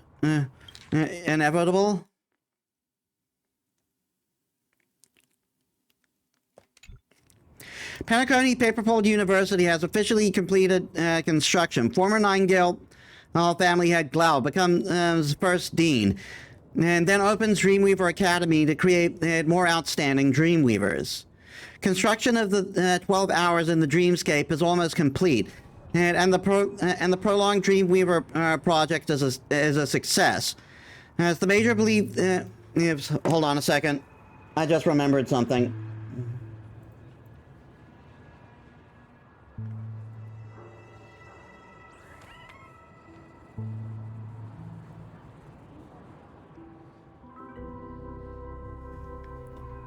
Okay, nothing of note now. And the prolonged Dreamweaver project is a success. The author believes that this will be Penacony's finest age, the grand age of dreaming.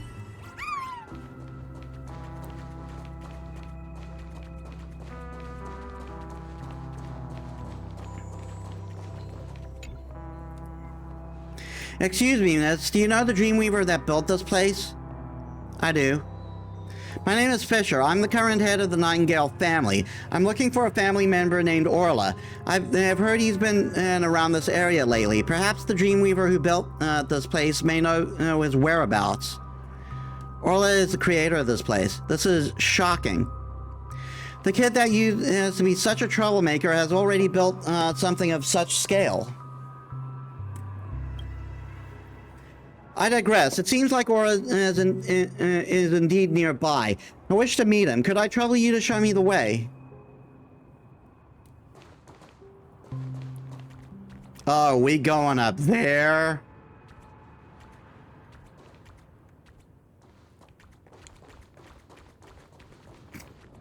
And he's actually running with me.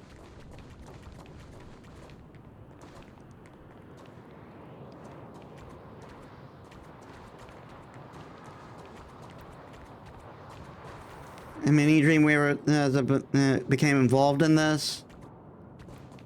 Orla was good friends with those Dreamweavers who were affected, and he also got caught up in this mess. Good thing he's fine. The lineage has lost many people and couldn't afford to lose even a single more.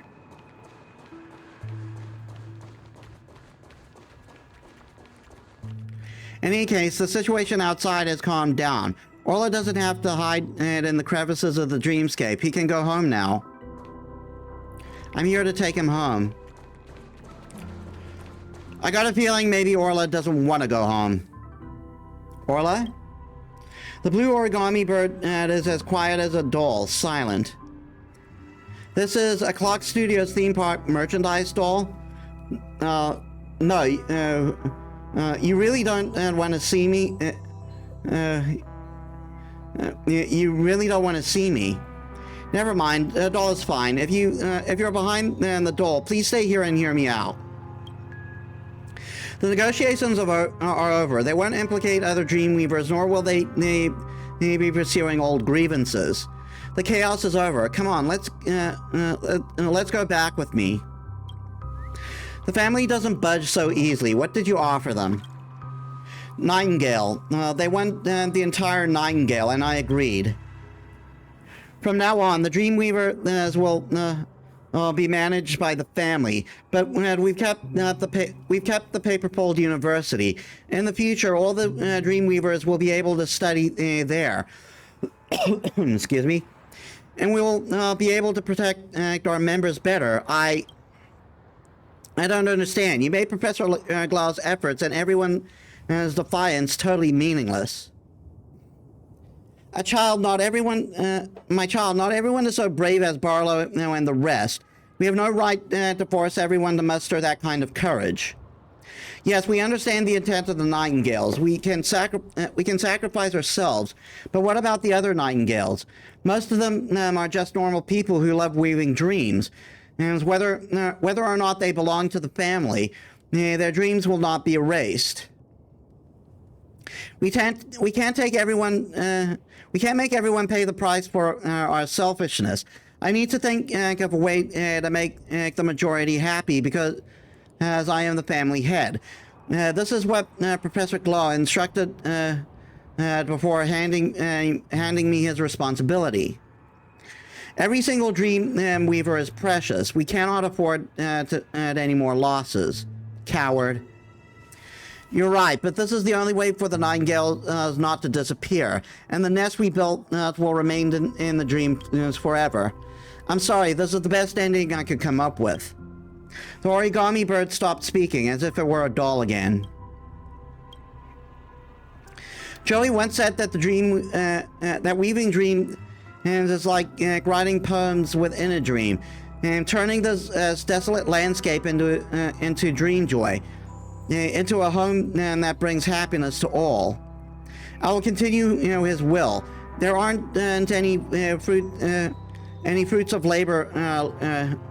There aren't any fruits of labor yet, but one day the poem of dream weaving will come to fruition. By then, I hope you will be willing to come back.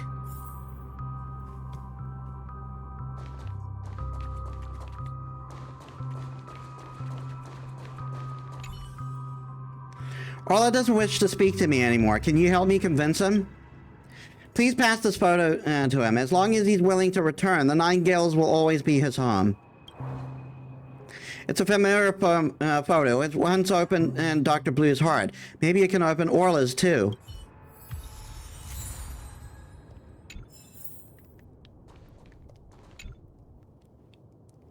The blue origami bird is quiet as a doll. It refuses to speak again.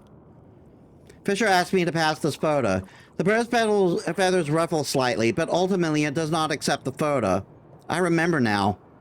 The Dreamweaver lost the last of his family, so he built a shelter at the bottom of Penacony and is hiding there.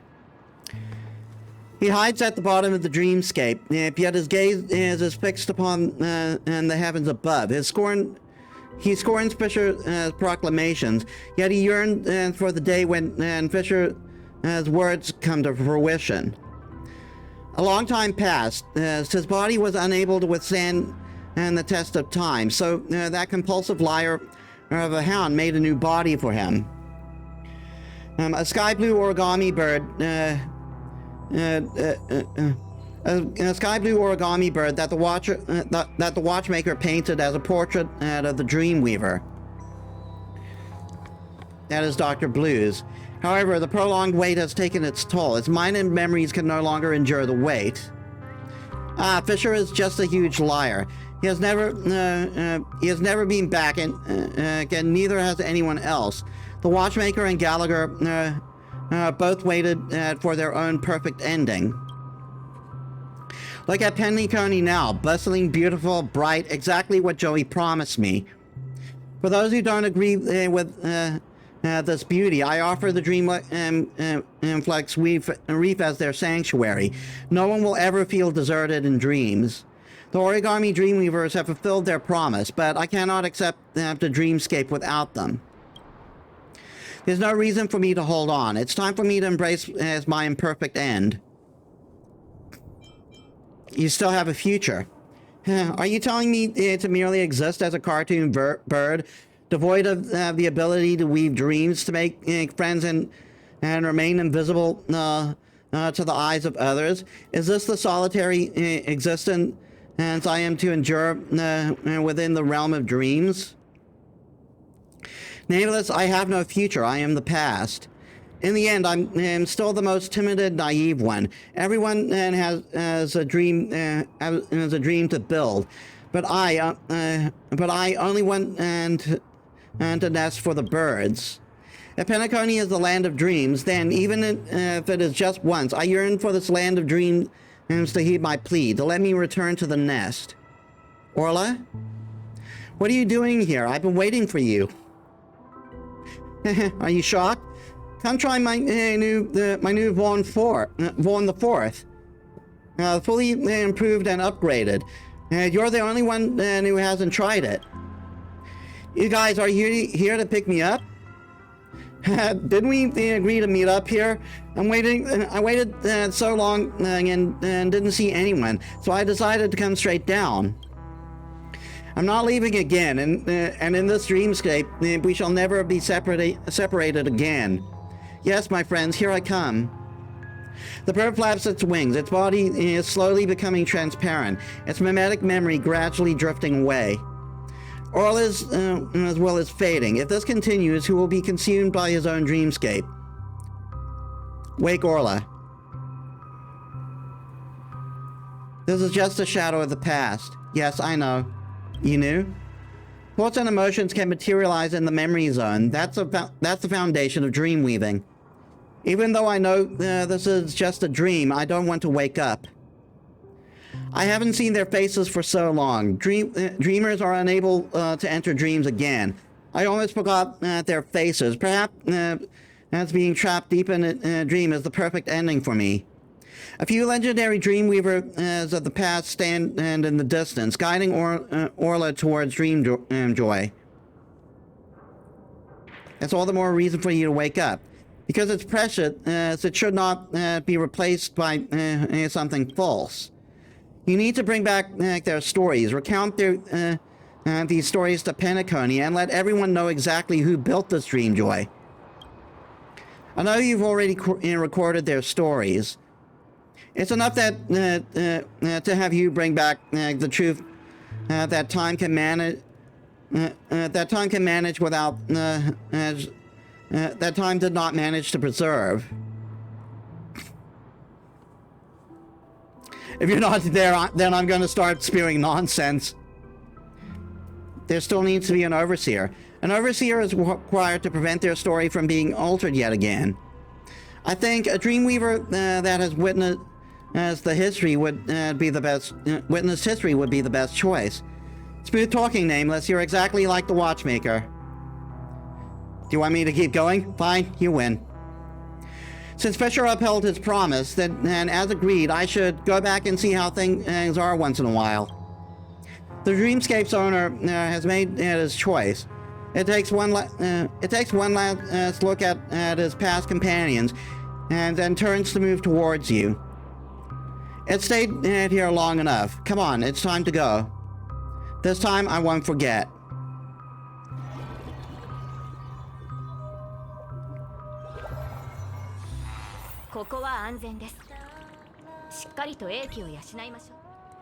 How's it now? I'm super busy. Well, spit it out.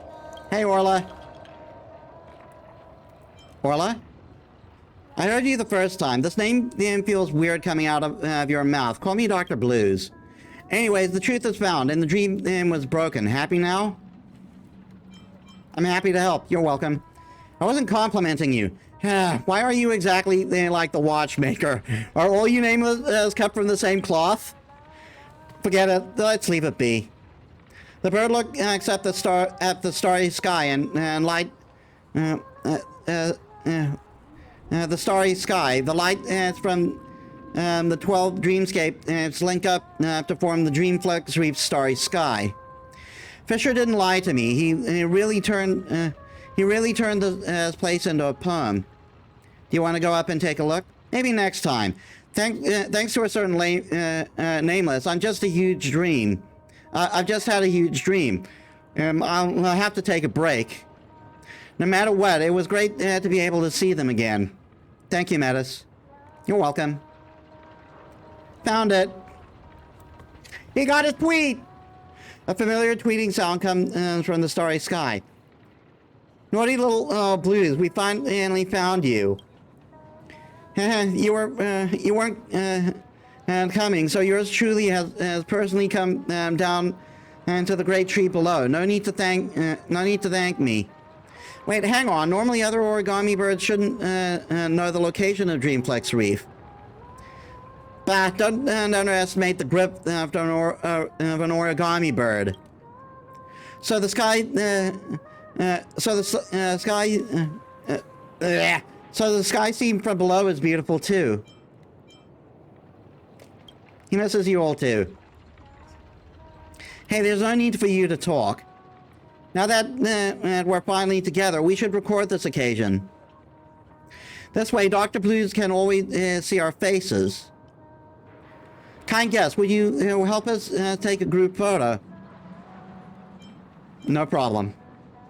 The four origami birds surrounded the bluebird. You can feel Dr. Blue's bewilderment and the faint smile he struggled to suppress, yet can't entirely conceal. The fake birds aren't Dr. Blue's real family, but who says this doesn't count as some sort of perfect ending? Ah, that one hit me.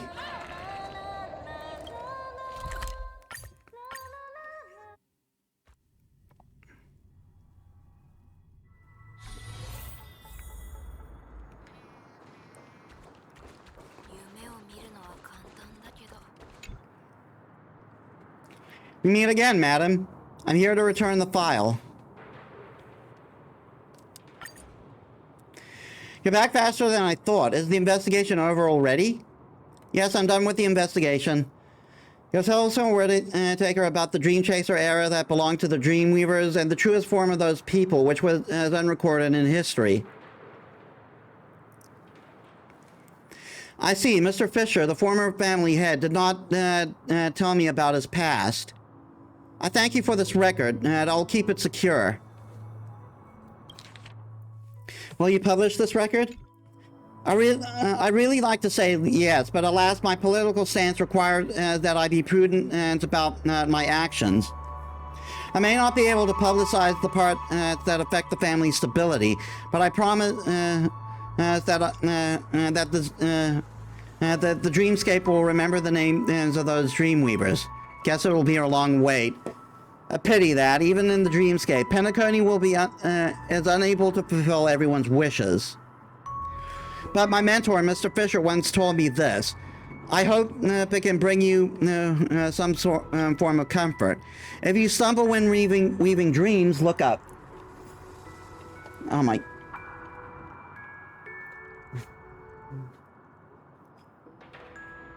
Ah, God. The straw in my water bottle all messed up.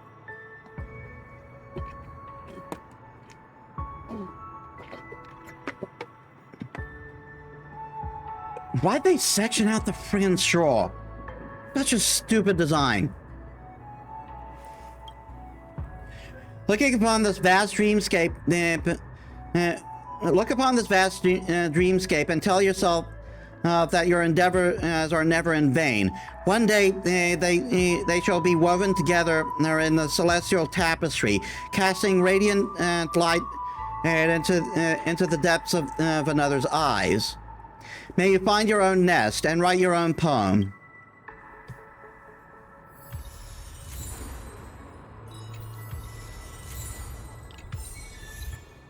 Unfinished dream song.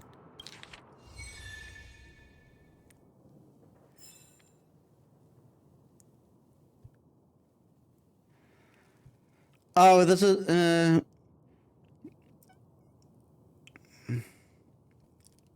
oh no, so Fisher remained unchanged.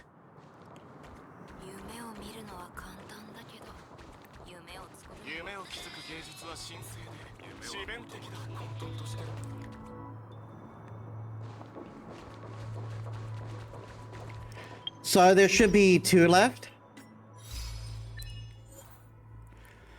Persuade Orla to wake him from the dreamscape.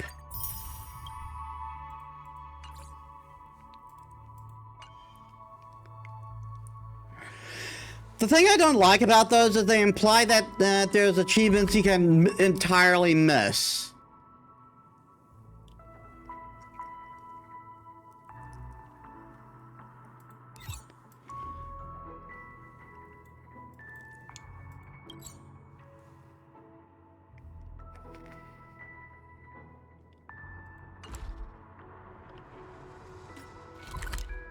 Where's the other one? In the golden hour.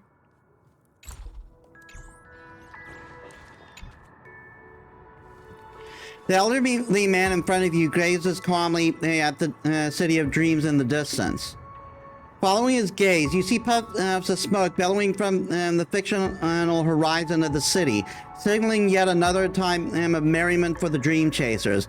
The clamorous city of festivities sounds so distant that it seems like a world apart from the elderly man in you.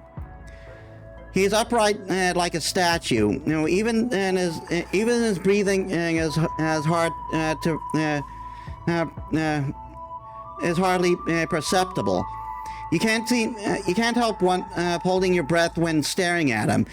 To your surprise, he realizes that one does not have to breathe in the dreamscape. How are you doing, young nameless?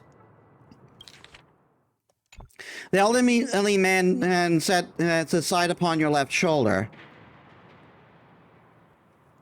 A lot of things have slipped my mind, but I remember that symbol. The nameless are a legendary bunch. It's been so long since I talked to someone, far too long. My name is Chadwick. May I have yours? I'm Metis. Metis, what a special name.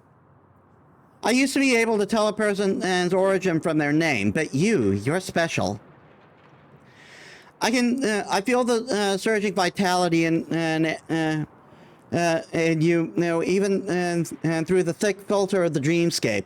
You can't stop. You spend every moment of your life going on an adventure, or more precisely, a trailblazing journey. That energy you possess, it's inexhaustible and seems to be constantly overflowing with more than most beings know. With more than most beings I know can take. The elderly man's voice is palpable with excitement. The unknown about you intrigues and delights me.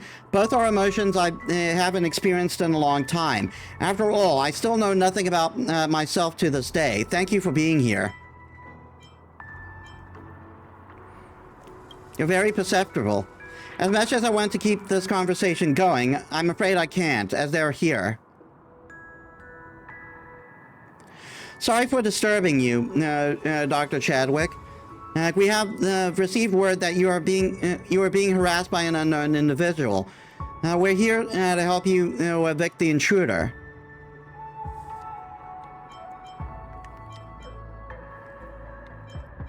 We were just having a chat. Intruder, I do have to remind you that this area isn't open, that this area isn't open to dream chasers. Hey, Cinema Roland, welcome to the stream. How's your day?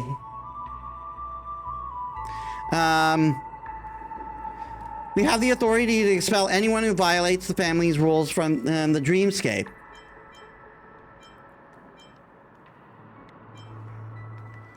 Fine, I'm leaving. Please, Moira, I like this kid. Could you let her off the hook this time? Please do it for my sake. You know how I detest violence.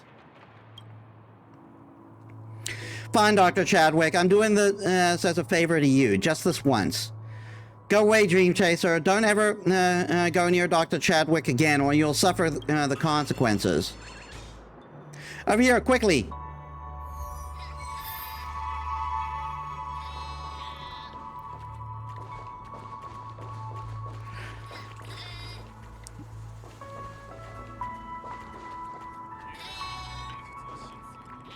Why didn't it...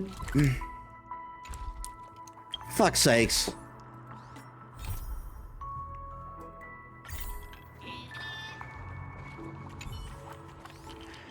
There's something fishy about that old man. Why is he alone here, and why is he being supervised? It's bothering me.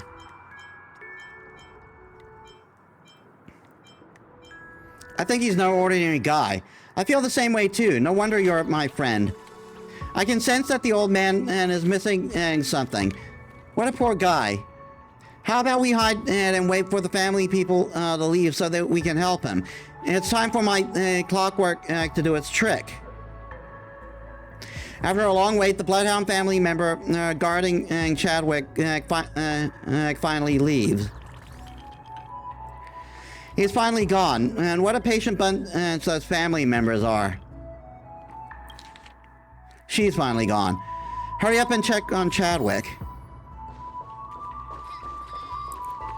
Depending on how things are, this might end up being the last quest we do. How come you're still here? I'd really love to talk to you more, but you can't stay here for long. The Bloodhound family never gives second warnings.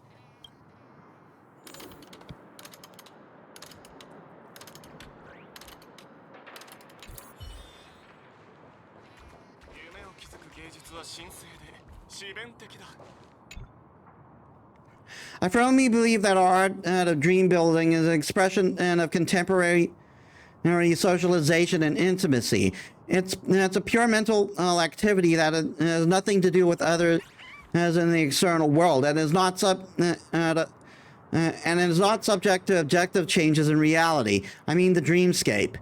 It means that it seems to me that the art of dream building today is being constructed in an incredibly absurd, simple, and crude way.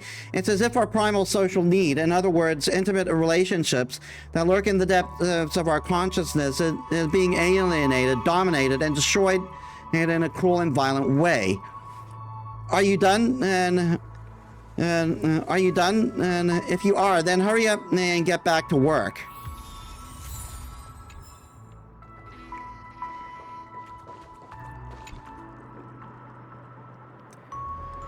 The words Go Ray are engraved directly on the body of the Teletron instead of a nameplate. I see trash, I pick up trash, everyone plays a part in protecting the environment. Have you picked up the trash on the ground today? The trash exists in dreams? There's physically trash in the real world, and there's psychologically trash in dreams. When people see trash in the real world and remember it, images of the trash will be generated in their dreams. Although people don't have to eat in dreams, they can still run restaurants and create new recipes there. Both are projections of consciousness with no fundamental differences. Of course, they appear to be the same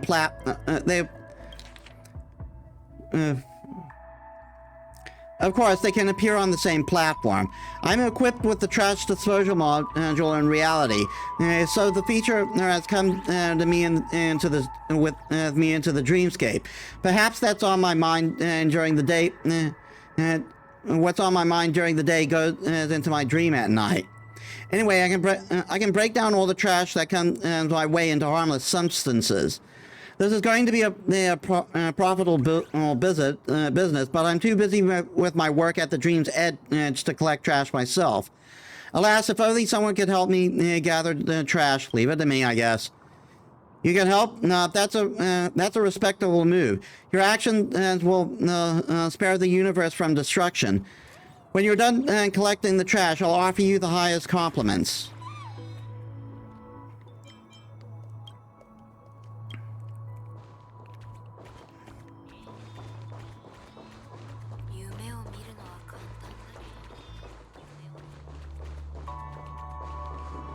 Lore.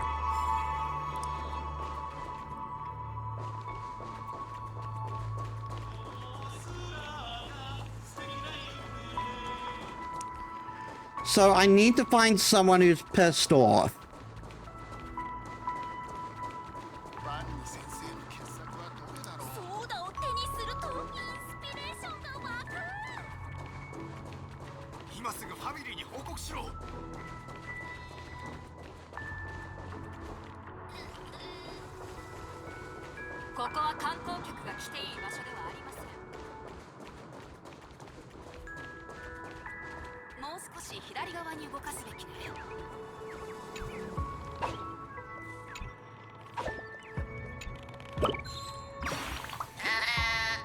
I'm watching something exciting. Those two big guys are going to fight soon. Oh dear, I got distracted and forgot that we're still playing hide and seek. Forget it, I think I played enough today. I'm going back.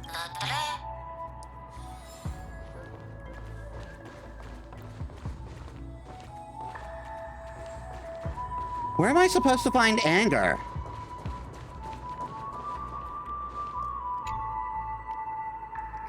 Claudia, oh my God! It's Miss Claudia in the flesh, finally in person, and yeah, staying here for a week is paying off. Sheesh, keep your voice, shush, keep your voice quiet. What if you scare her away? Yeah, I'll chill. Yeah, I'm better now. I'm much better now. You're so awesome. You managed to keep your cool while facing your idol. Let's just pretend to accidentally bump into her and maybe ask for an autograph. Hold for a moment. What are you waiting for? There's nothing around here. I'm getting nervous, okay? Let me calm down for a bit. Not the right gear.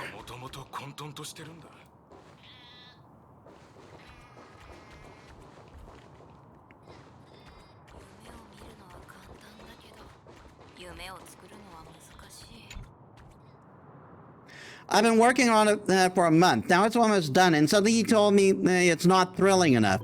But he never mentioned that requirement before. That's tough. How did you handle it?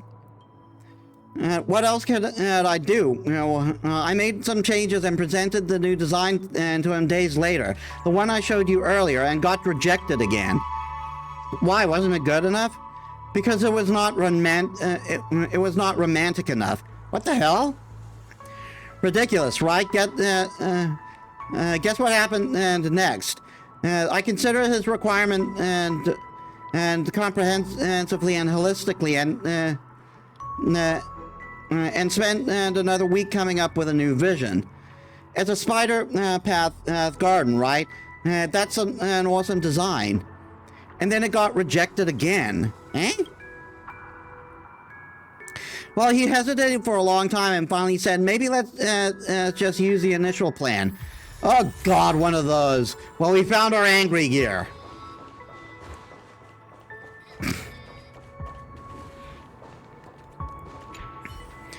My mom's an artist. I know the kind of bullshit these kind of people can do. And my sister's also in advertising. She also deals with the same shit.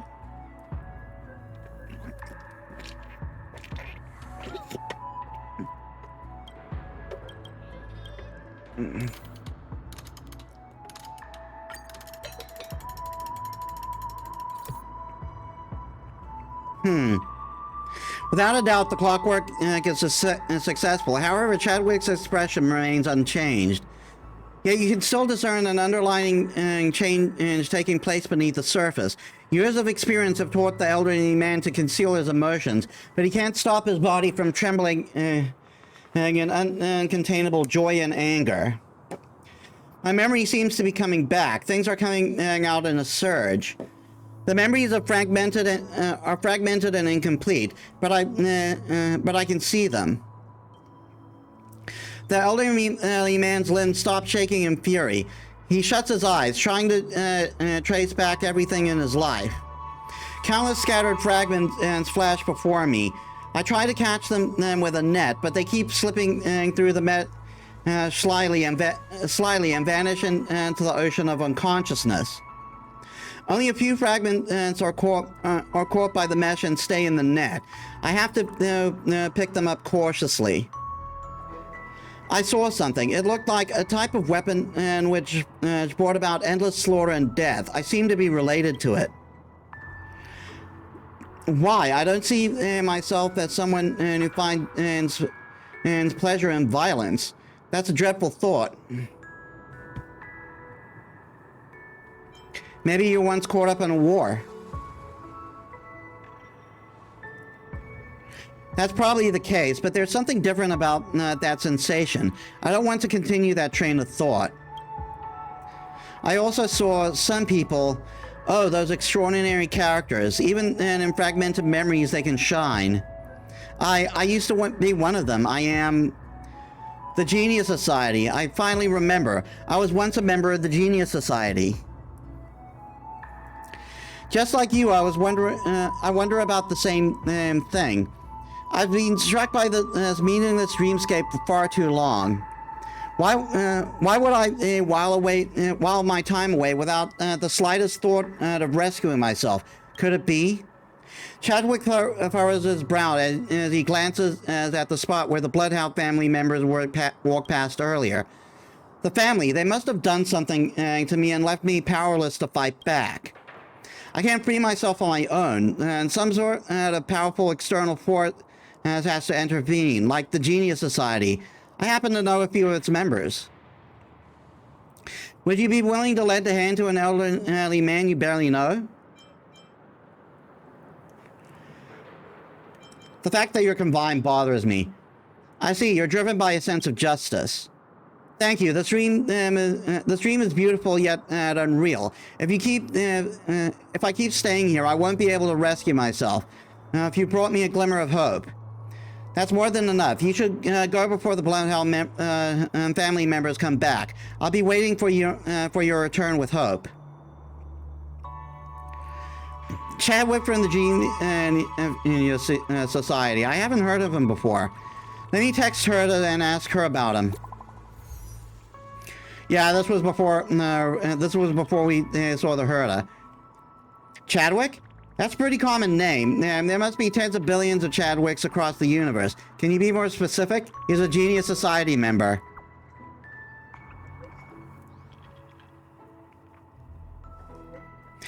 You think I have the time to waste joking around with you? You're joking, aren't you? I'm serious. So you're serious? Come back to the station ASAP and meet me. And Keep your lips sealed about this. Don't go blabbing about this to anyone. I'm not joking either.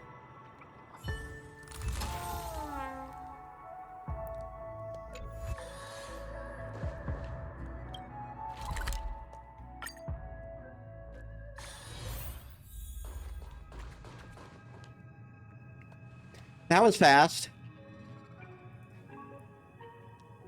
How come Shroom's here too? It's been a while, Madam Metis. Let's hope this life is treating you well.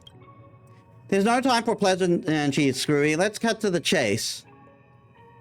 There's no rush here. Assumption. If Chadwick has been stuck in Penacony for tens of thousands of system hours, I think we can afford a couple of minutes to discuss this issue. You can act all righteous all you want, but I can no longer wait. The things he is keeping are too valuable.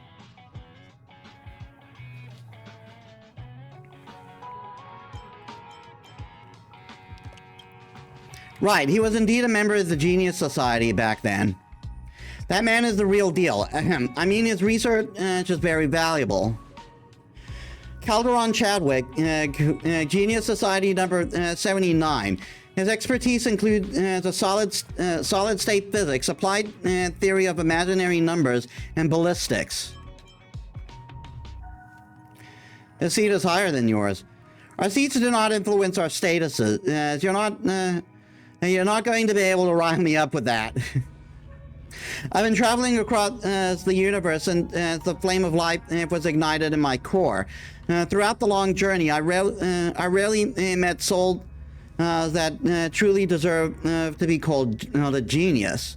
Madame Hydra is one of them. So-called, and so is Calderon Chadwick. Thanks for throwing in a compliment for me. I met Dr. Chadwick twice. Our first encounter happened when he was still young and ambitious.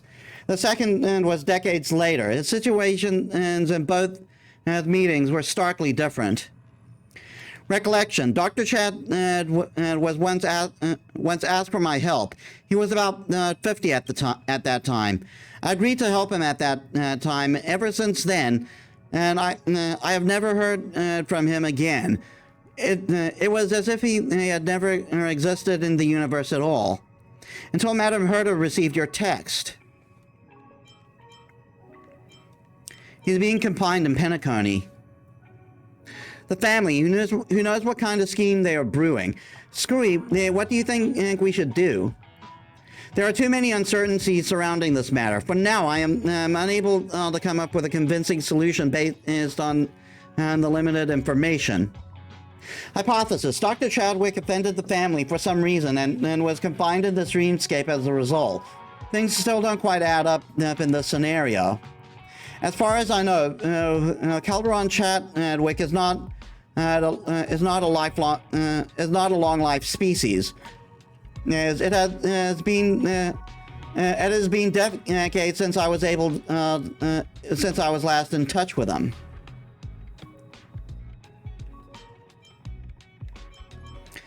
Something is keeping him alive until now.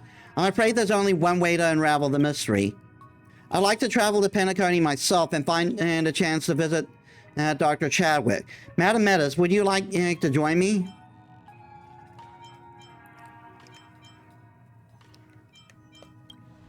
I admire your excitement and in the face of uncertainties. There is something I have to tell you before we go, Madam Metis. The most outstanding achievement of Calderon Chadwick's life is the invention of a weapon called imaginary implosion impulse. That weapon took millions of lives and destroyed countless homes.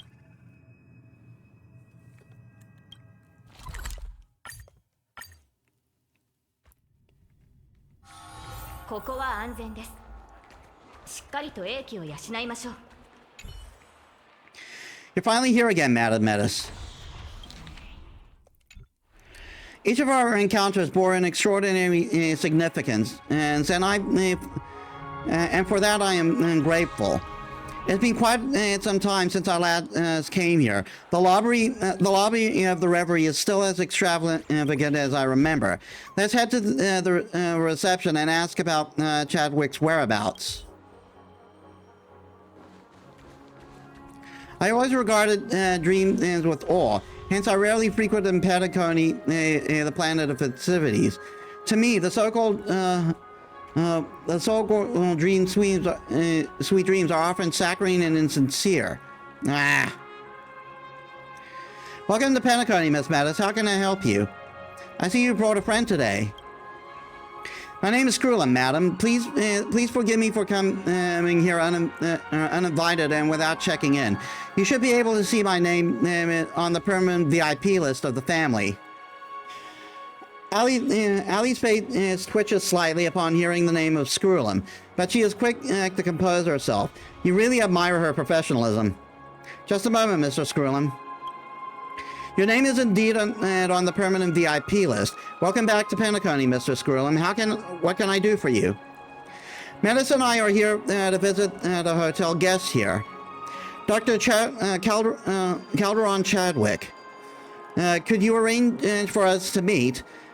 From what I know, he's been staying here for quite some time.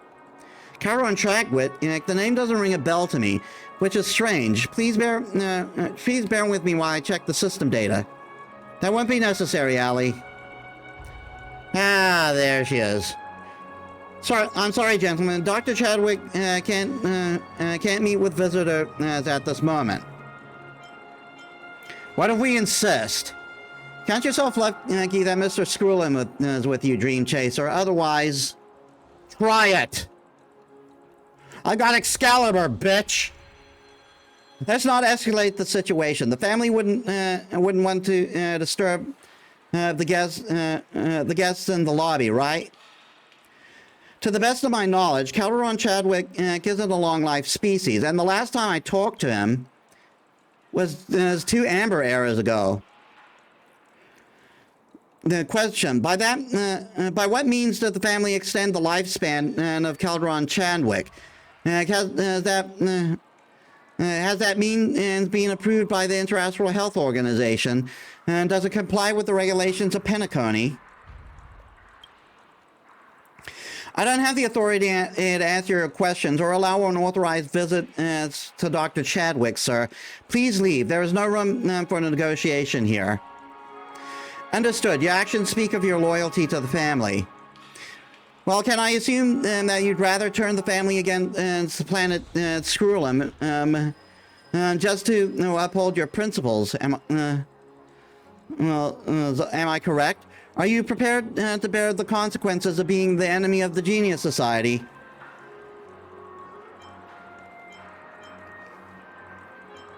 Never seen this side of him. Please excuse me for a moment. I need to consult our family head. Moria's gone for a while. When she returns, her facial expression has softened a great deal. My sincerest apologies for the inconvenience. The family head has instructed to let Mr. Screwlin and the nameless lady here through. Please come with me.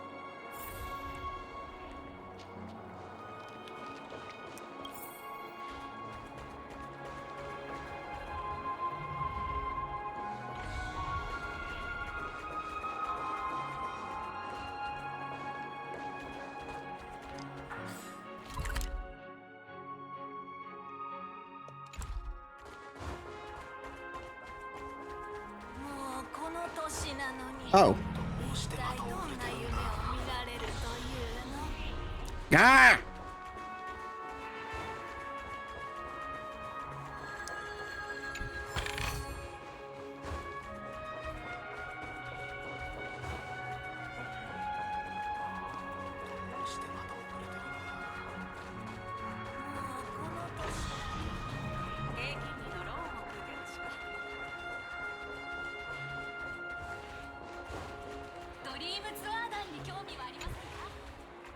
God damn it.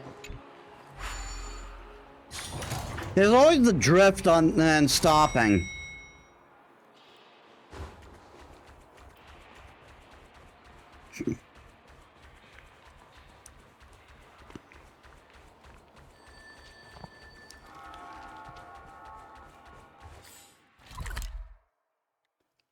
You serious? It's still up one more? そんなに高いとこ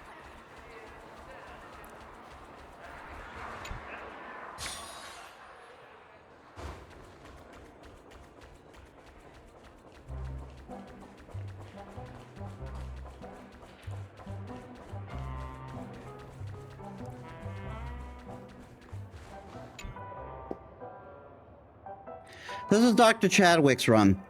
The regulations prohibit the bloodhounds from entering the hotel rooms without the guest's permission, so I'll stay outside. Should I knock? I don't think it's necessary. I'm afraid Dr. Chadwick can't answer the door in his current state. Let me open it. Come in. Dr. Calderon Chadwick, sorry for showing up here all of a sudden. We hope you don't mind our unexpected visit. After you, Madam Metis.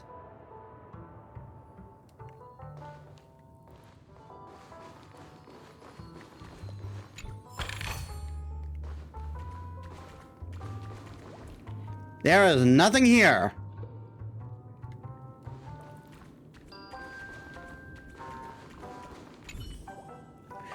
In this dingy, stuffy room, the only thing that reminds you of flowing time is the pulsing, hovering liquid bubbles in the dream pool. But they don't. But they won't be able to tell you where Chadwick went.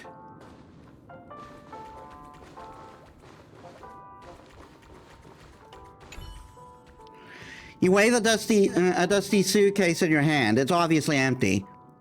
It may have been left untouched in this room for centuries.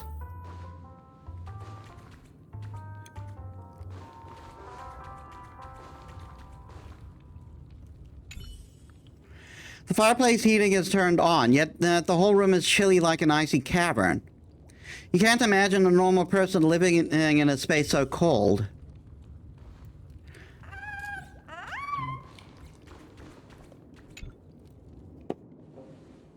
If my assumptions hold,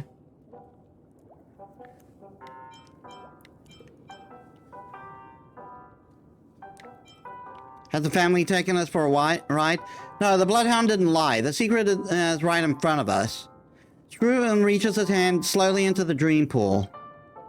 Gently, he scoops up a translucent bubble from the liquid. The moment the dream bubble leaves the surface of the liquid, it starts floating upward until it is hovering in midair. At last we meet again, Dr. Calderon Chadwick. So all that's left of him are his memories.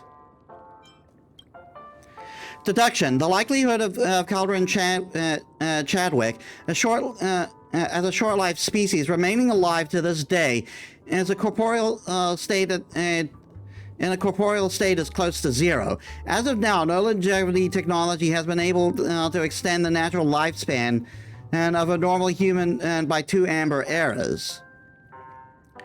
On the other hand, the family in Paniconi has a deep understanding of Memoria and its related technologies.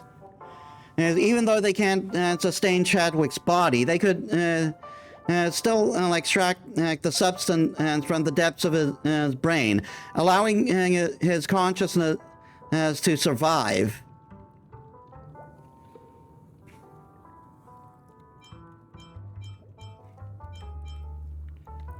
Can he even be considered alive?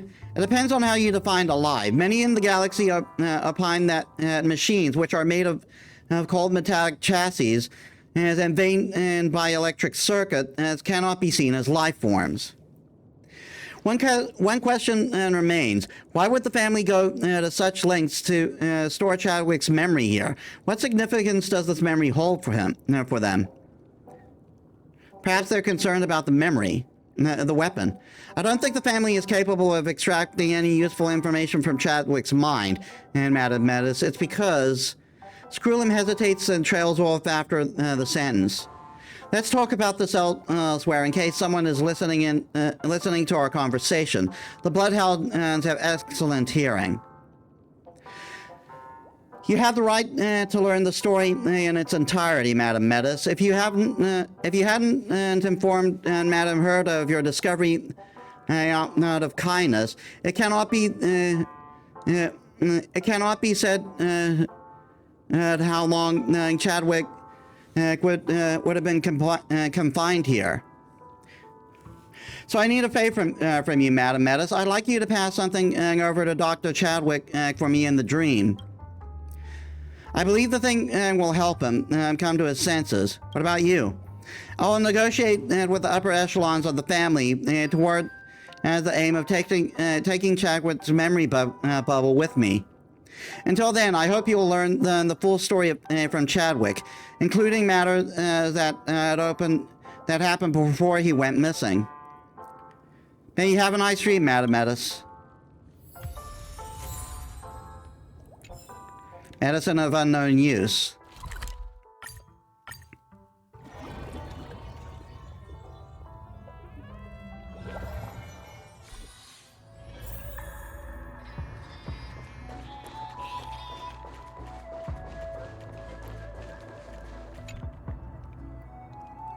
The elderly man in front of you gazes calmly at the City of Dreams in the distance.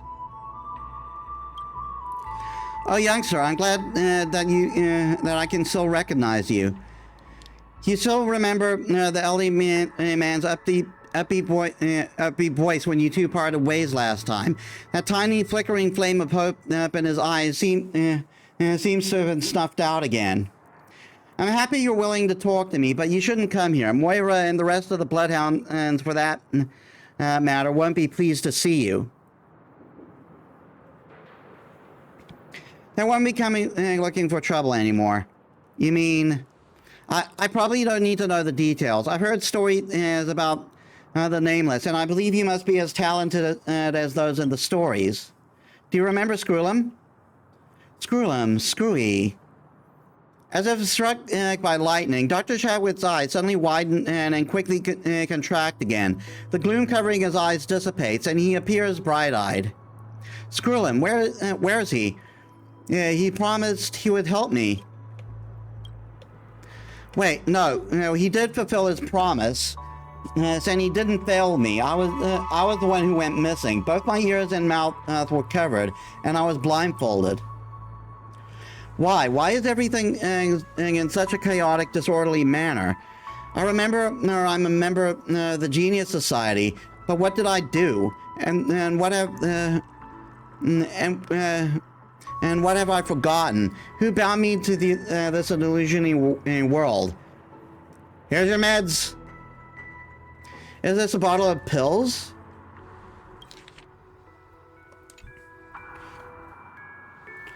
Got it. This is Screw'em's idea, right?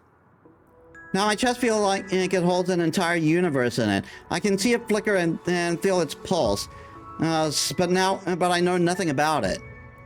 But when you showed me the bottle of pills earlier, a voice came from a distant corner of the universe. It tried to persuade me to trust Screw'em and you. Chadwick's face beamed with a smile. It is the first time that you have seen genuine joy on his face. Who am I to be picking now? I'll take it.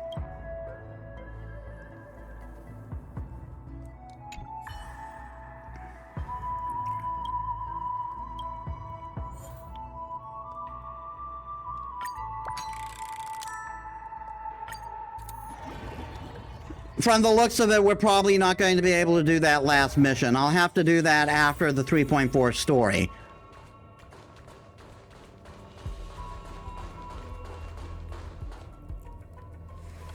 Young Calderon Chadwick is standing right before you. He bears the same competitive expression even after several amber eras.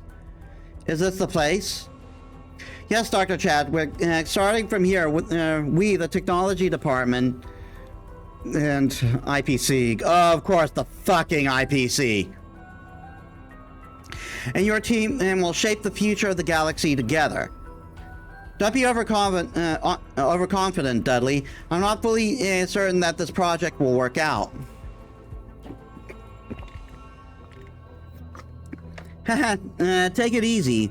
What we need is you on our team, not a 100% success rate. Honestly speaking, Dad, I'm a bit apprehensive about this. What you guys are seeking is a weapon that only exists theoretically. It could cause an upheaval in the galaxy. Of course, Chad, don't ever underestimate the technology department. We might not be geniuses like you, but we're plenty visionary. The Amber Lord just swung their hammer, announcing the beginning of a new era. It means that the legendary cosmos catastrophe is drawing close. No explanation needed. I read the brief history of the universe to know enough. By the way, I'm surprised you're a supporter of the catastrophe theory. Haha, that's not totally true. I just support any theory with the most commercial value. Of course. It sounds like something you should say. It sounds like something you would say. Ahem, there's something you can't deny. Since the cancer of all worlds started spreading, and the Legion and the Annihilation Gang have become more and more active. Our mission here is to prepare to ward off the threats. Well, Annihilation Gang no longer a problem. Acheron killed their asses. I don't want to say things like we're working for a just cause, because I know you aren't that naive, Chad. I just think that our lives can be a lot easier if we don't complicate stuff. I don't want to spend all day delving into the subject with you. Let's go down.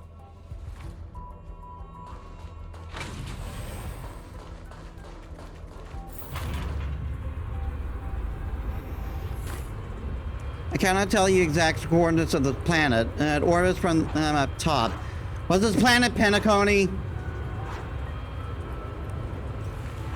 But I can tell you this, you absolutely not be disturbed here. I see, but you should know too, that if I wanted, I would find a way to locate it. Dudley laughs out loud. Out of the field of response. Of course, as he knows that.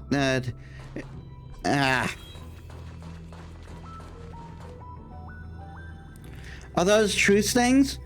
You're right. I think they're probably from the Swarm disaster area. It's been a long time since anyone stepped foot here. I won't be surprised by anything I see in this facility. I'm impressed you guys managed to find this place. As this is the first time I've seen living truce things. It's a pity you aren't a biologist. It's clear that let's clear this place up, or we can't start working.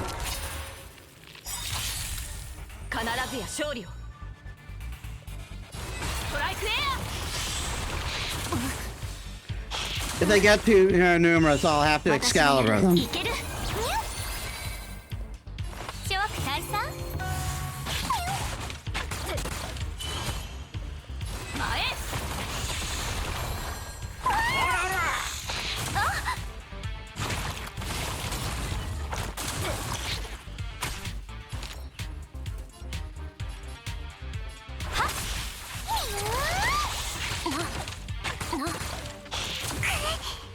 God damn it.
この勝利をあなたに、マスター。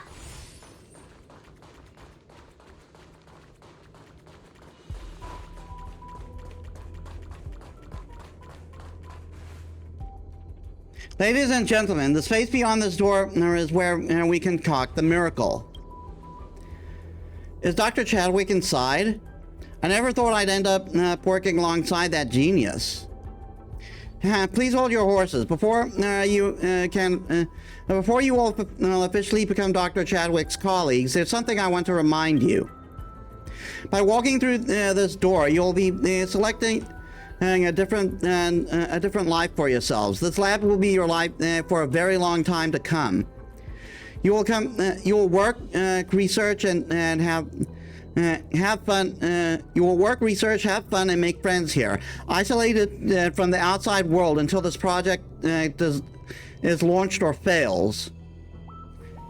If you aren't ready for this kind of life, you may go before I open this door. They should have just all fucking left. They should have just all fucking left right then and there.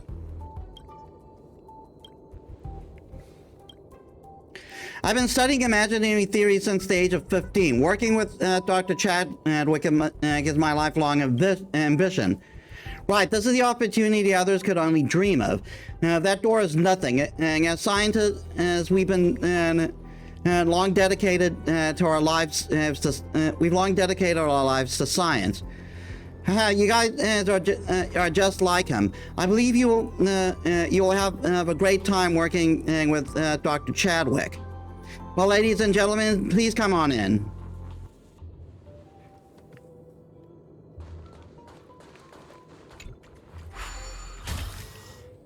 I'm sorry if someone told me you have to live here and live and breathe your work and never see your family until their damn thing is finished, I would have said fuck no and left.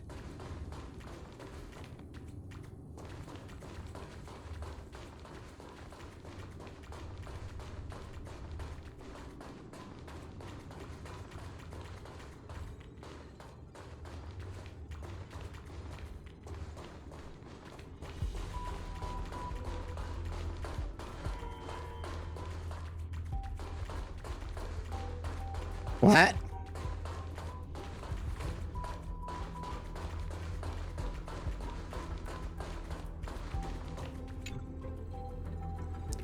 The 37th detonation test, unsuccessful. The energy waves from the collision failed to tear up the imaginary fissure. The detonation capsule did not reach the critical threshold. Why? Lift the safety protocols. Increase the collision rate to 1.3 times the default threshold. Let's take it from there. But this is too risky and might even compromise the researcher's safety. Exactly. We can try one more time. There's no need to...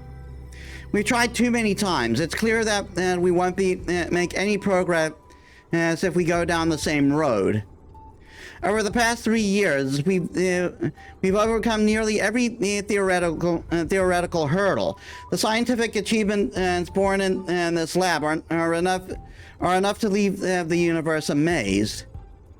But if we fail to build the imaginary implosion pulse, our efforts will all be in vain. The IMPC won't allow us to take the scientific results with us, not even a single page. As physicists, we must succeed.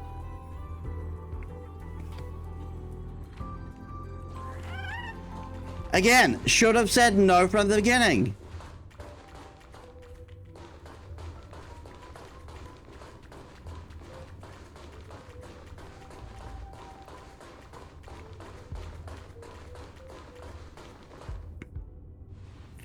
My team and I are honored that you're here to watch the detonation test.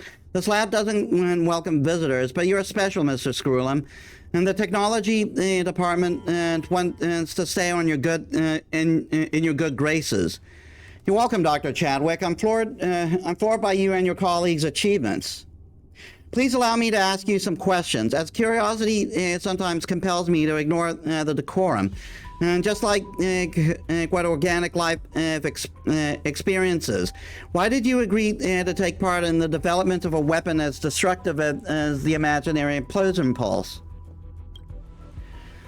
Dudley, my friend from the technology department, said that the weapon could be used to contain the destruction's forces. As he said, we were doing the right thing. Oh yeah. Because the people concerned with money are going to be thinking about what's best for everyone.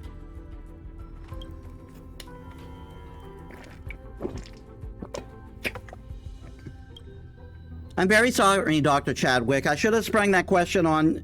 I shouldn't have sprung that question on you and put you in a position to give you an insincere answer. I think we're all free to choose the life we prefer. We can put aside those redundant thoughts that distract us and focus on our tasks at hand and areas of expertise. But you must be cautious, Doctor. For people like us, for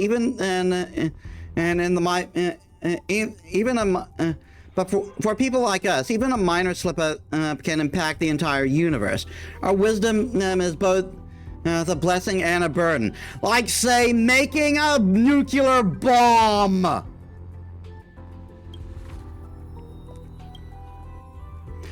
Some advice is too late to be given now. We already know that the box contains a monster. I hope you'll safeguard it and make sure it won't be opened by some ignorant kids.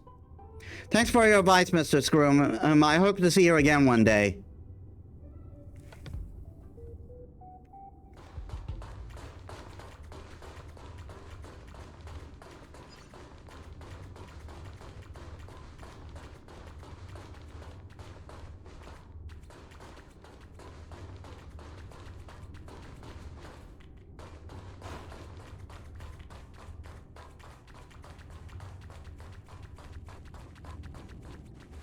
What?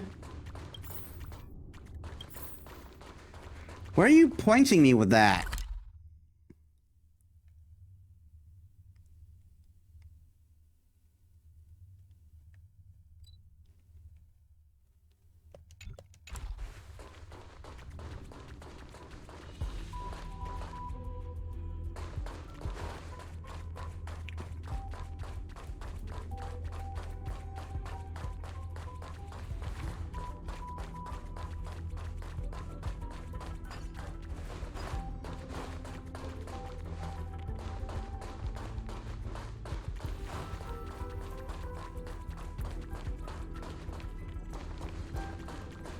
I don't know where that wants me to go.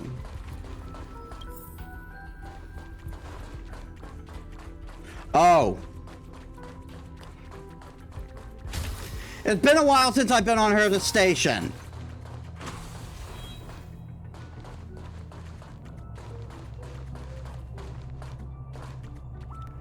But the moment of clarity always comes too late.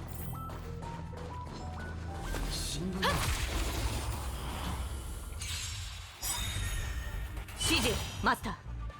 トライクエア。私がやる。いける。輪を持ってと。チョーク退散。覚えておきなさい。まだです。前。Oh, come on! Fucking! I didn't push the button! 燃えたて。騎士の魂よ。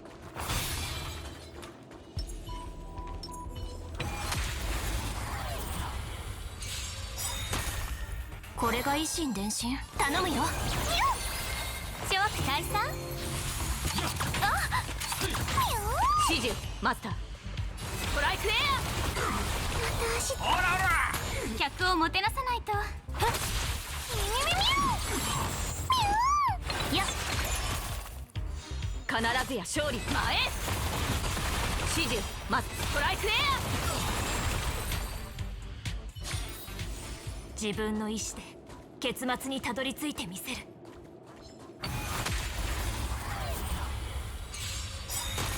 Yeah, it looks like after this we're going to have to, we're going to have to end stream. 輪を持って尊しとなす。諸悪退散。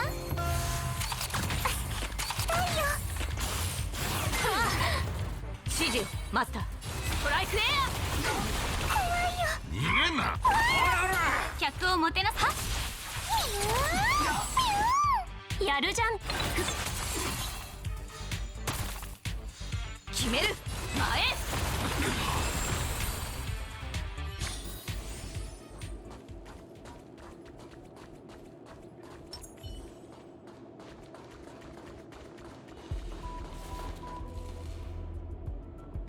I'm very sorry to tell you this, Chad. You might be a genius in your field, but you know nothing about power.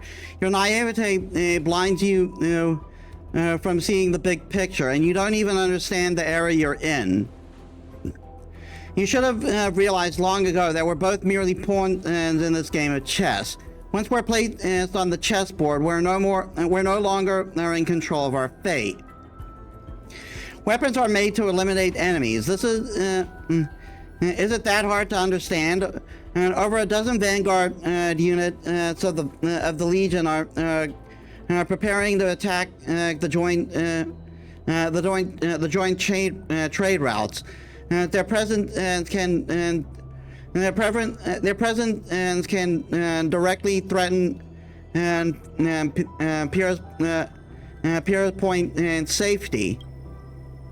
Our enemies are closing in, and this is the perfect time to test the power of the imaginary implosion pulse. You have 100, no, 1,000 other ways to stop them that can incur lower costs and affect fewer innocents. I've got it, finally. What we've done here for the past 20 years is just an experiment. The result of our work never truly belongs to us. Stop lying to yourself, Chad. You knew what you were getting into right from the beginning, but you chose to ignore it. Come here, bomb maker. It's time to show the Legion our might.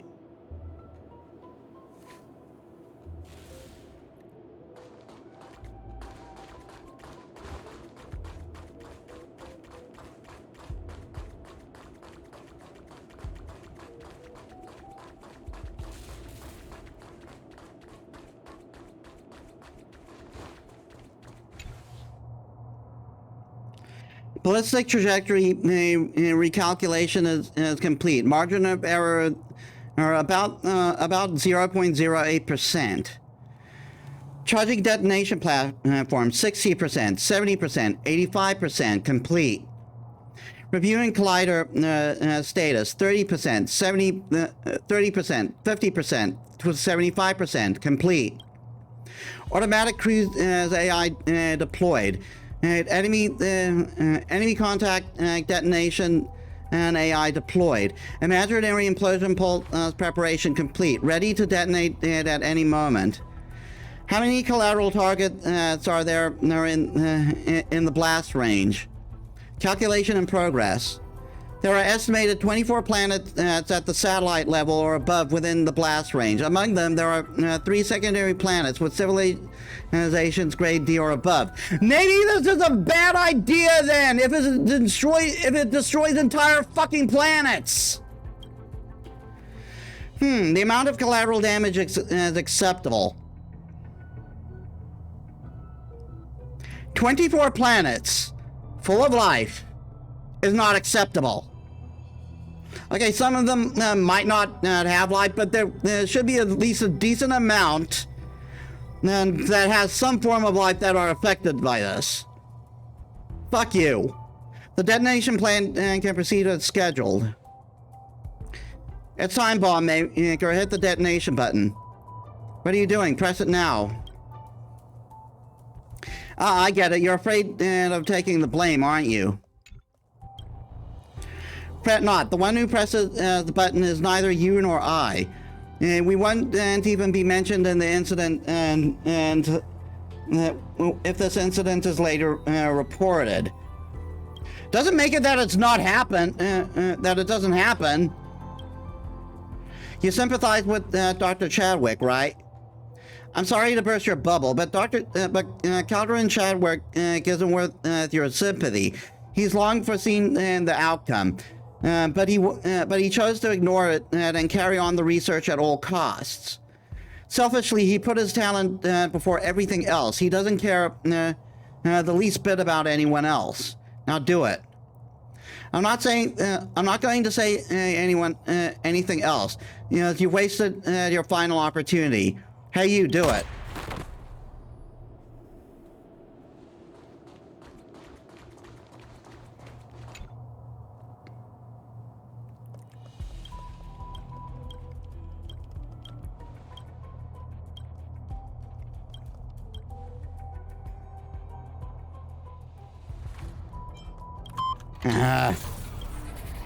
Detonation command confirmed. Collider charging progress 20%, 50%, 75%.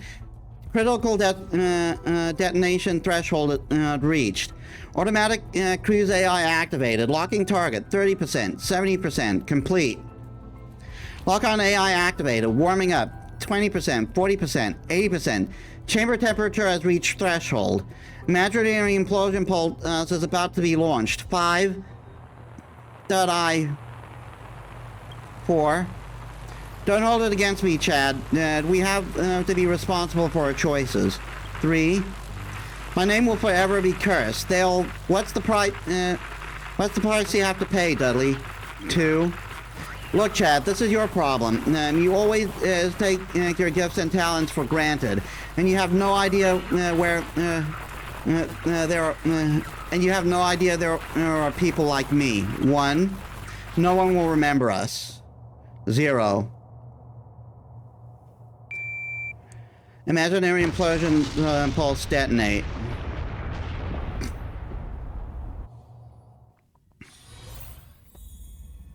What I experienced was just the first half, but this memory isn't over yet. Let's take a look at what happened to him after.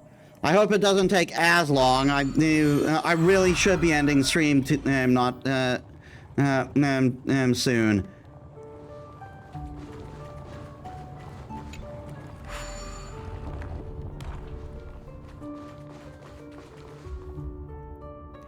Oh, Metis, it's you again. Now you have experienced half of my life and learned about my story. How many people did it kill? A number that I try my best every day to forget. Ever since that day, I haven't dared to look in the mirror even once. So I'm worried that I might see a monster. A murderer who has killed countless people and ruined even more lives. That day in the control room, was the last day I saw Dudley. Perhaps it's true that pawns don't deserve to be mentioned. Just like how he put it. After that, I disbanded the team and left the lab. I managed to take some crucial data with me and keep them from falling into the wrong hands.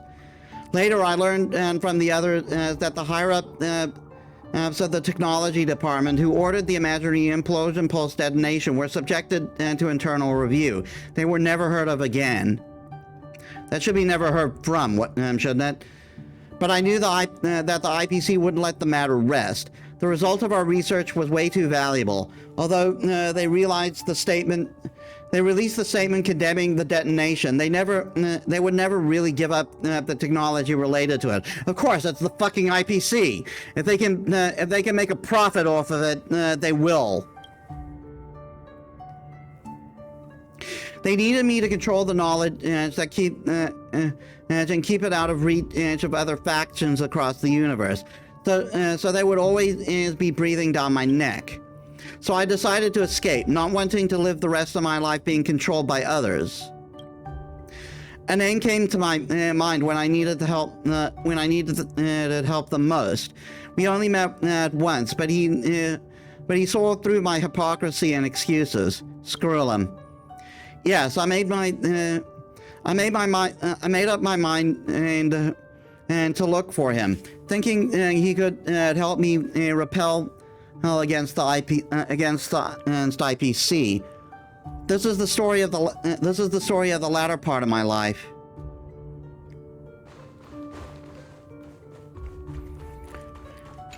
And you're going to fly away.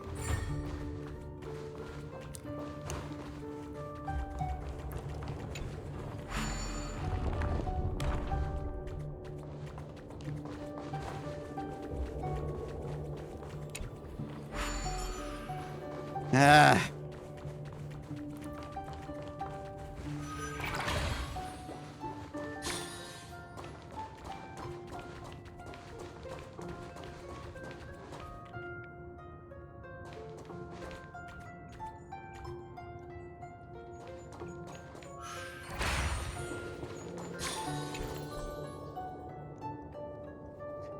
Once upon a time, when there was no interaction between different worlds, some civilizations were already in possession of weapons powerful enough to destroy themselves. Out of fear for power, they established complicated laws and regulations in an attempt to prevent these self-making devices from falling into the hands of the insane or the violent. When the starry seas later became interconnected by winding routes, the exchange of technology and resources began. New weapons, many times more powerful than the original ones, emerged one after another. Bewilderingly, those complicated rules in which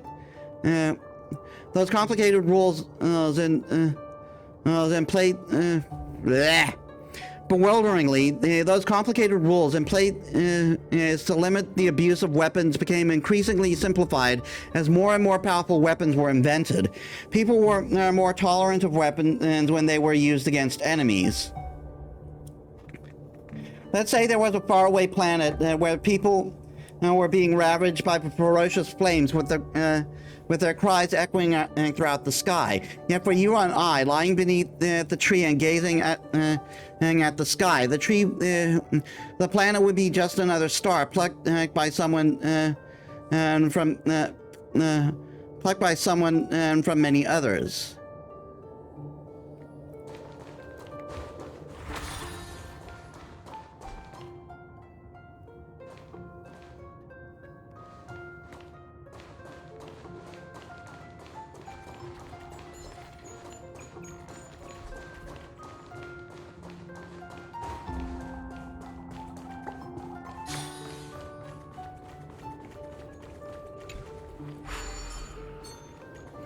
You really couldn't give me a simpler way to recollect these?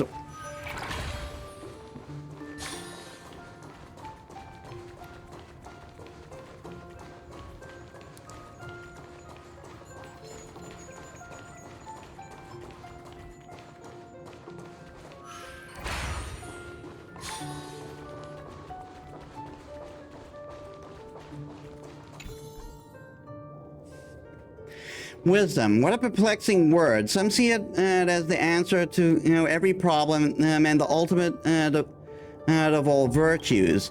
However, many of those with extraordinary intellect are troubled by secular problems.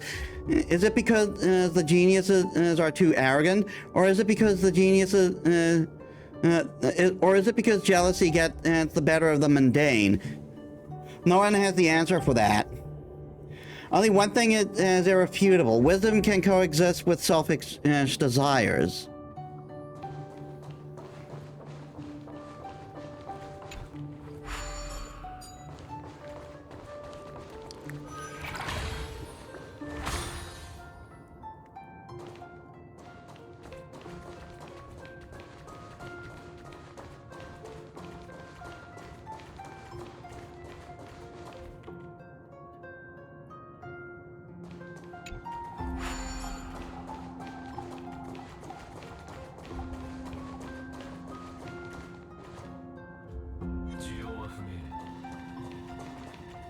God damn it.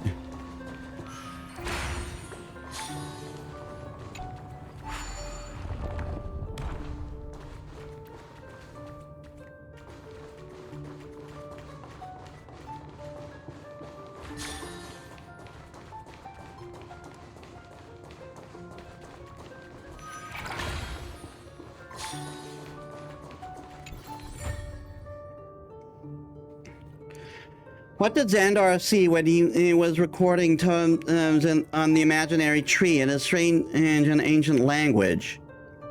When I was little and first discovered the imaginary theories, what came to my mind was the image of a dense forest, not a huge tree. After going through so many things, I still find it hard to believe that the foundation of the universe is a giant tree that nurtures countlessly, selflessly and voluntarily. I prefer to see each planet as a seed carried by the wind that happens to land on the soil. The seeds then begin to take root and grow bigger, eventually forming the forest. The universe isn't concerned with our presence, and it merely exists and observes.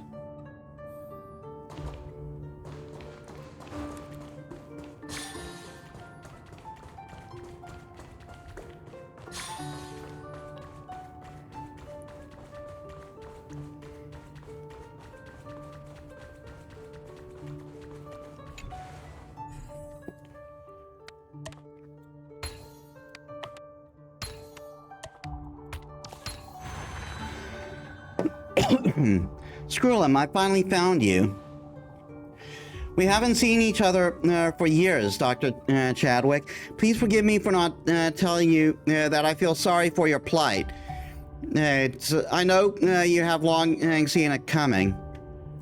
I brought this upon myself. After all these years, I no longer have to be reminded of that. I need help, Mr. Skrullum. I can tell you're driven into a corner, as you're still willing to talk to me after going through all those hardships. Planet Skrullum can be your temporary shelter if you need it. No way. I pledge myself to never involve any more innocent people in this matter.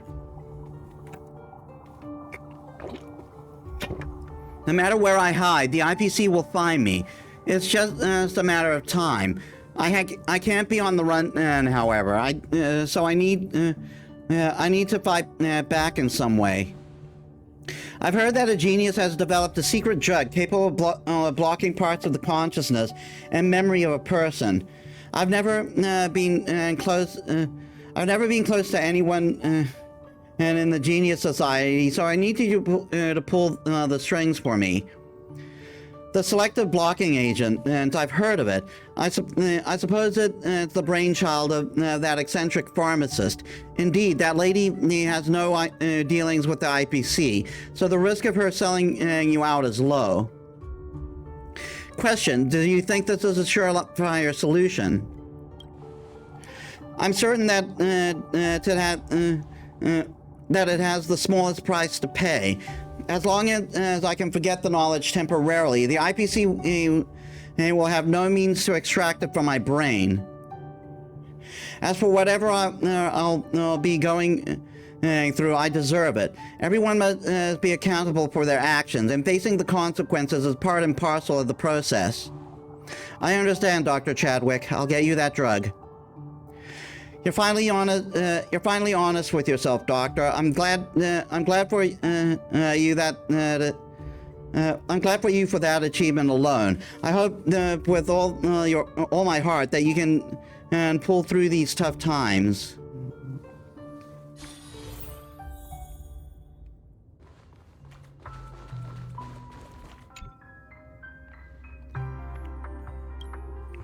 The Dr. Chadwick in front of you is at an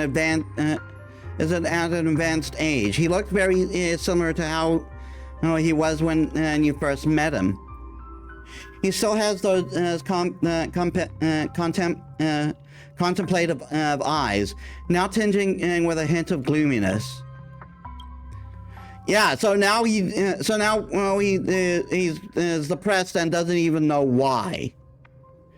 He can't seem to sense your presence. Perhaps he can look around the room. You can take a look around the room first.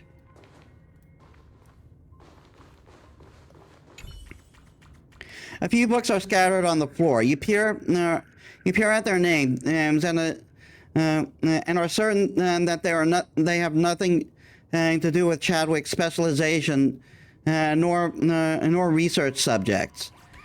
You find it hard to believe that that old man would be interested in Zhangjiao Vidyara folk music theory, or perhaps he must have lived here for too long.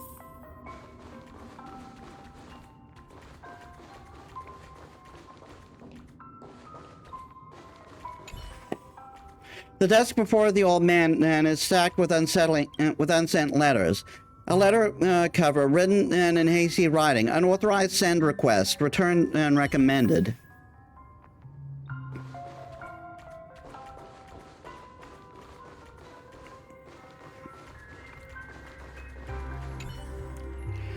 One wonders what's inside the safe on the wall.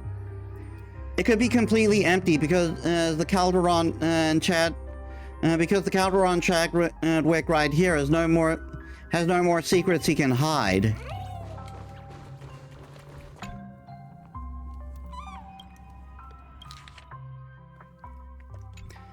Did they send their guys over again? Who is sent here makes no difference. And as I've said time and time again, I'm no longer of use to you guys. You took the blocking agent. How did you know?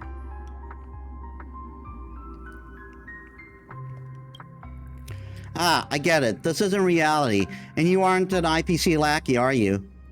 Wonderful. It's been so long since I had a normal conversation with someone. I don't need anything here, as they'll get me whatever I want. I'm just deprived of freedom. At first, they pretended to be friends with me. They tempted me with valuables and promises in return for my knowledge, all to no avail. Eventually, they lost their patience and started forcing me to read articles related to the theory of imaginary application. But the drug was surprisingly effective. Not only did it block my access to the related knowledge in my mind, but it also hampered my ability. It also hampered my ability to learn the knowledge.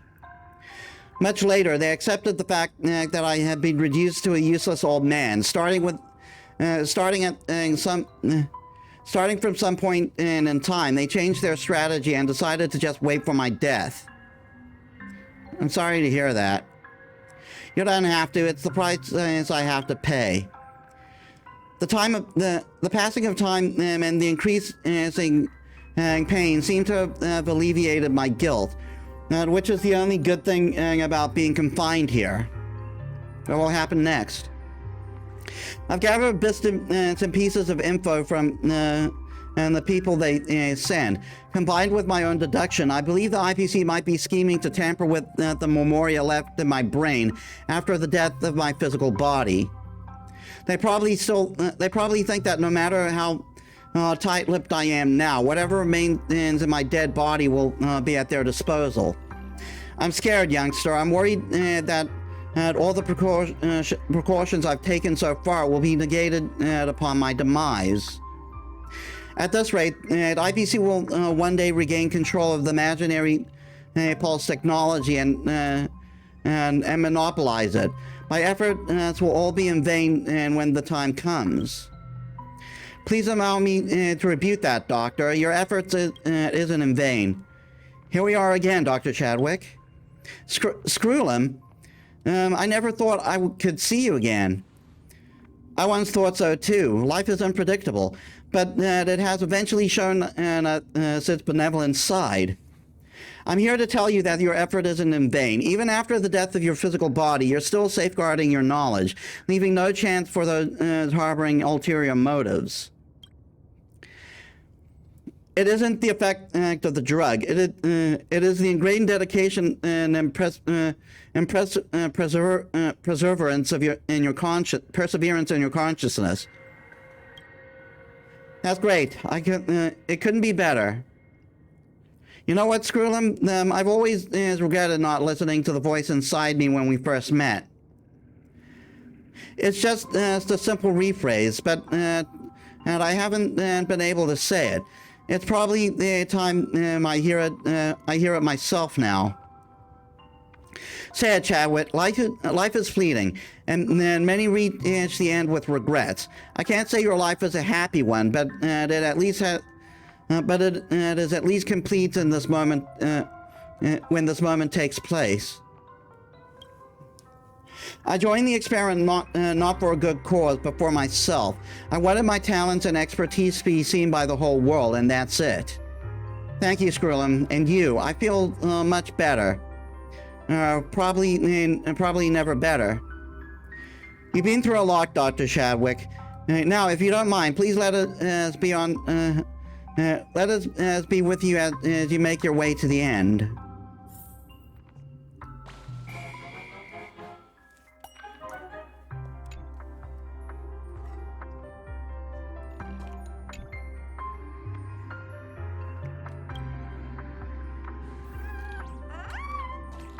Accompanying Chadwick to his final journey. I've not gathered too many opinions on this matter. However, there was one lady's assessment that I believe I can convey on her behalf. In a few short... oh my god. Your Chadwick emit a satisfied laugh, and then he no longer speaks.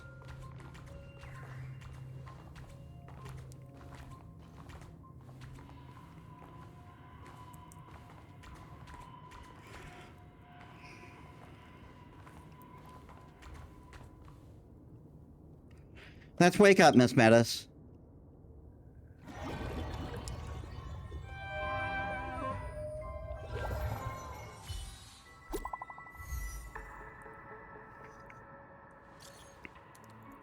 Thank you, Miss Metis. You managed to unravel the mystery surrounding Dr. Chadwick and gave him freedom. He's not in the dreamscape. I found a way to convince the family to bring the remnants of Chadwick's memoria to her at a station. As witness to the completion of his life, I would like to invite you to pay your final respects. Should you wish to, that is. I'll be there. Miss Herta and I shall await you, in the seclusion zone. Before we do that... Actually, let's finish the quest.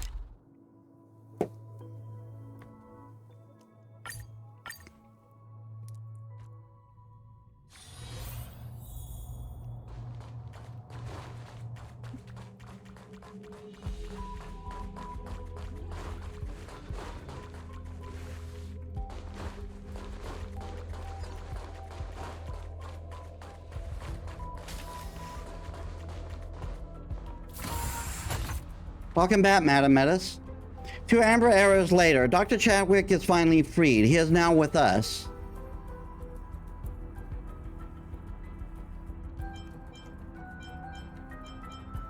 Why is he in the dream? What Dr. Chadwick dreaded the most became reality. After his demise, the IPC extracted the memoria of his brain with the advanced technology provided by the Garden of Recollection and sealed it in a memoria bubble. They must have prepared for it in advance, as the process took place right after his death, so fast that even his consciousness in his final moments was preserved. That step alone wasn't enough, as the memoria preserved that way was, in essence, a stagnant pool. If it remained inactive for too long a time, what was in the water would eventually die out. Therefore, the IPC came up with a solution, sending Chadwick to Penacony to maintain the activity of the memoria. Speculation: the technology department must have struck some sort of deal with the family. Under the family's supervision, Dr. Chadwick wandered in the dreamscape of 2 amber eras. As if it weren't for you, Madam Metis, as their supervision would continue. Now I can rest. I agree, Madam Metis. This is such a miracle. It's hard to believe that he has managed to resist the IPC until now, with what little consciousness remaining in his memoria. I was right about it, him back then. He's always been a genius, Madam Herta. but he isn't always this determined. Science and technology is not good or evil. For the past 100 years, he's been trying to redeem himself for a thought he had when he was young. When Metis told me about him, I thought I would finally have the chance to learn about his research. It's a pity that things turned out this way. Those devices are used to maintain the vitality of the Memoria bubble temporarily. By turning them off, that Dr. Chadwick will be able to enter a peaceful slumber. Madam Metis, let's pay our final respects to him together.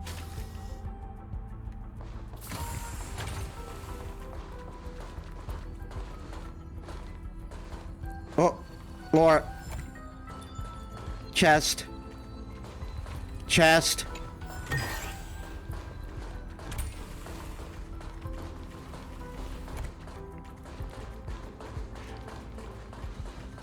Madam Metis, you need to push the button. I was collecting lore. Before you light is more than just a lifeless machine. It embodies the third of Calvin and Chadwick's existence. Rest in peace, my friend.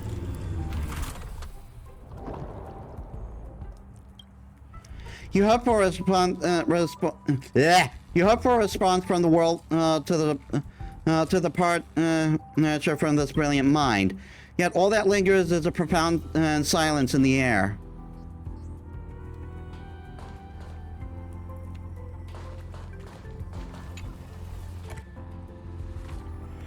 I don't know you very well, Doctor. We've known each other for a century, yet we've only met 3 times. Nevertheless, please allow me to address you as a friend.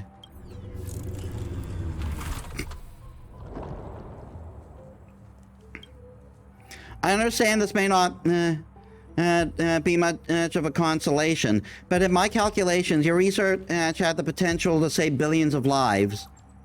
Regrettably, the era has slipped through our fingers like sand. Prior to the onset of an actual disaster, all we can do is pray. Pray that the discerning gaze of Nous may turn toward the next Cauldron Chadwick.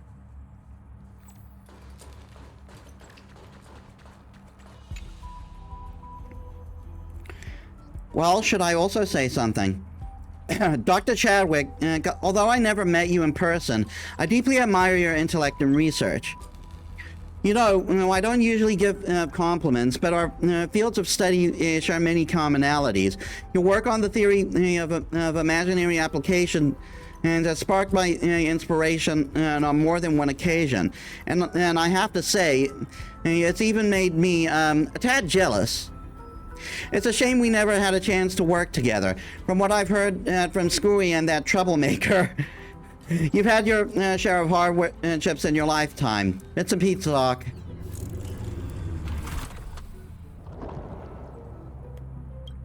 Phew.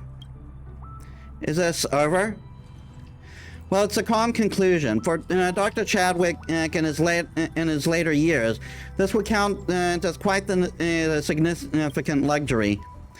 I never imagined I'd be bidding farewell to a fellow society member in person.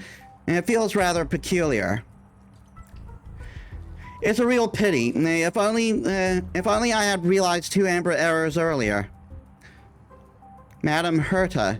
Madam Herta. Who is it? Did you all hear that voice just now?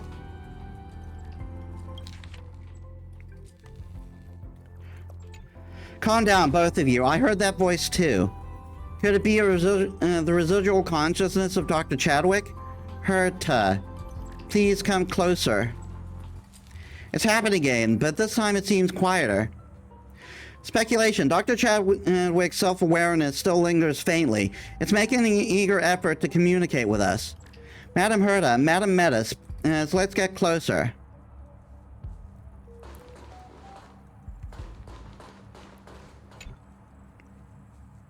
Madam Herta.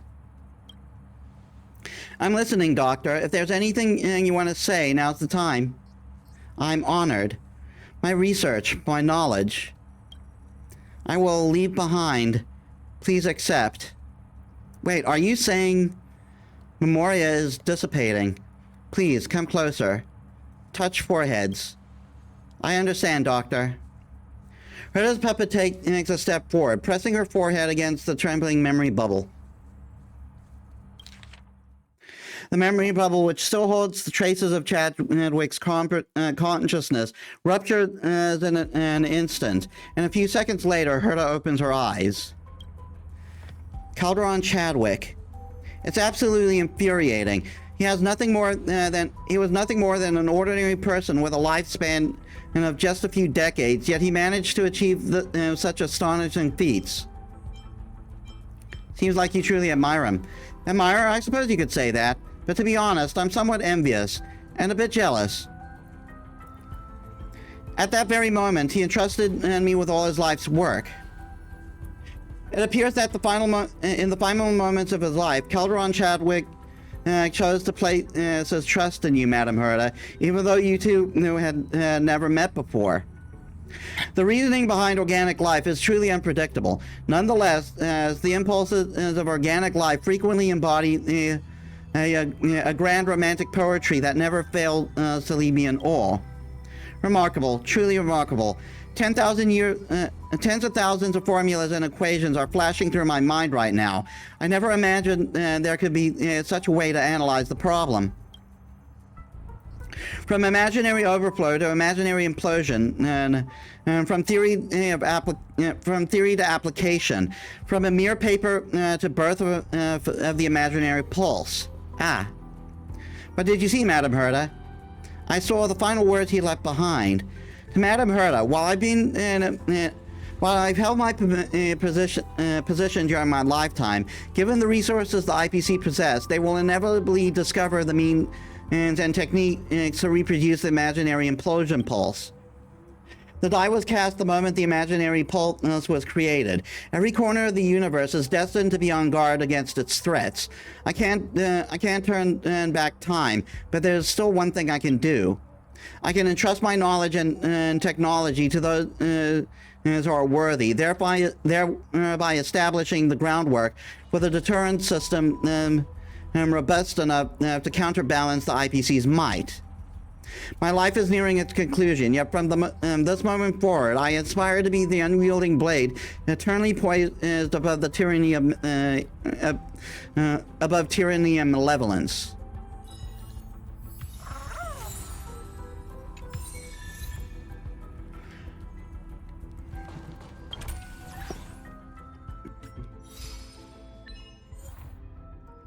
Witness the struggling life of a scientist. The good deeds a man has done. Okay. We are going to finish up. The first thing I need to do...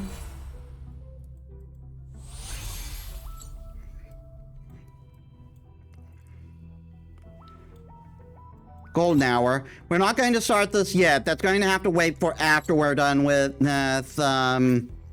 for after we're done with the next Symphoria story. ここは安全です。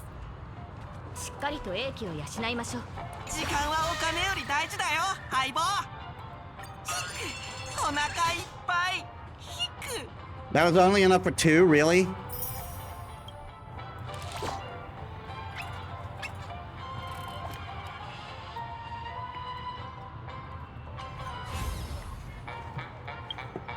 All right, next we go. We drop myself off at Trailblazer's stern, the Radiant Felspar.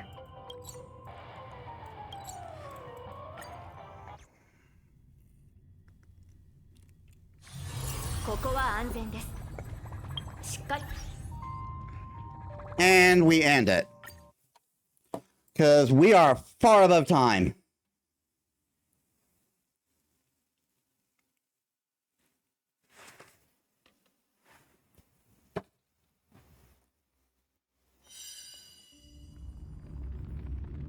And my voice is hurting.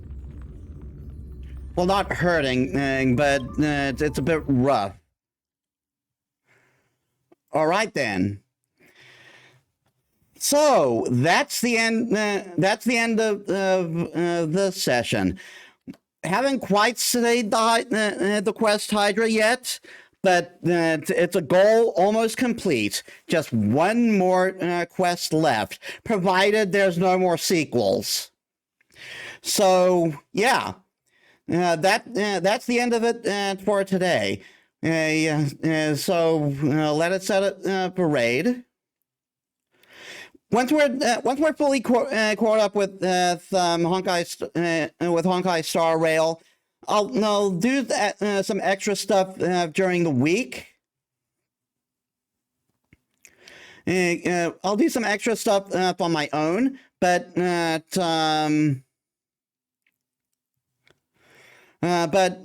won't. But I won't completely I won't completely work it. But I'll do that stuff offline, probably with a friend. So let us set up. So we'll be raiding Nell, who's doing a Dungeons and Dragons thing right now.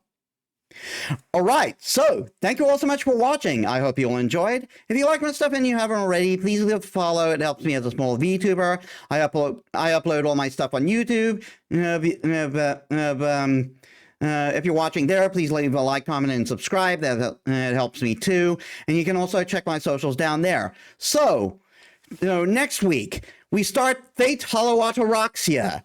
We continue Team 2 of Trials of Mana, and probably more Honkai Star Rail, though that may be subject to change, and if the next story hasn't come out. So I hope to see you there. So thank you all so much for watching. I'll see you all in the next one. This is Metis Balaska, signing out.